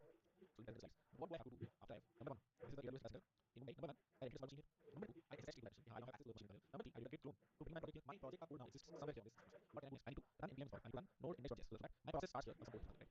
Question for you. First, what are the people? Before running npm install, what do you install this machine? You need to install Node.js. So first thing you do is install Node.js. There are similar to install Node.js. Okay? If you go here, step one, give access permissions. Access the machine. Step two, Node. Step four, install Node.js. So you go to digitalocean.com/node. I find any doesn't have this. I have to install Node is called Node version manager or NVM. That is what I use there. If I go to option 3 using Node version manager and copy this command. So this you can find in the site on Postgres.com. It is always install Node and use them. You will run or follow. If you use you want to follow. So go to option 3 installing Node using the Node version manager and then copy the second command. The second command. This is like this is a script command. Script that can run if false on machine. If you run this command, it will just run through the contents actually. If you run this command, it will take the contents and put it. Put it inside bash. Means actually run this script further. Hold on. So run this. It will install NVM on the machine unless you have lost internet access back. So you sudo vr again. Name server 8888 and exit and then run this command to install NVM on the machine. But I installed Node version manager. When you run this command, we install NVM and it will give you something at the end. You will have so don't do anything.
Exit from the scene and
but if you have an editor you want to create immediately, then you can just copy this and paste it here. After which you have access to NVM.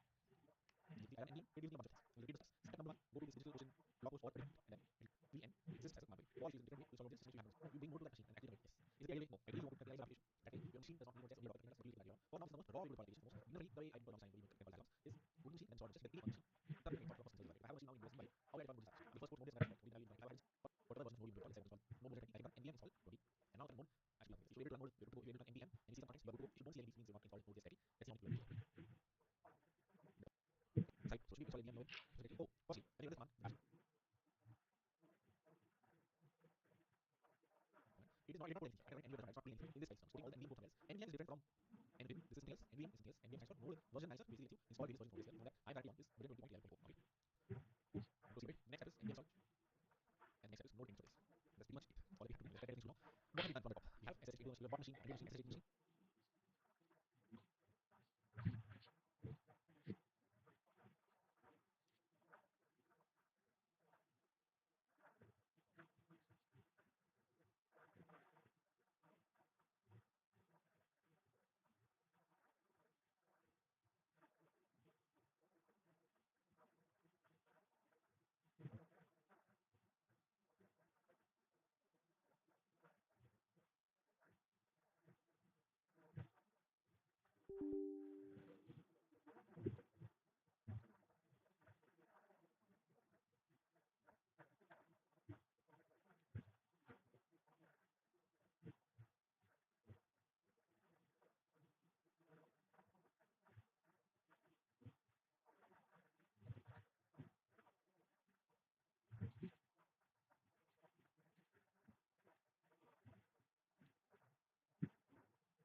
Okay, बहुत ही NV file रखी है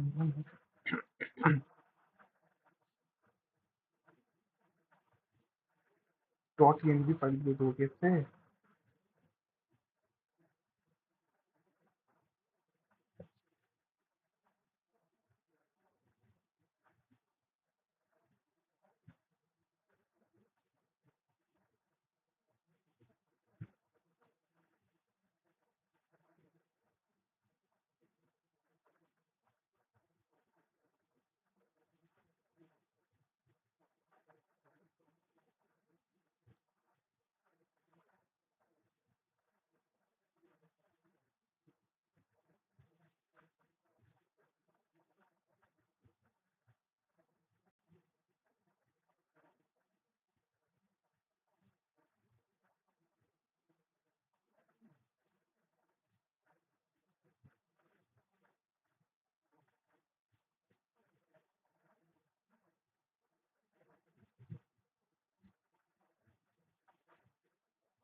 Install the Node.js on the machine, load the repository, ran npm install, then add node image.js. And now a backend application is running on my server. Okay, this is my AWS server.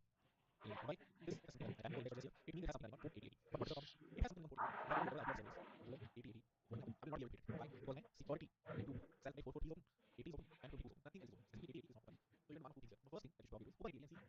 Was it able to deploy a backend server on the internet? Let's for now to keep things off. Open port 8080 and see. So I know code is on port 8080. Please open the context of for that cat in the context. Take all the context. And if you look at the length says app bodies in 8080, which means there's some server port. This is on port 8080. The restart the process. And let me go to the AWS dashboard and open the port 8080.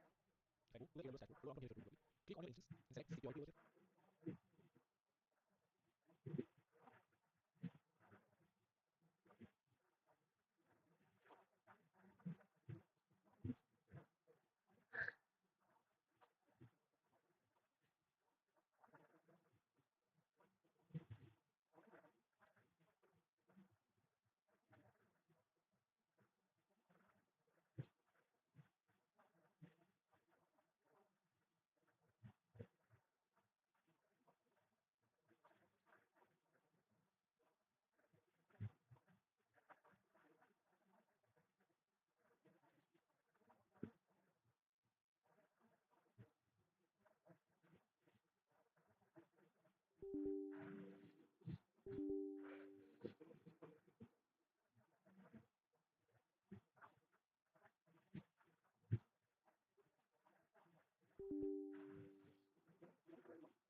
This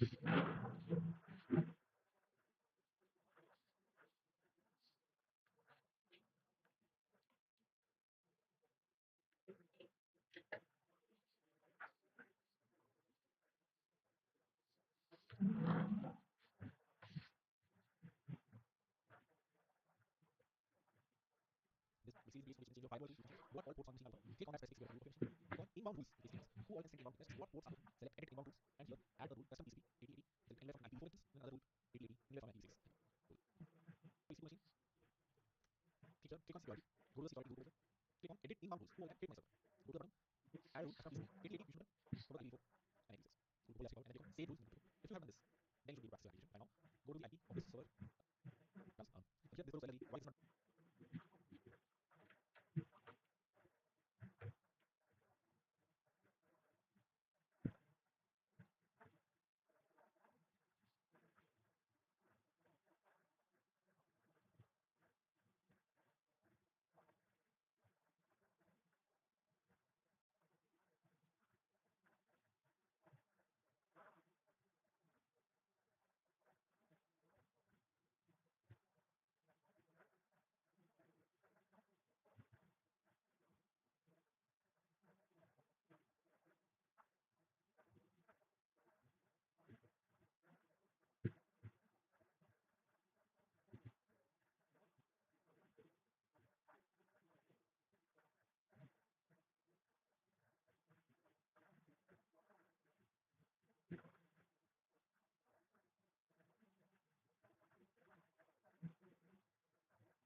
On inbound rules, which means who all can send inbound requests, what ports are open. Select edit inbound ports are open. Select edit inbound rules, and here add the rule custom TCP 8080. Select anywhere from IPv4 instance, and another rule 8080 anywhere from IPv6. So 8080 and select anywhere from IPv4 instance, and another rule 8080 anywhere from IPv6.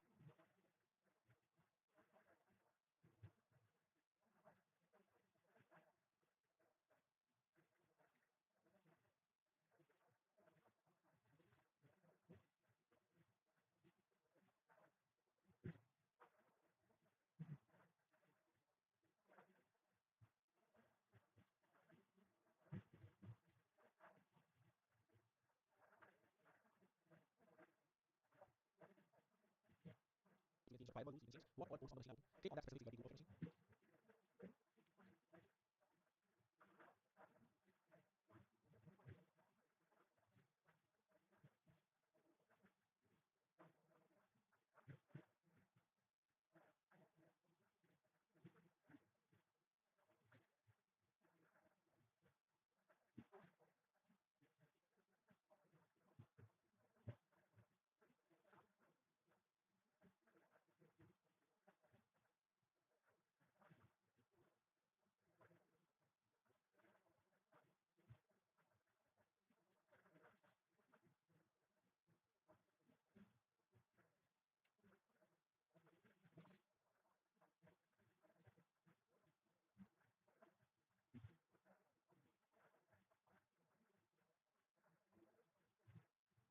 inbound rules, so statements, who all can send inbound requests, what ports are required, select edit inbound rules, and here add a rule custom TCP 80. Click on edit inbound rules, who all can hit on the site. Go to the bottom, TCP 8080 access application. Now go to the IP of this server, which is this here, colon 8080 SE express application. Here I go to IP of the server, colon 8080 slash to-dos. It tells me a list of to-dos for this application has. Here this tells me why it's not going on. You can do them very easy. If you go here, it also has domain name associated. It also pages EC213, whatever the domain name of your version is, colon 8080 slash to-dos. It's pretty handy. It should not be like this, it should not have a colon 8080. At the end of it, you will see out of that. And are you able to deploy a simple Node.js application on the internet and access it on a specific port number? Shall we see? This is all the people who do next step is so need to stuck is specific stuck. No can always appreciate. Why do you put custom TCP for the application? What do I want? HTTP request open 1.8. I want this port HTTP request open. What is the HTTP one? TCP protocol. Why do I say custom TCP? Because I want custom protocol. TCP on port 8080. I can make app design for you version. For now, get left you cannot record, but can't do this. App partition 80. Can't I do app partition 80 and restart the process? What does it say? I don't think you cannot your node process is not enough quality to run port 80. Can you fix it? You can sudo node init.js. If you really want to use this, it's not very hard to do. Make it on port 80, and when you then you can totally do this. You don't have to put port 80 at the end. You can just directly because you don't provide anything. That's equal to port 80 here. But you do it no. Your node.js process never is on port 80 or port 440. Once you is on 80 or 40, you get it. But you cannot. You can do this actually. You definitely cannot do 440. You can do this, then you can do this. You have to port some certificate. Have easy to do. You don't do it. You have 80 version. That's like cool. Pause it and just effort and effort off. What is that? So that two times basically one people. The number of users that is on the site are very less. For these people, for these things. Class of the Mac OS is not open source. We are not devices. How does AWS offering Mac OS option? How is Apple implementing? Mac is not open source. They can buy 100 Macs and put them as well. Quick overview of some inside. Yes, what is added to this? Back to domains.google.com. You look at domains dashboard. You can see I did some domains. For example, you at register.com. You click on DNS here. You can see I point e1register.com to the CE. How the map points is to version. You purchase it. You go whatever website you purchase, you can use this. You follow the extra.com purchase it. Cool. Let's proceed to the next thing, which is reverse proxies. It is very very hard to when it's alright. Let's do the last one, which is reverse proxies. What is the goal from this? The goal is yeah, this is like here, and you are running a small node process for 80. This is good. But if someone comes, they have to do the very ugly UI. They have to do the like EC2.1OOxDevs.com colon 8080. This is like ugly to be before not you. Let's see what let's get it. It's very good. How many website is this? How bad would be asked to you have to go to app.oxdevs.com colon 8080. So you want somehow yeah, other than 8080. This is on 40. So once I say screen this, let's say you like this. No, this is not going to 40. But let's see it. There's your you have a single process on 4080. Let's say you want to do that. Let's say back. When you start, you cannot have two conflicting processes on 4080. Let's say you want this single server and a bot as I go on 234. You want backend 1.100/.com to maintain and backend 2.100/.com. So you want both of these to point to the server. How you run two different processes on the same computer. This is right. It makes sense to use something as a reverse proxy. What is the reverse proxy prediction? If this is my EC machine, and this is one node process running on 8080 and another node process running on 8081, what I can do is if I on port 80 and then something else on port 80, which is usually called a reverse proxy, and this can decide if the incoming URL is backend 1.100/devs.com, then send the request. If it is backend 2.100/devs.com, then send the request. I can start multiple node processes all running on different ports, one on 8080, one on 8081, one on 8082, so on and so forth. Then let the request come here. They go to a specific process based on some controls. They have the URL example. That's what reverse proxies. In your instance, your machine is running your own. There is a different process in one port 80. This is not a node process. This is not a Java process. This is something else. What I'm discussing about this is back. What it is doing? It is doing the opposite of proxy. What happens in proxy? So you can say, hey, this is my browser, and it is my my I don't know, you call it your block to access. Yeah. So if you're in proxy network, you like go to bad.com. You're not. So what do? They go to their Chrome and they add the proxy UI there. And I will do proxy request from different server, or even if you copy VPNs, there's proxy. So your request, this is the world, and this is doing India. Your request is not going to bad.com. Your targeting proxy by some third server to bad.com. So your call is not blocking this. So you are able to hit bad.com through the proxy. Okay. Before you hit the final server, this is local proxy. This is a proxy. And what is the reverse proxy? Can be inside the final service. The thing that's listing here on port 80. If this is Hint is used something like that. So does the process. It can based on depending on not whether it was don't even have most. Have it have restrict access to the yeah, probably the process. Yeah, maybe probably. I don't know that. So why do we need it? People are asking why do we need a reverse proxy? Good question. What is a proxy? You have bought a single sequence and you are in sequence. You are like, I'm not going to 10 different servers here. I'm going to one single server. I have done all my processes. I have 10 different modes processes, 10 different times that I'm sharing. I will support all of their code here because we use the case. So I will reuse this single 20 hours on each instance and run my process. For client 1, I'm not 80, for client 2, I'm not 80. What is the problem? The problem is if you have client what UI you run it, you tell my please go to ec2.com/80. No, that's right. UI you what UI you want to give them. You want to give them this one. This is the machine. This is the URL. Something like this for client and this one. This is the URL you want to give them. Which means they hit what port on a AWS they will hit port 80. The problem is if you have one process port 80, this is the process you totally like UI around it. But what does it mean? What do you want to do? Long time you say make backend 1 run on 80, backend 2 run on 80, backend 3 run on 80. That's fine. The thing that is on port 80, the default port that gets hit. Someone goes to say it's port 80 this and that's the default port will run on reverse proxy or will run a different process whose job is if client 1 is ready to go here, if client 2 is ready to go here, it can proxy request to a specific Node.js process based on where this is coming from. This is from website client 1. I'll take it from here. There is no backend. The UI looks like this. It's not like client 1.js. How you make client 1.js.com going to the server. We will see how you buy servers and so you have and point the domain what is the goal? The goal is to have a single server where you want to apply multiple Node.js processes and one port 80 to run a single process that routes the request based on what domain name is to use the reverse proxy. Do we now understand what reverse proxy is? Let's start with reverse proxies. What is Nginx? Nginx is an open source software for a lot of things. That's a reverse proxy, caching, loading, and things. What are we using? We are using this. Can you use other things? But you're using something else. We're using for reverse proxy. If you want something else, you want Nginx to run over here and request coming on backend 1.100.com to go here and backend 2.100.com to go here. Correct? First step, install Nginx. Copy this and paste this together. So install Nginx on your Ubuntu machine. So if you go, there's two commands. To install and install it comes from TSI. So you run this command, and you enter the instruction, you get the result. Now, what you want to do? If you see this page responses, it is something to understand how start functions. At least Nginx is able to take over port KD. Nginx.com. From this, something on its letter E of just enter things. You install Nginx. This is installing Nginx on this tree. Just enter things. You can specify how what you want to do, how you want to use it. They will link Nginx to your source. That's it. All you have to do. Just install Nginx.com and start as well. Now, if you go to your website, you'll see UI. You will see on port 80 what is running. It says welcome to Nginx. If you see this page, Nginx web server is successfully installed. What have you done after this now? You have started Nginx on port 80. You started something on port 80 that is not your own self process. It is something else. So port 80 has to take over this instance. If you want to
tell the next UI was proxy request, we haven't already anything yet, right? This is what we see on port 80. This is by default. When you type any process from this formula is creating this piece. For now, do you understand how start functions? At least Nginx is able to take over port 80. It is running on port 80. This is on port 80. Everyone's running this website. The request is in the operating system. Now, when I go to do this part,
Do you understand?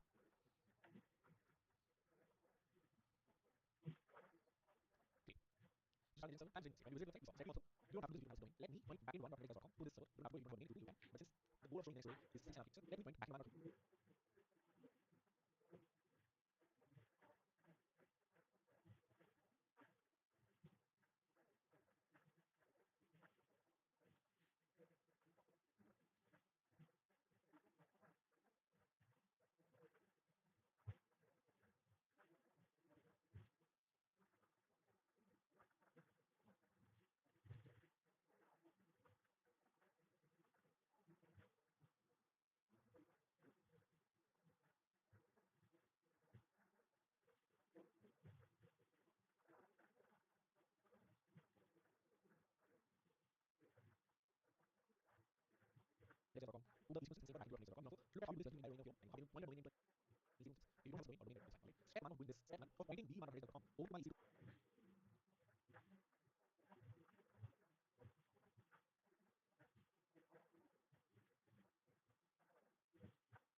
copy the IP of the machine. Step 2 is go to whatever your domain provides the place where you bought your name from. This is usually Squarespace, GoDaddy, Namecheap, the various services related by these domains. And you click on B and S folder, which stands for IP over here. What does that do? It will make both back in one, .redis.com, and another entity back in 2.redis.com. Take this IP back into redis.com is pointing to the same server. What was I able to do? I was able to at least point both of these to the server so that anyone goes to backend 1.redis.com, the device goes, as you can see, to the same as the next server. So if I go to port 80 on backend 1.redis.com, it is the same server. If I go to port 80 on backend 2.redis.com, do the same server. Do you understand? Using this step is actually telling Nginx if we take requests from backend 1 over, take requests from backend 2 over. Do you understand what point 80 is? Okay. Step 3 is clear the workspace. So tell Nginx step 2. Do you understand what internal step about create your domain providers, the base where you bought your domain from. This is usually like Squarespace, GoDaddy, Namecheap, various services related by these domains. And if you click on D and S over here, which stands for domain name system, then like I want to add an entity here. This takes 10 to 10 minutes to 10 minutes. Point both of these to the server so that if anyone goes to backend 1 or server, take this one and creation phase. You need to do this next from blank.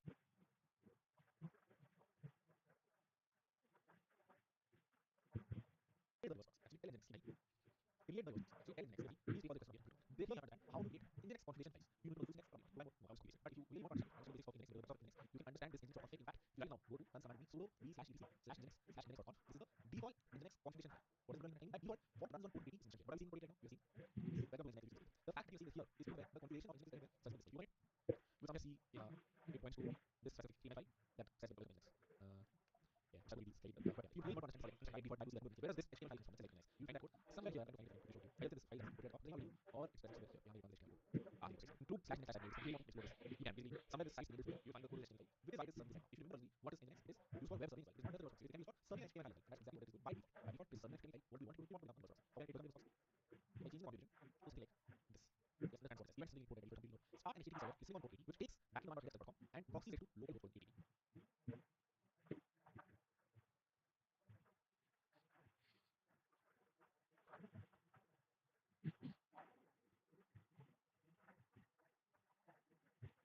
This part you understand. At least you don't understand what all to change as you add more services. Yes.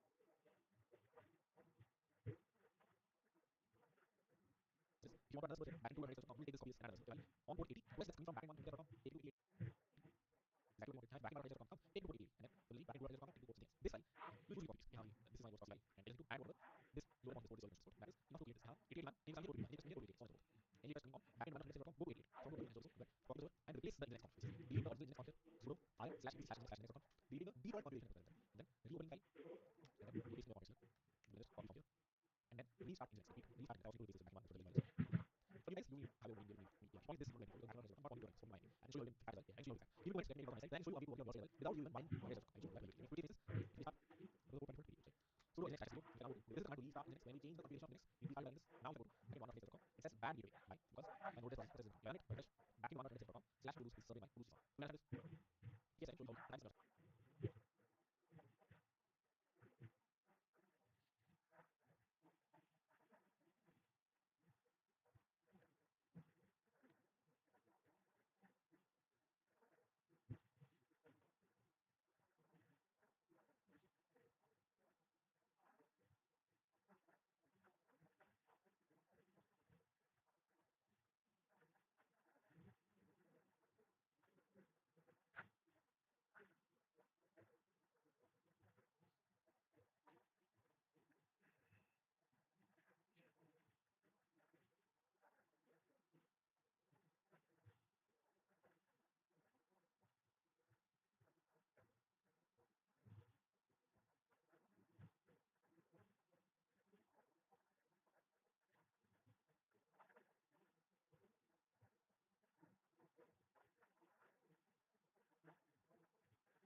otherwise you will need to have such device. Come go quickly.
also the right, and then pasting the content here. Need hundreds of content. Next, when we change the configuration of Linux, we started running this.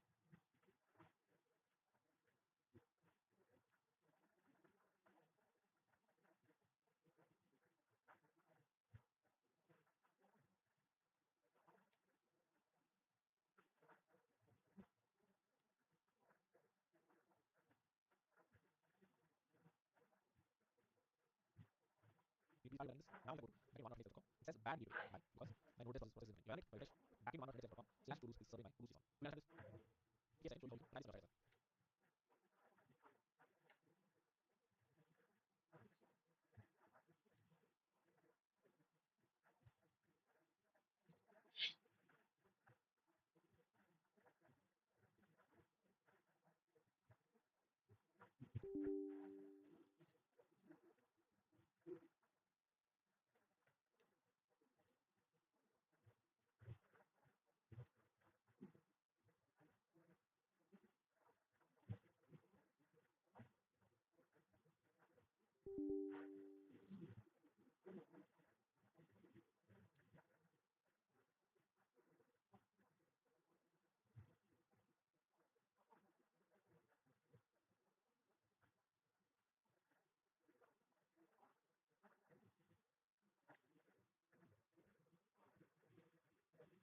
ये क्या बात हुई?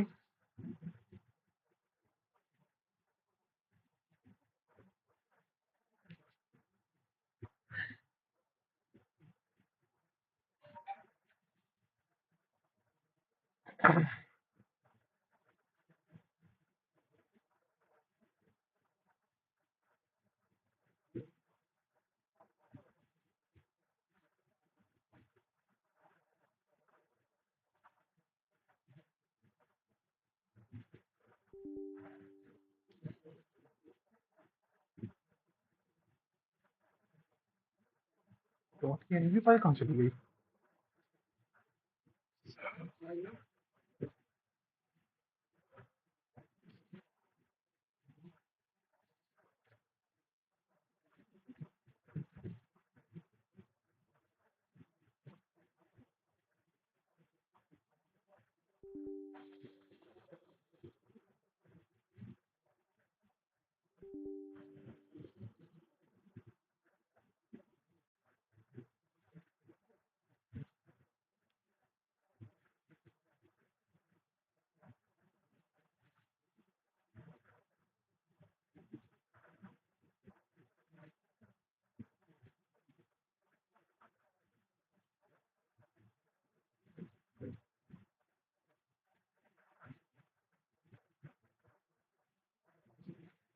Dot delete क्या करती है?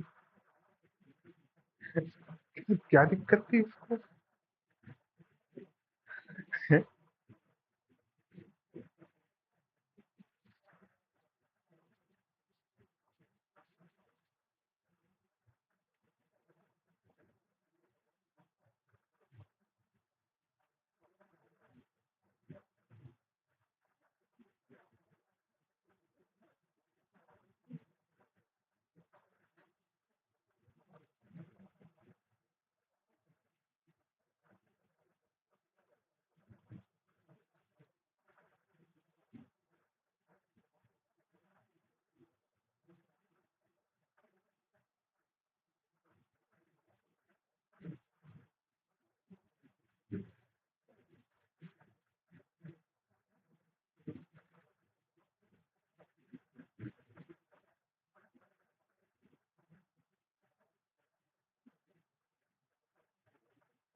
Exist तो कर रही है।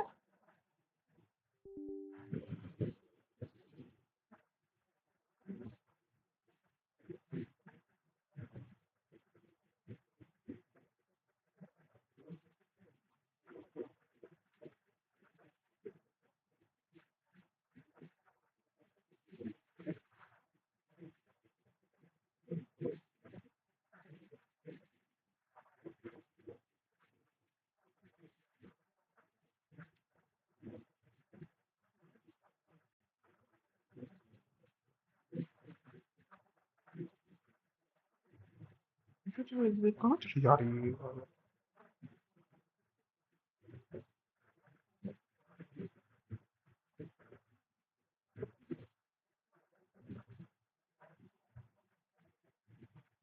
चला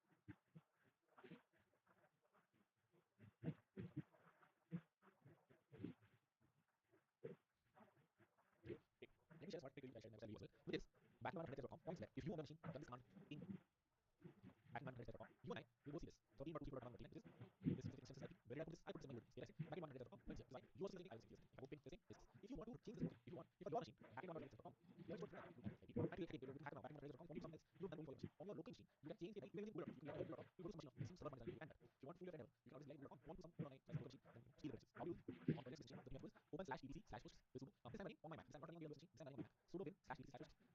And sure, have an entry. Select maybe the things here. Okay, make backend one.devs.com or wherever you want to. If you have any machine, and if you want backend100.com on your machine, when you access the machine, you can do it. Save the file, and do a thing again. It says,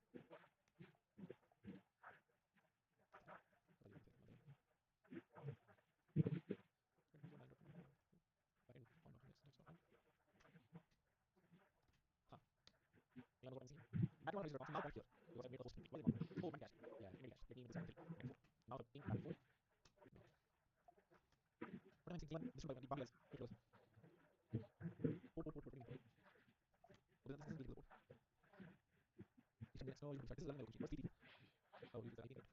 Oh, 344. There you go. You can not be more than. There you go. Just 344 first. There you go. But that's why I'm using I can see not be more than 6. So I have 344 there. But you should make this empty. What happened? Backend.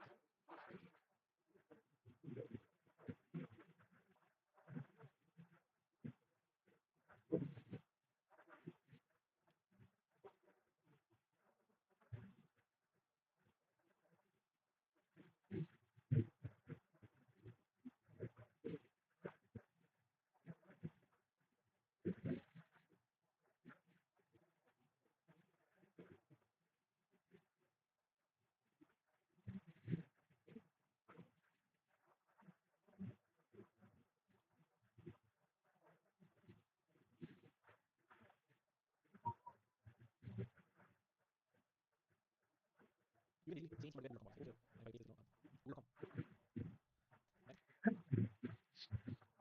machine. Unless this is because it's not about Google.com. Yes. Who's running Google.com? Yes, right. But simple Google. Why am I able to Google account? Even though I think like Google.com. It's all this fashion browsers. But Google.com function might random IP, right? That might say one. Chrome does not. If I run this one, because Chrome has cache. The IP of this Chrome. It's not live. It's stuck. So I go to Google.com. Why? Because I pointed Google.com to randomly. And this is a sneaky tool. Don't learn. Full your friend did it. Who has told me? I think a lot of labs to do. After 2 browsers, not really. Two things. TPS. Can you explain the whole once off server request to the server? This is the whole thing. How can you only use streaming or anything? Suppose for that, we can restrict the like nice server. We only have this. Oh, shit, okay, okay, okay. First thing was copy over this and space that below. And replace it with two. Replace this process not going to do. Copy over. The same question was for our friend. Base here. Base how we going only use HTTP VPS. The again will no just pointing to and if you want to restrict your server, 2003 HTTPS. Best thing is the security tool is very restricted. You change the IP or the post. You only default one. If you want to restrict it, only 81 HTTPS first. And so the whole from now server requests. This is security VPS. What do you mean? What's that emotion of not safe? What are the things you have? That's backend network depends on what is the state.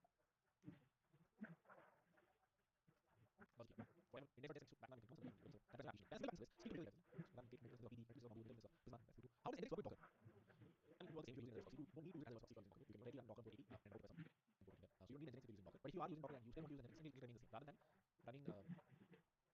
Rather than running a raw node just presses on process on 88 and 89, you run Docker container here, Docker container here, and then this will take a request and take it to Docker container. Docker container. What people do a lot is the single Docker container contains your process as well as Nginx inside. Happy to see Saligan. If the app was Dockerized, would we forward the 80 port from Docker container into EC2 instance for Nginx server to be compatible? If the app was Dockerized, would we forward the 80 port from Docker container to EC2 instance for the Nginx server to be compatible? So wait, you can either run Docker directly on port 80, incoming request on port 80, come directly to the Docker container and take them inside. So asking, okay, I'll be asking you take a few questions. Question number one: will you run single Docker container to run this and this multiple Docker containers? Probably multiple Docker containers. One running backend application one, other running front end. The problem remains the same here. यहाँ पे that means something else needs to be listening here. Yes, but we'll also run this and this inside a single container, and then that container can have Nginx inside. Basically, we can containerize both things. We can be like single Docker container will run this, will run this, will run this, and incoming request will still go to Nginx. Happy to discuss this. Good question. That was food for thought. You can be like, okay, this is my EC2 machine, and inside this runs the Docker container, which will receive a request on port 80 on. Needs to has Nginx running, has process 1 running, has process 2 running. I mean, you can basically containerize the whole thing, which has both all three of them as well. Happy to you ask if you want. If there's some specific time is here, please do this. How many projects would we have after the end of the code? If you do 700, at least 3. I'm using git bash after ch command. I'm not able to SSH to both machines. Can you put the error that you see in the machine? How do I keep running after I close my PC? Okay, question. Sorry, okay. If you want to keep running after you close your machine, npm install -g pm2. pm2 is a process manager. What is a process manager? Something that will keep running index.js even if you close the terminal. So npm install -g means globally pm2, and then pm2 start index.js should start it forever. Repeat, pm2 start index.js, and now the application is running forever. As you can see, pm2 logs 0 to actually see the logs of that specific process. Now even if I exit out of this machine,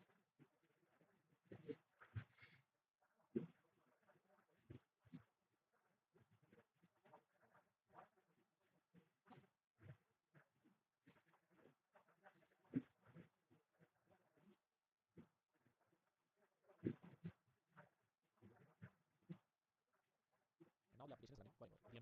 Keep running after you close the machine. npm install -g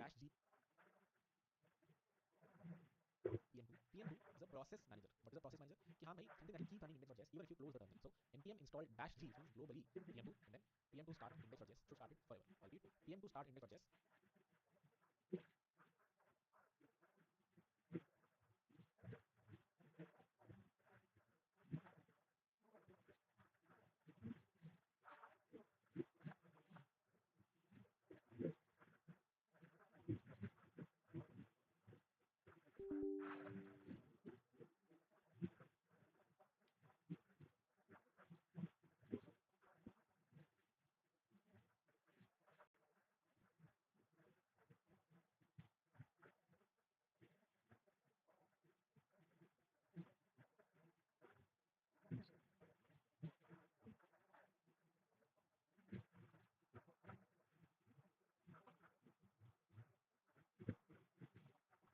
pm2, and then pm2 start index.js should start it forever.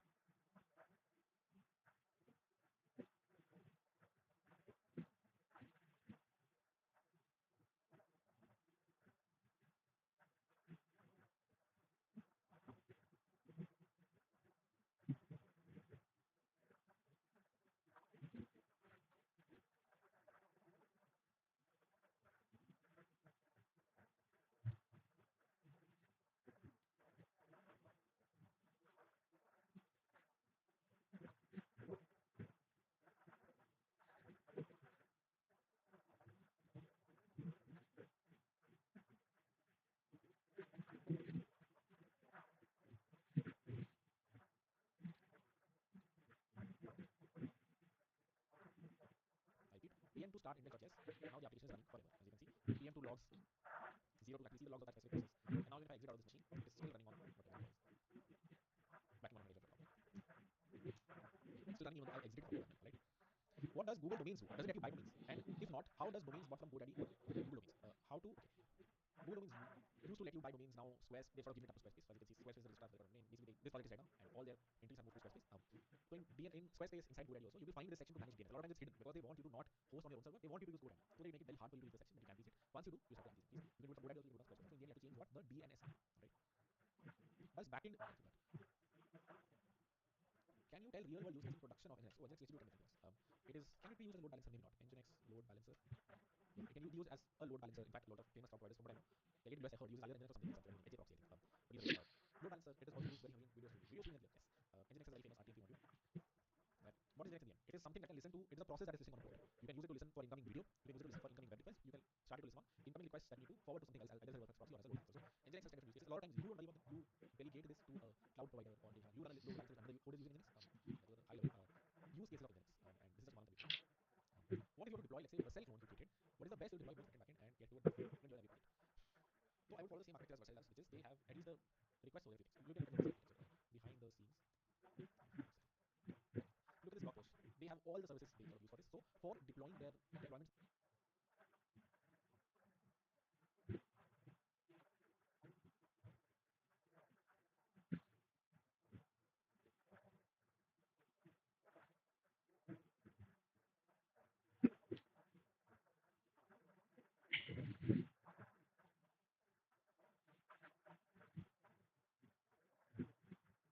service, they use this stack, which is EC2 instances with our autoscale with using Fargate.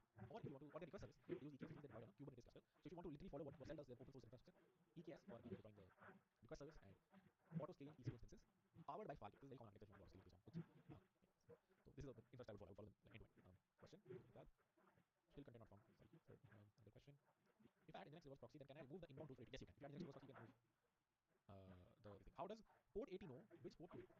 How does port 80 know which port to hit? What does that mean? Please elaborate. This is going to post in the green chat, by the way. Question 1. We answered that. Alternate UI for virtual machine. You can only reach that. You can do it by UIs. You go here, NSS in the AWS console. Click on the specific connect. Actually, there's a connect button right here. Click on connect. And here, connect. So something like this you can do. There are some nuances to this. You cannot do this directly like this. Oh, it does. Hey. Oh, there you go. So you can just, well, our life would have been just easier. Like so much easier if I just showed you this. How you just click a button. What is the button? Go here and then click on connect and then click on the connect button right here. You can access it from the browser. There you go. Okay. Do different ports run on the same node instance? I mean, not in our case. Is your question, can a single node process listen to multiple ports? No, we can. We can create multiple instances. Put it on. Can single node process listen on multiple ports? Yeah, you can do that. Makes sense. Can we simply say this user proxy internet for proxy type user internet proxy host? User internet. Yeah. That's not pretty good. Yeah. Not exactly what we use. Q1.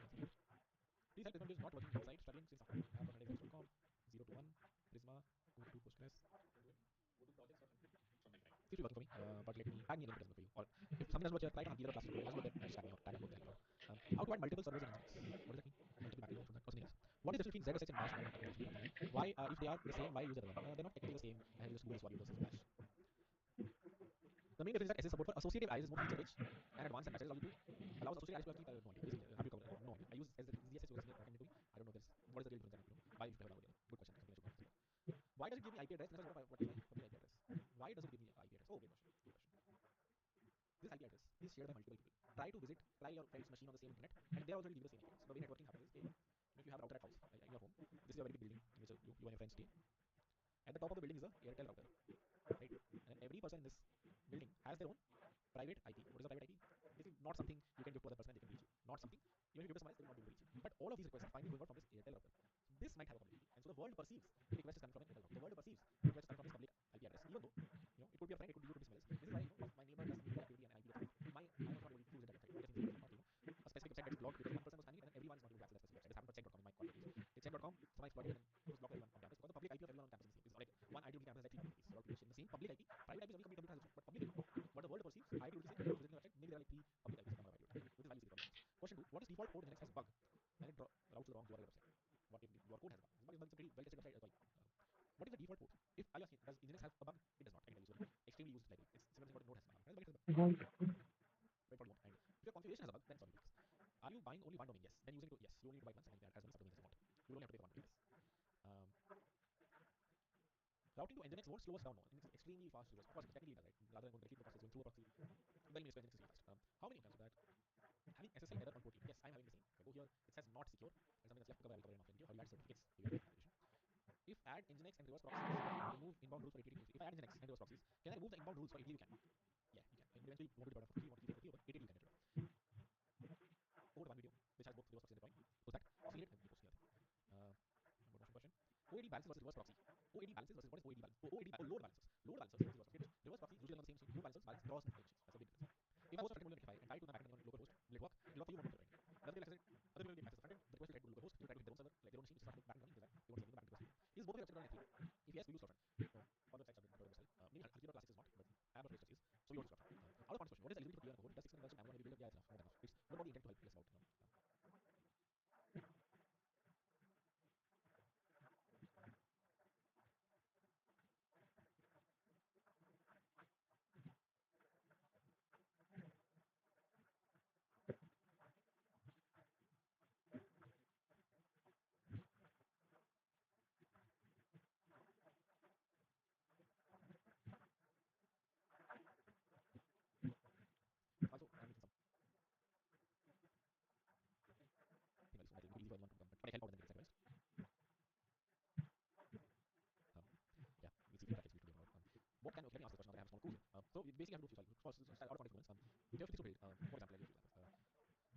code and someone, not someone, texting, basically had a bug in one of his things, which is one I merged. But basically, he deleted the deployment. No, it's not.